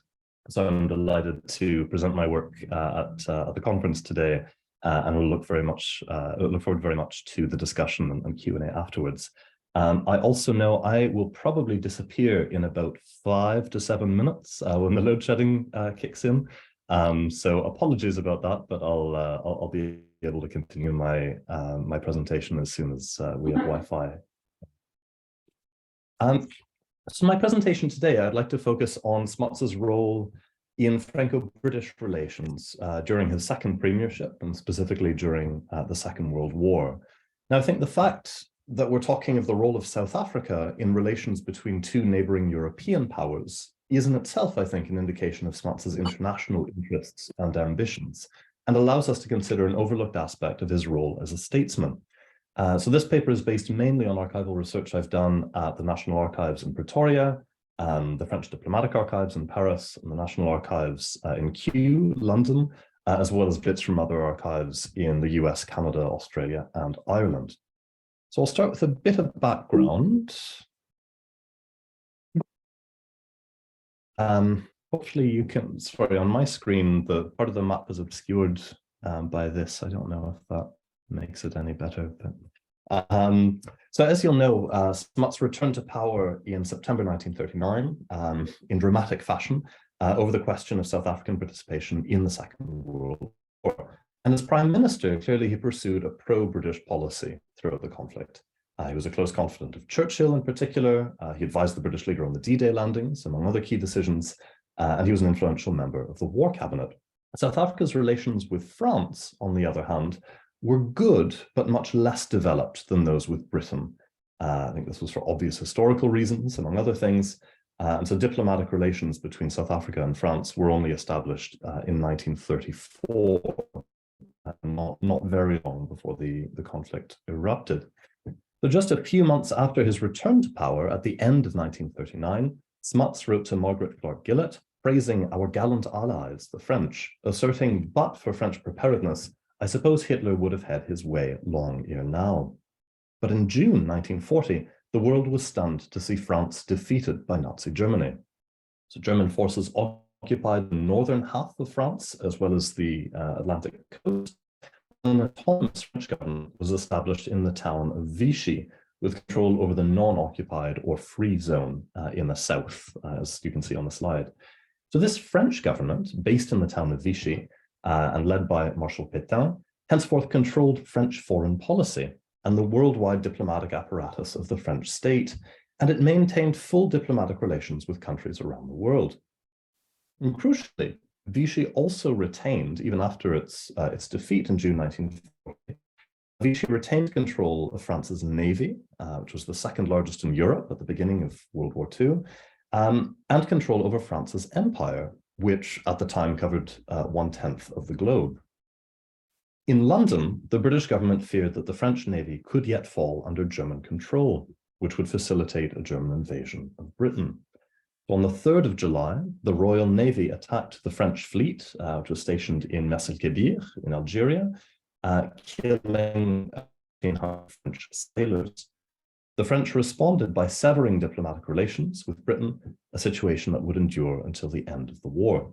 So it was in this context of a breakdown in Franco-British relations and the very real possibility of a state of war between the two erstwhile allies that Smuts' diplomacy played a key role. So in the absence of direct diplomatic relations between London and Vichy, both governments called upon South Africa, along with other members of the British Commonwealth, and to an extent the United States, to try to calm tensions between the two countries, between France and Britain, and to help resolve irritants. But Smuts was not content to merely act as a conduit between London and Vichy. Indeed, uniquely among world leaders, Smuts went to considerable lengths to try to improve Franco-British relations, and he launched a series of initiatives of his own to help bring this about. I think before looking at these initiatives, I think it's worth considering why Smuts had this particular interest in fostering Franco-British reconciliation. And again, this is something that really sets him apart from other heads of state and government during the Second World War. So I think I would highlight three important motivations for Smuts. So the first, perhaps most obviously, is Smuts's long-standing interest in foreign affairs and his international reputation as a statesman and a peacemaker. He had helped shape the League of Nations, of course, after the First World War. Was influential in the creation of the UN, specifically the preamble of the Charter, to name just two of the more prominent examples. And his desire to improve cross-channel relations, I think, can be seen in this light. Second, I think strategic considerations around the defense of the British Empire also played a decisive role in Smuts's calculations. In June 1940, on the eve of the fall of France, Smuts warned Churchill that, quote, "As soon as the Mediterranean situation permits, the Germans will join the Italians in North Africa, conquer the French Mediterranean colonies, capture Egypt and Suez, and then begin the drive down Africa, until, if the war lasts long enough, they have mastered the African continent. If both Egypt and South Africa are lost, India will also be lost, and Australia and New Zealand cut off. Great Britain, although saving herself at home, will cease to be a world power and a beneficent world force. To save the empire and the Commonwealth, it is therefore necessary to hold Africa south of the equator at all costs in this war." And for Smuts, the most promising way of protecting the empire and the Commonwealth was through cooperation with the Vichy regime, which remained in control of France's vast African empire, which is all in purple on the map on the slide. So closer Franco-British cooperation thus had a clear strategic objective for Smuts: to prevent Vichy from drifting too far into the Axis camp and granting the Germans access to France's African colonies. In short, Smuts saw France's African empire as a crucial buffer between Nazi-dominated Europe and a vulnerable British Empire in Africa and beyond, and maintaining that buffer required diplomatic engagement and cooperation with Vichy. I think a third reason, closely related to the second, Smuts's policies towards Vichy France must also be understood in the context of his views on race and his interest in maintaining white rule in South Africa. The studies of Jan Smuts's international involvements have explored how his staunch support of the British Empire, and indeed of international institutions such as the League of Nations and the UN, was motivated by his belief that the protection of the white minority in South Africa was best guaranteed through participation in the British Empire and the Commonwealth. Overlooked in the existing literature, however, is the role played by the French Empire in Smuts's vision of the continued dominance of the white race in Southern Africa. If Smuts's preoccupation was the reconciliation of white populations between Afrikaner and English within the Union, between British and French internationally, and the extension of the white race in Africa, then his persistent efforts to improve relations between Vichy and London must also be seen in this light. Indeed, despite Smuts's notable support for the British Empire, this imperial project carried out by the white minority in Africa was not solely a British venture.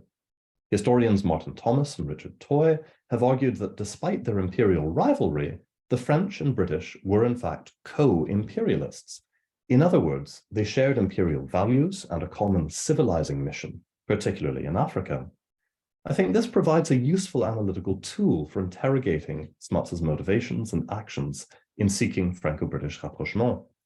He assured the French minister, the head of the French legation in South Africa, Simonin, that despite the severing of relations between Vichy and London, quote, "My opinion of the shared interests of France and Great Britain remains unchanged." And for Smuts, this did not simply mean British and French interests within Europe, but their common imperial interests as well. So I think all of these factors informed Smuts's position towards Vichy France and led him to play a unique and overlooked role in Franco-British relations during the war. I gather the load shedding has just kicked in.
It's really, we've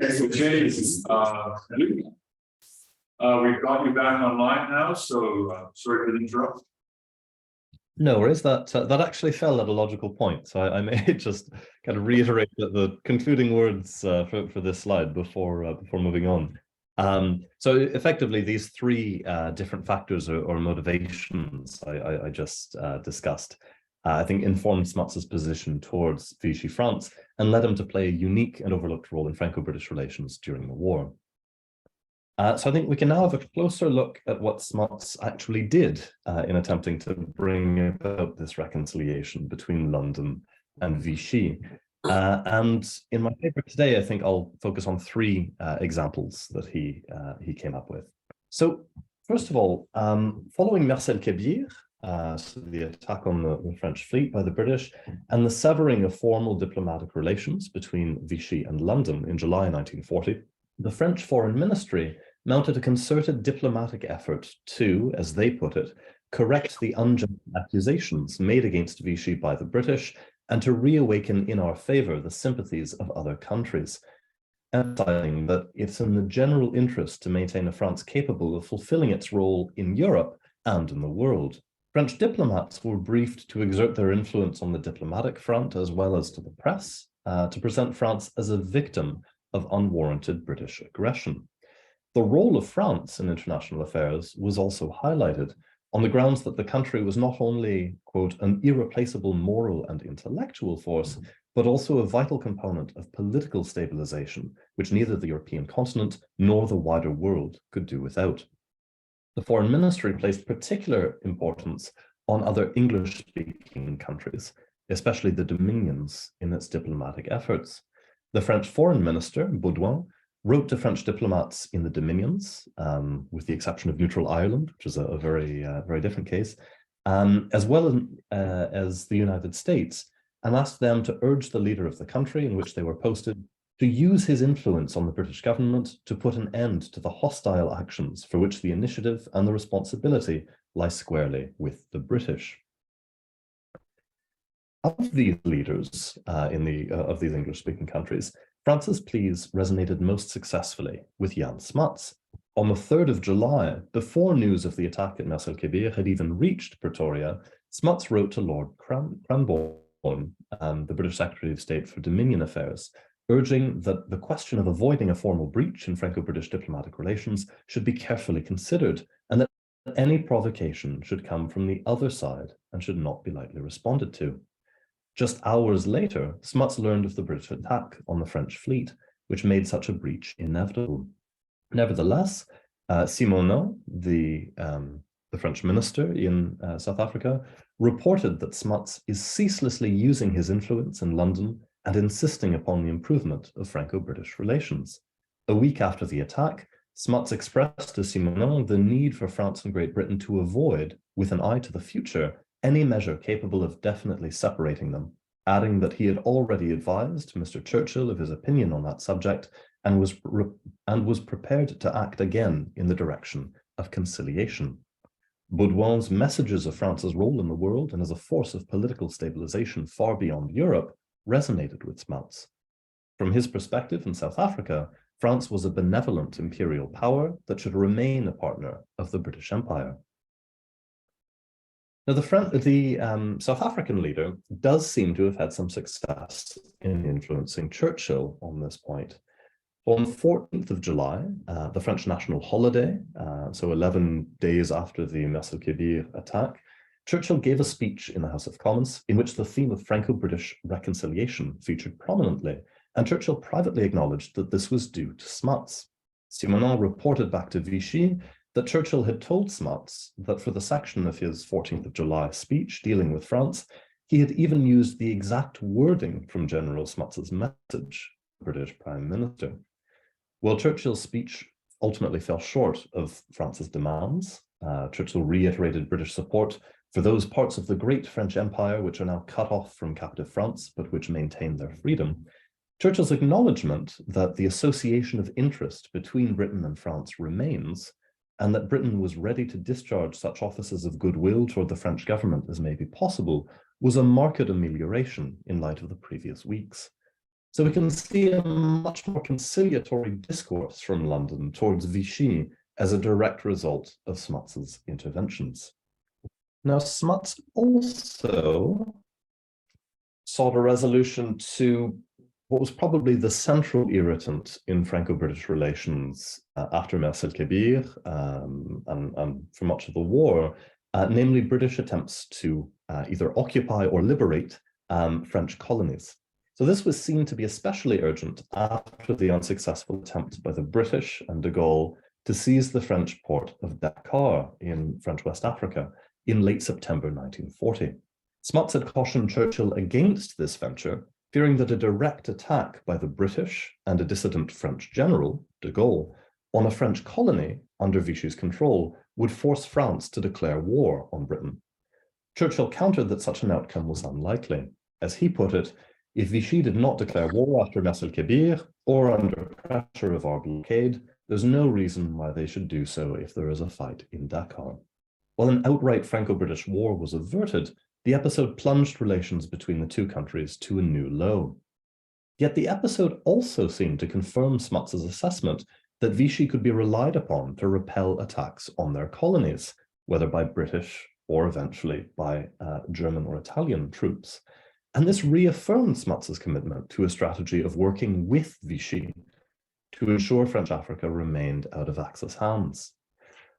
Once again, Smuts took it upon himself to try to repair the situation between Vichy and London. Meeting Simonnin just days after the Battle of Dakar, Smuts proposed that a confidential agreement might be struck between Vichy and London, whereby the French government would inform confidentially a third party, namely the US government, if they agreed to act as a friendly intermediary, of any attempt, direct or indirect, by Germany or Italy to obtain a footing in any part of the French colonial empire, a development to which the United States might then respond militarily.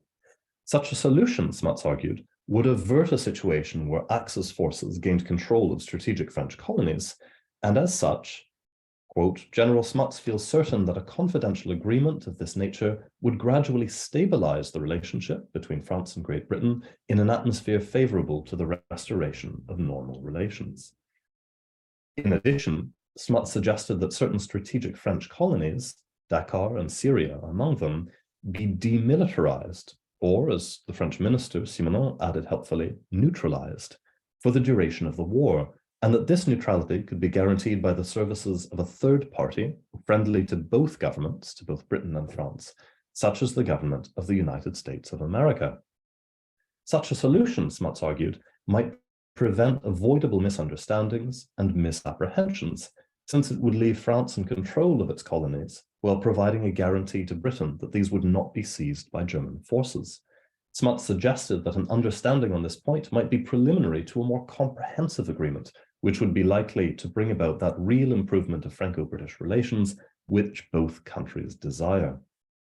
Smuts explained to Simonnin that, quote, the suggestion is entirely my own and is simply a personal endeavor to find a way out of the present difficulties and build a bridge to better relations between London and Vichy. Nothing will give me greater pleasure than to bring old friends and comrades together again. The Smuts's proposal was duly communicated to Vichy on the 1st of October, so about 1 week after the Dakar attack, and the French government reiterated their sincere thanks to General Smuts for the interest which he has once again shown on the question of the relations between Great Britain and France. Vichy accepted Smuts's idea in principle and even considered him to be a sympathetic interlocutor, noting that, quote, we may rely on General Smuts's impartiality to judge fairly the attitude of the British government towards the French government. So despite Smuts's closeness with Churchill and his role in the War Cabinet, the fact that he was pursuing such a distinct line from that of the British government on Vichy assured the French that Smuts was genuinely impartial and a helpful interlocutor.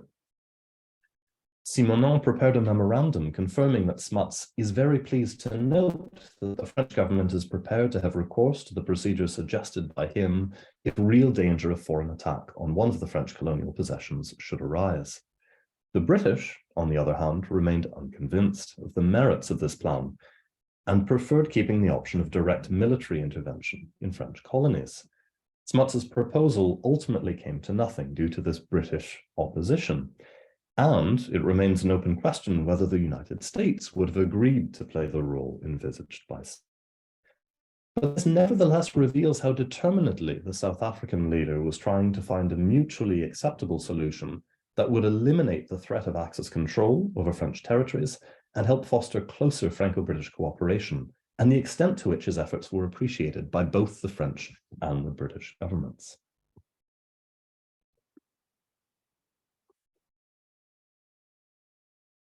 Now, a further matter of contention between London and Vichy was the British blockade.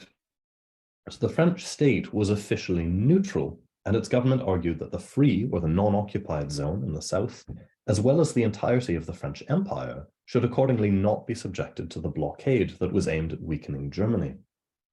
The British government instead argued that non-occupied France was effectively under German control, and that imports of foodstuffs, even from within the French Empire, must not be allowed into the non-occupied part of metropolitan France, lest such products simply make their way to Germany. On this point, too, Smuts tried to broker a reconciliation.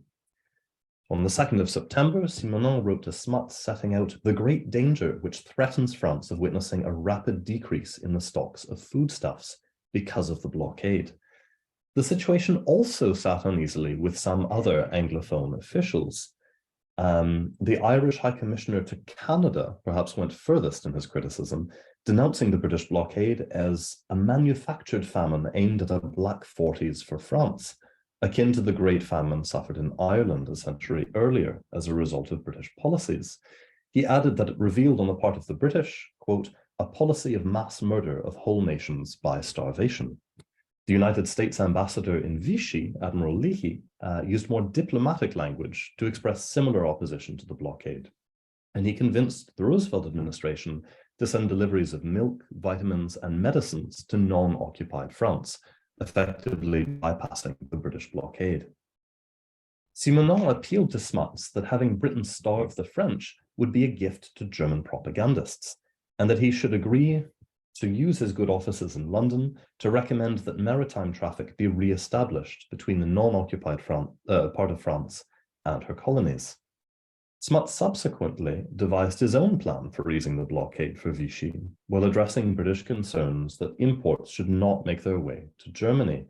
He suggested to the British government that an arrangement similar to those in place for other neutral countries, such as Spain and Switzerland, be applied to non-occupied France. While the French were eager for this plan to move ahead, the British ultimately rejected the idea on the grounds that imports into France might still make their way into Germany. So the economic blockade was eventually relaxed, mainly because of the Royal Navy's inability to enforce it effectively. Meanwhile, the situation led Vichy to reach an agreement with Germany to allow greater supplies of wheat to reach non-occupied France. So paradoxically, while the British blockade was meant to exert pressure on France to dissuade it from pursuing closer cooperation with Germany, it instead had the opposite effect. Now, while Smuts was consistent in his allegiance to the British cause and to seeking Franco-British rapprochement, opinions within South Africa were markedly more divided. Simenon reported to Baudouin that reactions and sympathies in the Union tended to split along linguistic lines. English-speaking South Africans and those of British origin, he reported, modelled their opinions on British sources of information. For the Afrikaner nationalists on the opposition benches, British policies were instead seen to be the principal cause of the French defeat. And the attack at Mers el Kebir in particular has been, quote, harshly condemned by the Afrikaner press and the Milan Herzog Party, HNP, Simenon recorded. One Vichy official pointed out excitedly that the opposition leader, Daniel François Malon, was of French Huguenot origin, suggesting he might be a sympathetic interlocutor to Vichy.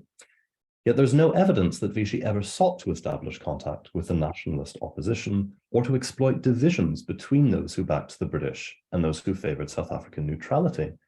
Rather, with Smuts eagerly working to foster greater cooperation between Vichy and London, it was far more promising from the French perspective to work with Smuts and his government than to undermine it. Accordingly, the pseudo-fascist organizations created or developed in South Africa after the fall of France, so the Oslo Brandwacht, Oswald Piro's New Order, for example, were repudiated by Vichy. For his part, Smuts personally intervened to limit attacks on the French government in the South African press. In July 1941, for example, he chastised the editor of the Rand Daily Mail for publishing an article entitled "Vichy Fights for Germany," which was brought to his attention by Simonin. Smuts informed the editor that he was in full agreement with Vichy's minister and that the French will once more be our allies as they have continued to be our friends at heart. And he urged the editor to therefore be fair and generous, and avoid language and phrases and captions which only wound and embitter. Now, shortly after this exchange, however, developments in Southeast Asia prompted Smuts to rethink his stance on Vichy. So at the end of July 1941, Vichy reached an agreement with Japan that granted the latter the right to station tens of thousands of troops throughout French Indochina, as well as access to military infrastructure, including airfields. While Indochina remained under nominal French control, the arrangement allowed the Japanese military to establish a strong presence there. And eventually, in December 1941, Japan used Indochina as a launchpad for its attacks on Malaya, the Philippines, and the Dutch Indies. Vichy's acquiescence in Indochina seemed to undermine the very foundation of Smuts's approach to France throughout the war. His cooperation with Vichy and his efforts to bring about reconciliation between France and Britain were predicated on the belief that Vichy would defend its colonies and prevent the Axis powers from being able to establish a military presence in French colonies. Vichy's agreement, reluctant though it may have been, to Japan's terms in Indochina suggested Vichy could no longer be relied upon to defend its African territories from similar pressures from the Axis.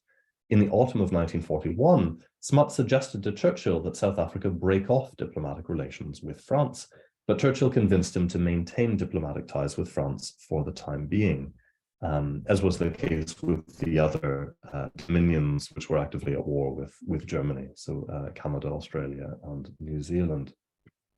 As Smuts explained in November 1941, when relations between Britain and France were ruptured in July 1940, the Union government decided to maintain them in the hope that the breach might be healed and that the Union might assist in bringing it about. By this point, however, Vichy had agreed to an alarming Japanese military presence in Indochina, and even more problematic, assisting German troops in North Africa as they fought allied, including South African, forces. With Vichy engaging in closer collaboration with the Axis, Smuts concluded that there is no object to be served in continuing friendly relations with the Vichy government.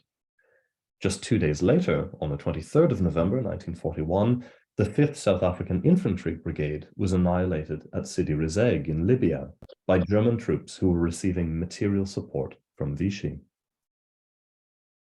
On the 1st of December, Smuts informed the governments of the UK as well as Canada, which, like South Africa, maintained diplomatic relations with France, that he intended to break off relations with Vichy on the 15th of that month. In London, both the Foreign Secretary, Anthony Eden, and the British Secretary of State for Dominion Affairs, Cranborne, supported Smuts, but the deciding voice was Churchill's. The British Prime Minister explained that he would prefer to see how things went in Libya, where the siege of Tobruk was in its final stages, and which by the end of that month would result in a major victory for the Allies, before arriving at a final decision. The Canadians, for their part, confirmed that they would act in accordance with Churchill's wishes, and that it will be easier for them to do so if South Africa acts similarly. Smuts reluctantly bowed to these demands, and relations between South Africa and Vichy were maintained for the time being. As the fighting in Libya continued, Smuts's attention was drawn to an issue much closer to South Africa. On the 7th of December 1941, the Japanese launched attacks on Singapore, Malaya, Hong Kong, and several American bases, most famously Pearl Harbor.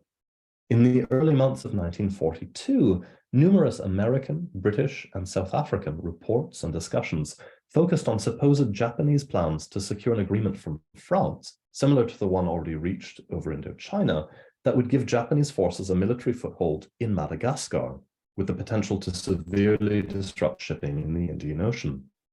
And it was feared that Madagascar, a French colony with a governor-general still loyal to Vichy, could potentially cooperate with the Japanese as it expanded its presence in the Indian and Pacific Oceans. As Smuts explained to Cranborne, "I look upon Madagascar as the key to the safety of the Indian Ocean, and it may play the same important part in endangering our security there that Indochina had played in Vichy and Japanese hands." Churchill shared Smuts' fears that the Japanese might well turn up at Madagascar, and that Vichy will offer no more resistance to them there than in French Indochina, adding that a Japanese air or naval base in Madagascar would paralyze our whole convoy route both to the Middle and to the Far East. The day after this message was sent, the Japanese launched a large-scale attack on Darwin, Australia, so the first major air raid on the Dominion. Meanwhile, the South African military warned Smuts that a Japanese attack on South Africa via Madagascar would necessitate large-scale recruitment into the army among coloured and natives for coastal defence. So while Smuts had supported the creation of the Native Military Corps in the summer of 1940, which saw nearly 80,000 Black South Africans join the Union Defence Force, in practice, they served as labourers attached to white South African UDF military units, rather than playing an active combat role. And Smuts expressed strong reservations over the idea of arming large numbers of Black South Africans, making this an additional factor in his stance on Madagascar. And Smuts was a strong backer of plans for a preemptive Anglo-American invasion of Madagascar, which was carried out that spring. And this proved to be the decisive issue over which Smuts finally severed South Africa's diplomatic ties with France. Now, following the break with Vichy, the question arose of how South Africa would deal with the rival French leadership of General de Gaulle, leader of the Free French. Like the other allies, Smuts only formally recognized de Gaulle as France's leader in the autumn of 1944, so well after Paris had been liberated. Before then, Smuts's relations with de Gaulle in particular were strained. In Smuts's view, if French colonies could no longer be guaranteed by Vichy, it was best to have them under Allied, specifically Anglo-American, control. For de Gaulle, by contrast, these colonies remained French and should be under Free French control. In the case of Madagascar, not only were Free French troops not involved in the invasion, but de Gaulle was not even informed of the planned attack beforehand. More humiliating still for de Gaulle was Smuts's speech to the British Parliament in November 1943, where he provided a sweeping assessment of the future of the world order. His evaluation of France, now seen by Smuts to be a mere puppet state of Nazi Germany, not particularly charitable. He asserted that France was finished as a great power and that it was doubtful that its position as a great power could ever be restored. This predictably drew the ire of de Gaulle, who famously claimed that France cannot be France without its grandeur, without its greatness, and insisted that France remained a great power throughout the war. In early 1945, a French foreign ministry note described how relations between President de Gaulle and Smuts remained frosty, but added, "There is nevertheless every reason for relations to remain cordial." More broadly, Smuts's closeness with Britain and his role in the War Cabinet affirmed in de Gaulle's mind that Smuts and South Africa remained among the Anglo-Saxons, the dismissive term used to describe the British and the Americans, and at times other parts of the Anglosphere. And this assessment was reinforced, for example, by the royal visit to South Africa in 1947. And it should also be remembered that France, for its part, was preoccupied with its own empire in Africa in the immediate post-war period, which saw notable uprisings in Algeria and Madagascar, notably, as well as attempts at imperial reform with the creation of the French Union in 1946. Now, by way of epilogue, I thought I'd touch on the 1948 South African election and its effect on relations with France. Now, from the French point of view, the most interesting change brought about by the 1948 election had nothing to do with apartheid and race relations. Indeed, as the French minister in Pretoria reported to Paris at the time, quote, "In reality, apartheid is simply the continuation of the Smuts government's policies towards non-whites." The more significant change, as far as France could tell, was the attitude of the new South African government towards Britain. The nationalists' apparent desire to have looser relations with London than had been the case under Smuts opened the door to closer cooperation between Pretoria and Paris. Correspondingly, the first year of the Milan era was marked by an unprecedented intensification of relations between the two countries, with a series of new agreements to foster political, economic, culture, and later on military cooperation between France and South Africa. In June 1949, France upgraded its legation in South Africa to a full embassy, with South Africa doing the same with its diplomatic mission in Paris. And by September 1949, the French Foreign Ministry noted with satisfaction the excellent relations that have been developing between our two countries over the last year. And over the following years, and especially with the outbreak of the Algerian War in 1954, South Africa and France found common cause in trying to defend white rule in North and South Africa, respectively. So Smuts's exit as Prime Minister and the nationalists' more ambivalent attitude towards close ties with Britain and the Empire thus opened a new era in South Africa-France relations. So to conclude, looking closely at Smuts and his efforts at Franco-British reconciliation during the Second World War allows us to reassess his role as an international statesman. For Smuts, South Africa could play a meaningful and innovative role on the world stage, well beyond merely acting as a conduit for back-channel diplomacy between London and Vichy. His foreign policy was also guided by considerations of the defence and maintenance of the British Empire and Commonwealth and of white rule in South Africa. He had some success in influencing Churchill, notably convincing him to strike a more conciliatory tone towards France after the attacks on Mers el-Kébir, but ultimately the two leaders maintained their distinct assessments of the Vichy regime. For Churchill, the most effective way of keeping French colonies out of Axis hands was to invade and occupy them, in some cases with the involvement of de Gaulle's Free French. For Smuts, by contrast, cooperation with Vichy was preferable in order to discourage closer French collaboration with Germany. But this assessment of Smuts rested on the belief that France would defend its colonies and prevent the Axis from establishing a military presence there. After July 1941, with the French accommodation of Japan in Indochina, and then rumors of Japanese designs on Madagascar, Smuts admitted that his approach towards Vichy had been unsuccessful and was keen to break off diplomatic relations altogether. His indifference towards de Gaulle and his continued alignment with Britain and the Empire meant that South African-French relations remained cool for the rest of his premiership.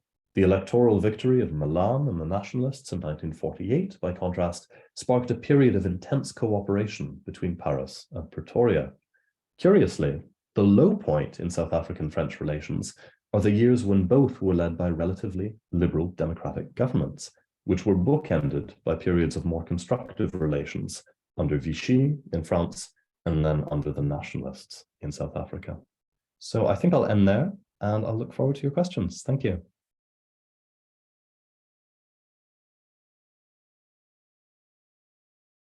Thanks very much, Luke. We have about, I guess, 15 minutes, up to 15 minutes for questions or comments. There are. Maybe, Luke, I could ask you a question. So my recollection is the first, let's call it Vichy territory that was liberated by de Gaulle was Saint-Pierre-and-Miquelon. And was that done with British help, or was that done? How was that carried out? And did Smuts have any reaction to that event? So that's a great question. So the liberation of Saint-Pierre-and-Miquelon, I think it was December 1941. Yes. That really caused a huge row with the Americans. So in that case, it was de Gaulle and some Free French forces acting unilaterally without telling the Americans or the British. Saint-Pierre-and-Miquelon are two sparsely populated islands off the coast of Canada that were able to be taken very, very easily.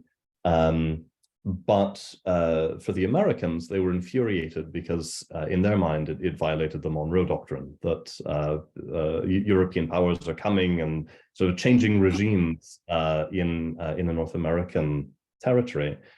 So initially, the Americans actually insist that the Vichy government or the Vichy governor be re-established in Saint-Pierre-and-Miquelon, and that the Free French forces withdraw entirely. Ultimately, the British convinced them that that is not really a feasible idea. But I think that was one factor that strained relations between Roosevelt and de Gaulle, and I mean, those grew over the course of the conflict. But I think also Saint-Pierre-and-Miquelon, I mean, they were just off the coast of Canada, which similarly maintained diplomatic relations with Vichy. And I think, one thing that sets the South African case apart among the dominions is that there are significant French territories seemingly kind of in South Africa's backyard, broadly defined. I mean, if we're looking at Equatorial Africa or Madagascar, whereas that's not the case in, say, in Canada, Saint-Pierre-and-Miquelon, or fairly insignificant territories. For Australia and New Zealand, there was New Caledonia. In that case, the governor simply switched allegiance from Vichy to the Free French quite early on. So that was similarly neutralized. So I think that in part the kind of geographical realities of French presence also shaped the diplomacy that we see among Commonwealth leaders. Please. So this one is not about Smuts per se, but I'm wondering if Milan's Huguenot heritage background might have had any impact on French South Africa relations after the onset of apartheid. That's a great question, and the answer is yes, absolutely. So the French, I mentioned that there was one Vichy official who made a passing reference to the fact that, Milan is a French name. There's some Huguenot origins here, but really from 1948-49 onwards, we see report after report in France really making a lot of this. And there's one report from 1949 that explains in quite a lot of detail that somewhere in Milan's gray matter, kind of in the back of his mind somewhere, there is quelque chose de français. There is something French in there, even though his ancestors would have left centuries before, but there was this sense that the Afrikaner nationalists were not completely foreign, that ultimately that there was some kind of link to France. And this period also, the French were very interested in the Huguenot memorial that was established in the early post-war period. I think Milan had a family reunion in 1948 that included one guest. It was a very distant relative from France. And the French diplomats were very excited about this, and again, seized on this to show that there were closer links to it. So I think that they certainly made a lot of it. And I think ultimately, they used this as a way of saying that the two governments, the French government and the South African government, shared sort of a common challenges or common goals in Africa in terms of maintaining white rule in particularly Algeria, but elsewhere in France's case as well. Thank you very much. Yes, I think we also got to take cognizance of the fact that it's such an opportunity. Before June 1940, France was fundamental to the defense of of the empire. It was absolutely fundamental.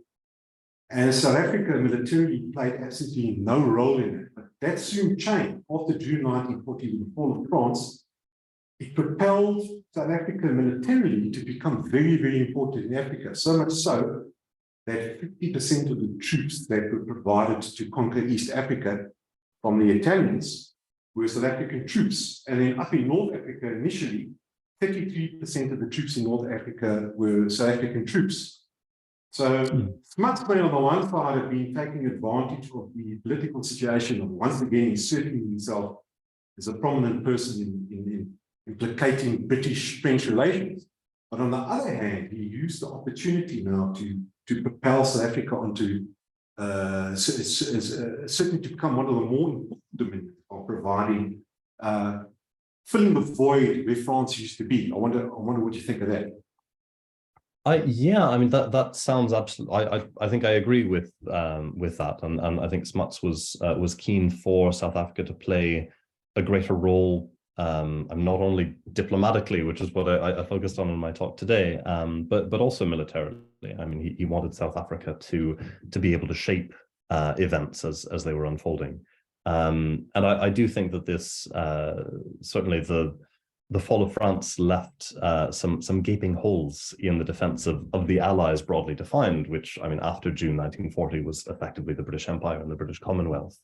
So South Africa absolutely had to step into that void in a way that would not necessarily have been the case had France remained in the conflict. Questions? Okay, just a quick one.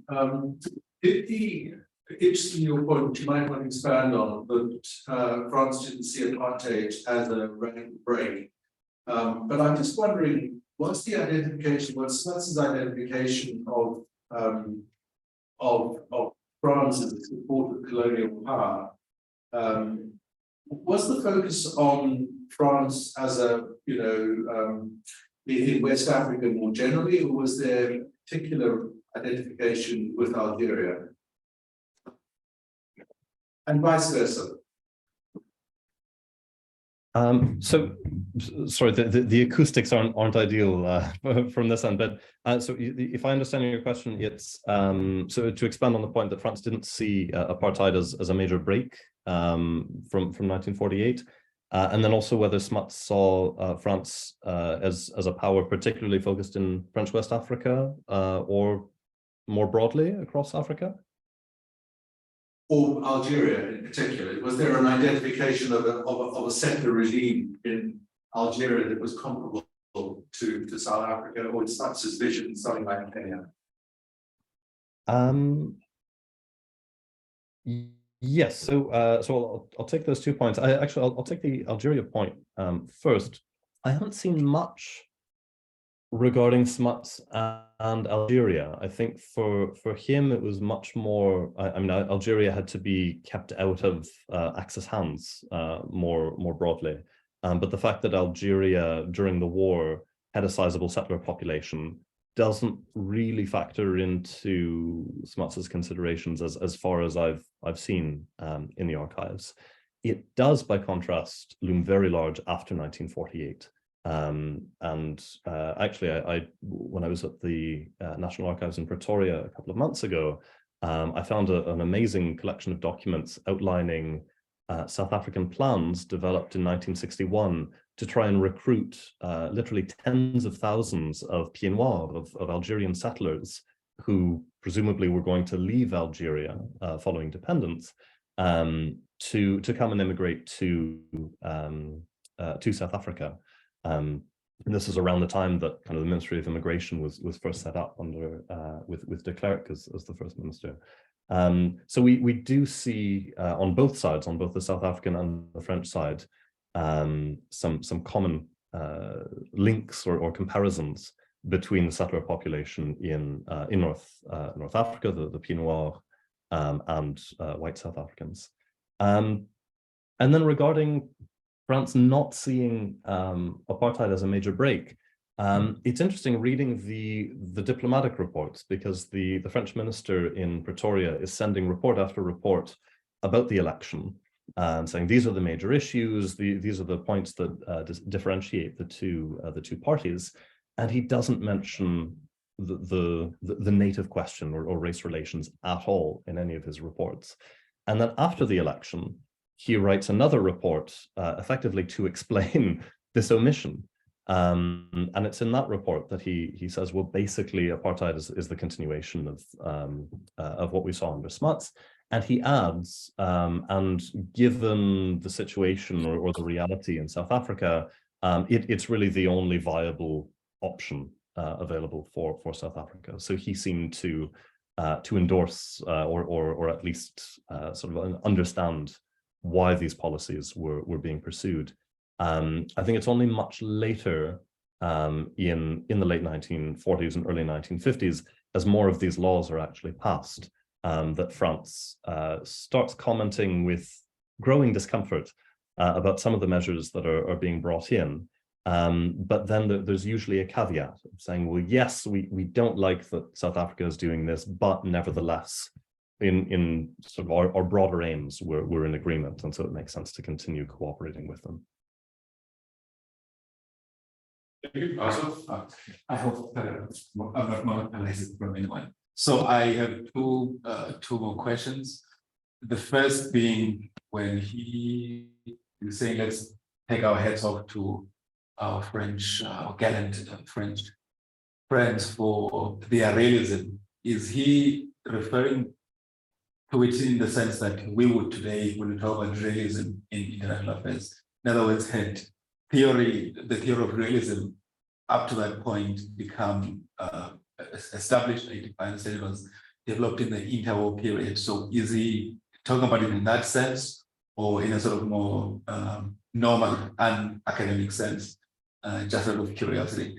And then with regards to the former French, or to the French colonies, you said that his preference was that they be occupied by the English and the Americans.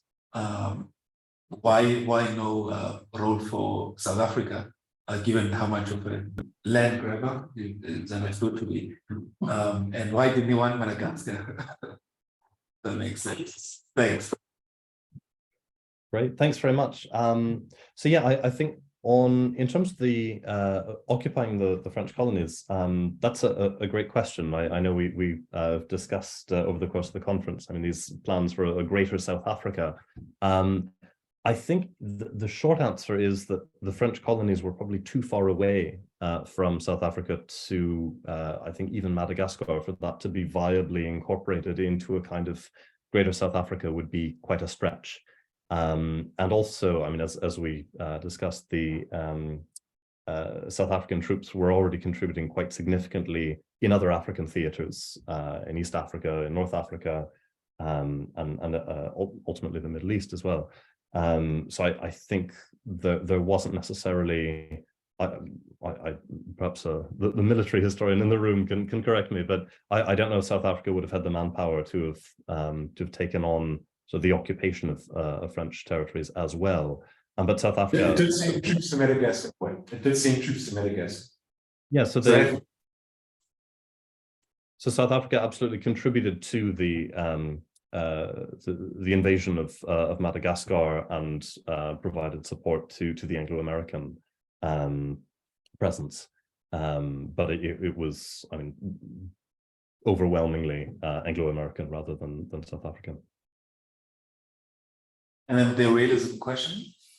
I'm sorry. Could you again the acoustics online are very poor.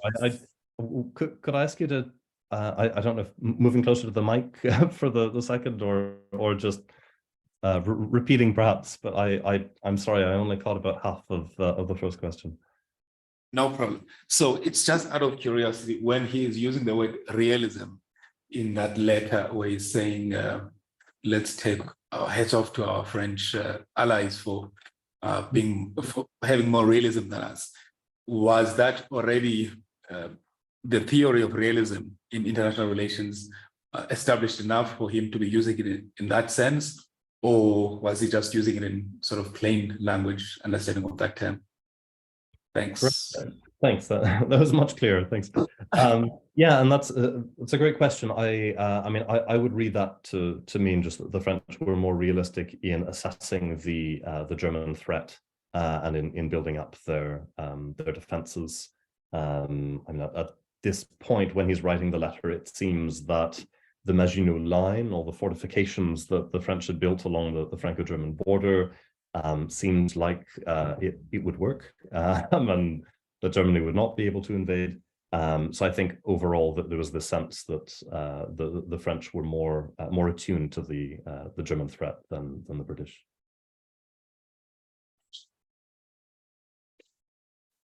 I think that's pretty much expired our time, so let's give Luke a round of applause. Thank you very much for joining us. So just a couple of quick announcements. First of all, those who would like to have their airfare reimbursed, kindly give your receipts to David. And second, we have boarding pass as well as receipts. So for those of you who guess paper passes. Okay. And quickly down to, or send them to, if they're electronic, send them to. okay. Okay. And second, I guess we have dinner starting in about 5 minutes. Oh, anyway, thank you very much. Sorry, Luke, you can't enjoy dinner with us, but I'll have dessert for you. Thanks a lot. Great. Thanks, everyone. Well, yes, thank you very much for coming, and it's exceeded my expectations. I had high expectations of the conference, but it exceeded those. I think the papers have all been very high quality, and the discussion has been great. So hope those who gave papers will be happy enough to allow us to include it in the end of the volume that Charlie and I are editing. I'm definitely say on a publisher, but we will discuss that on the next day or so. So I'll keep in touch.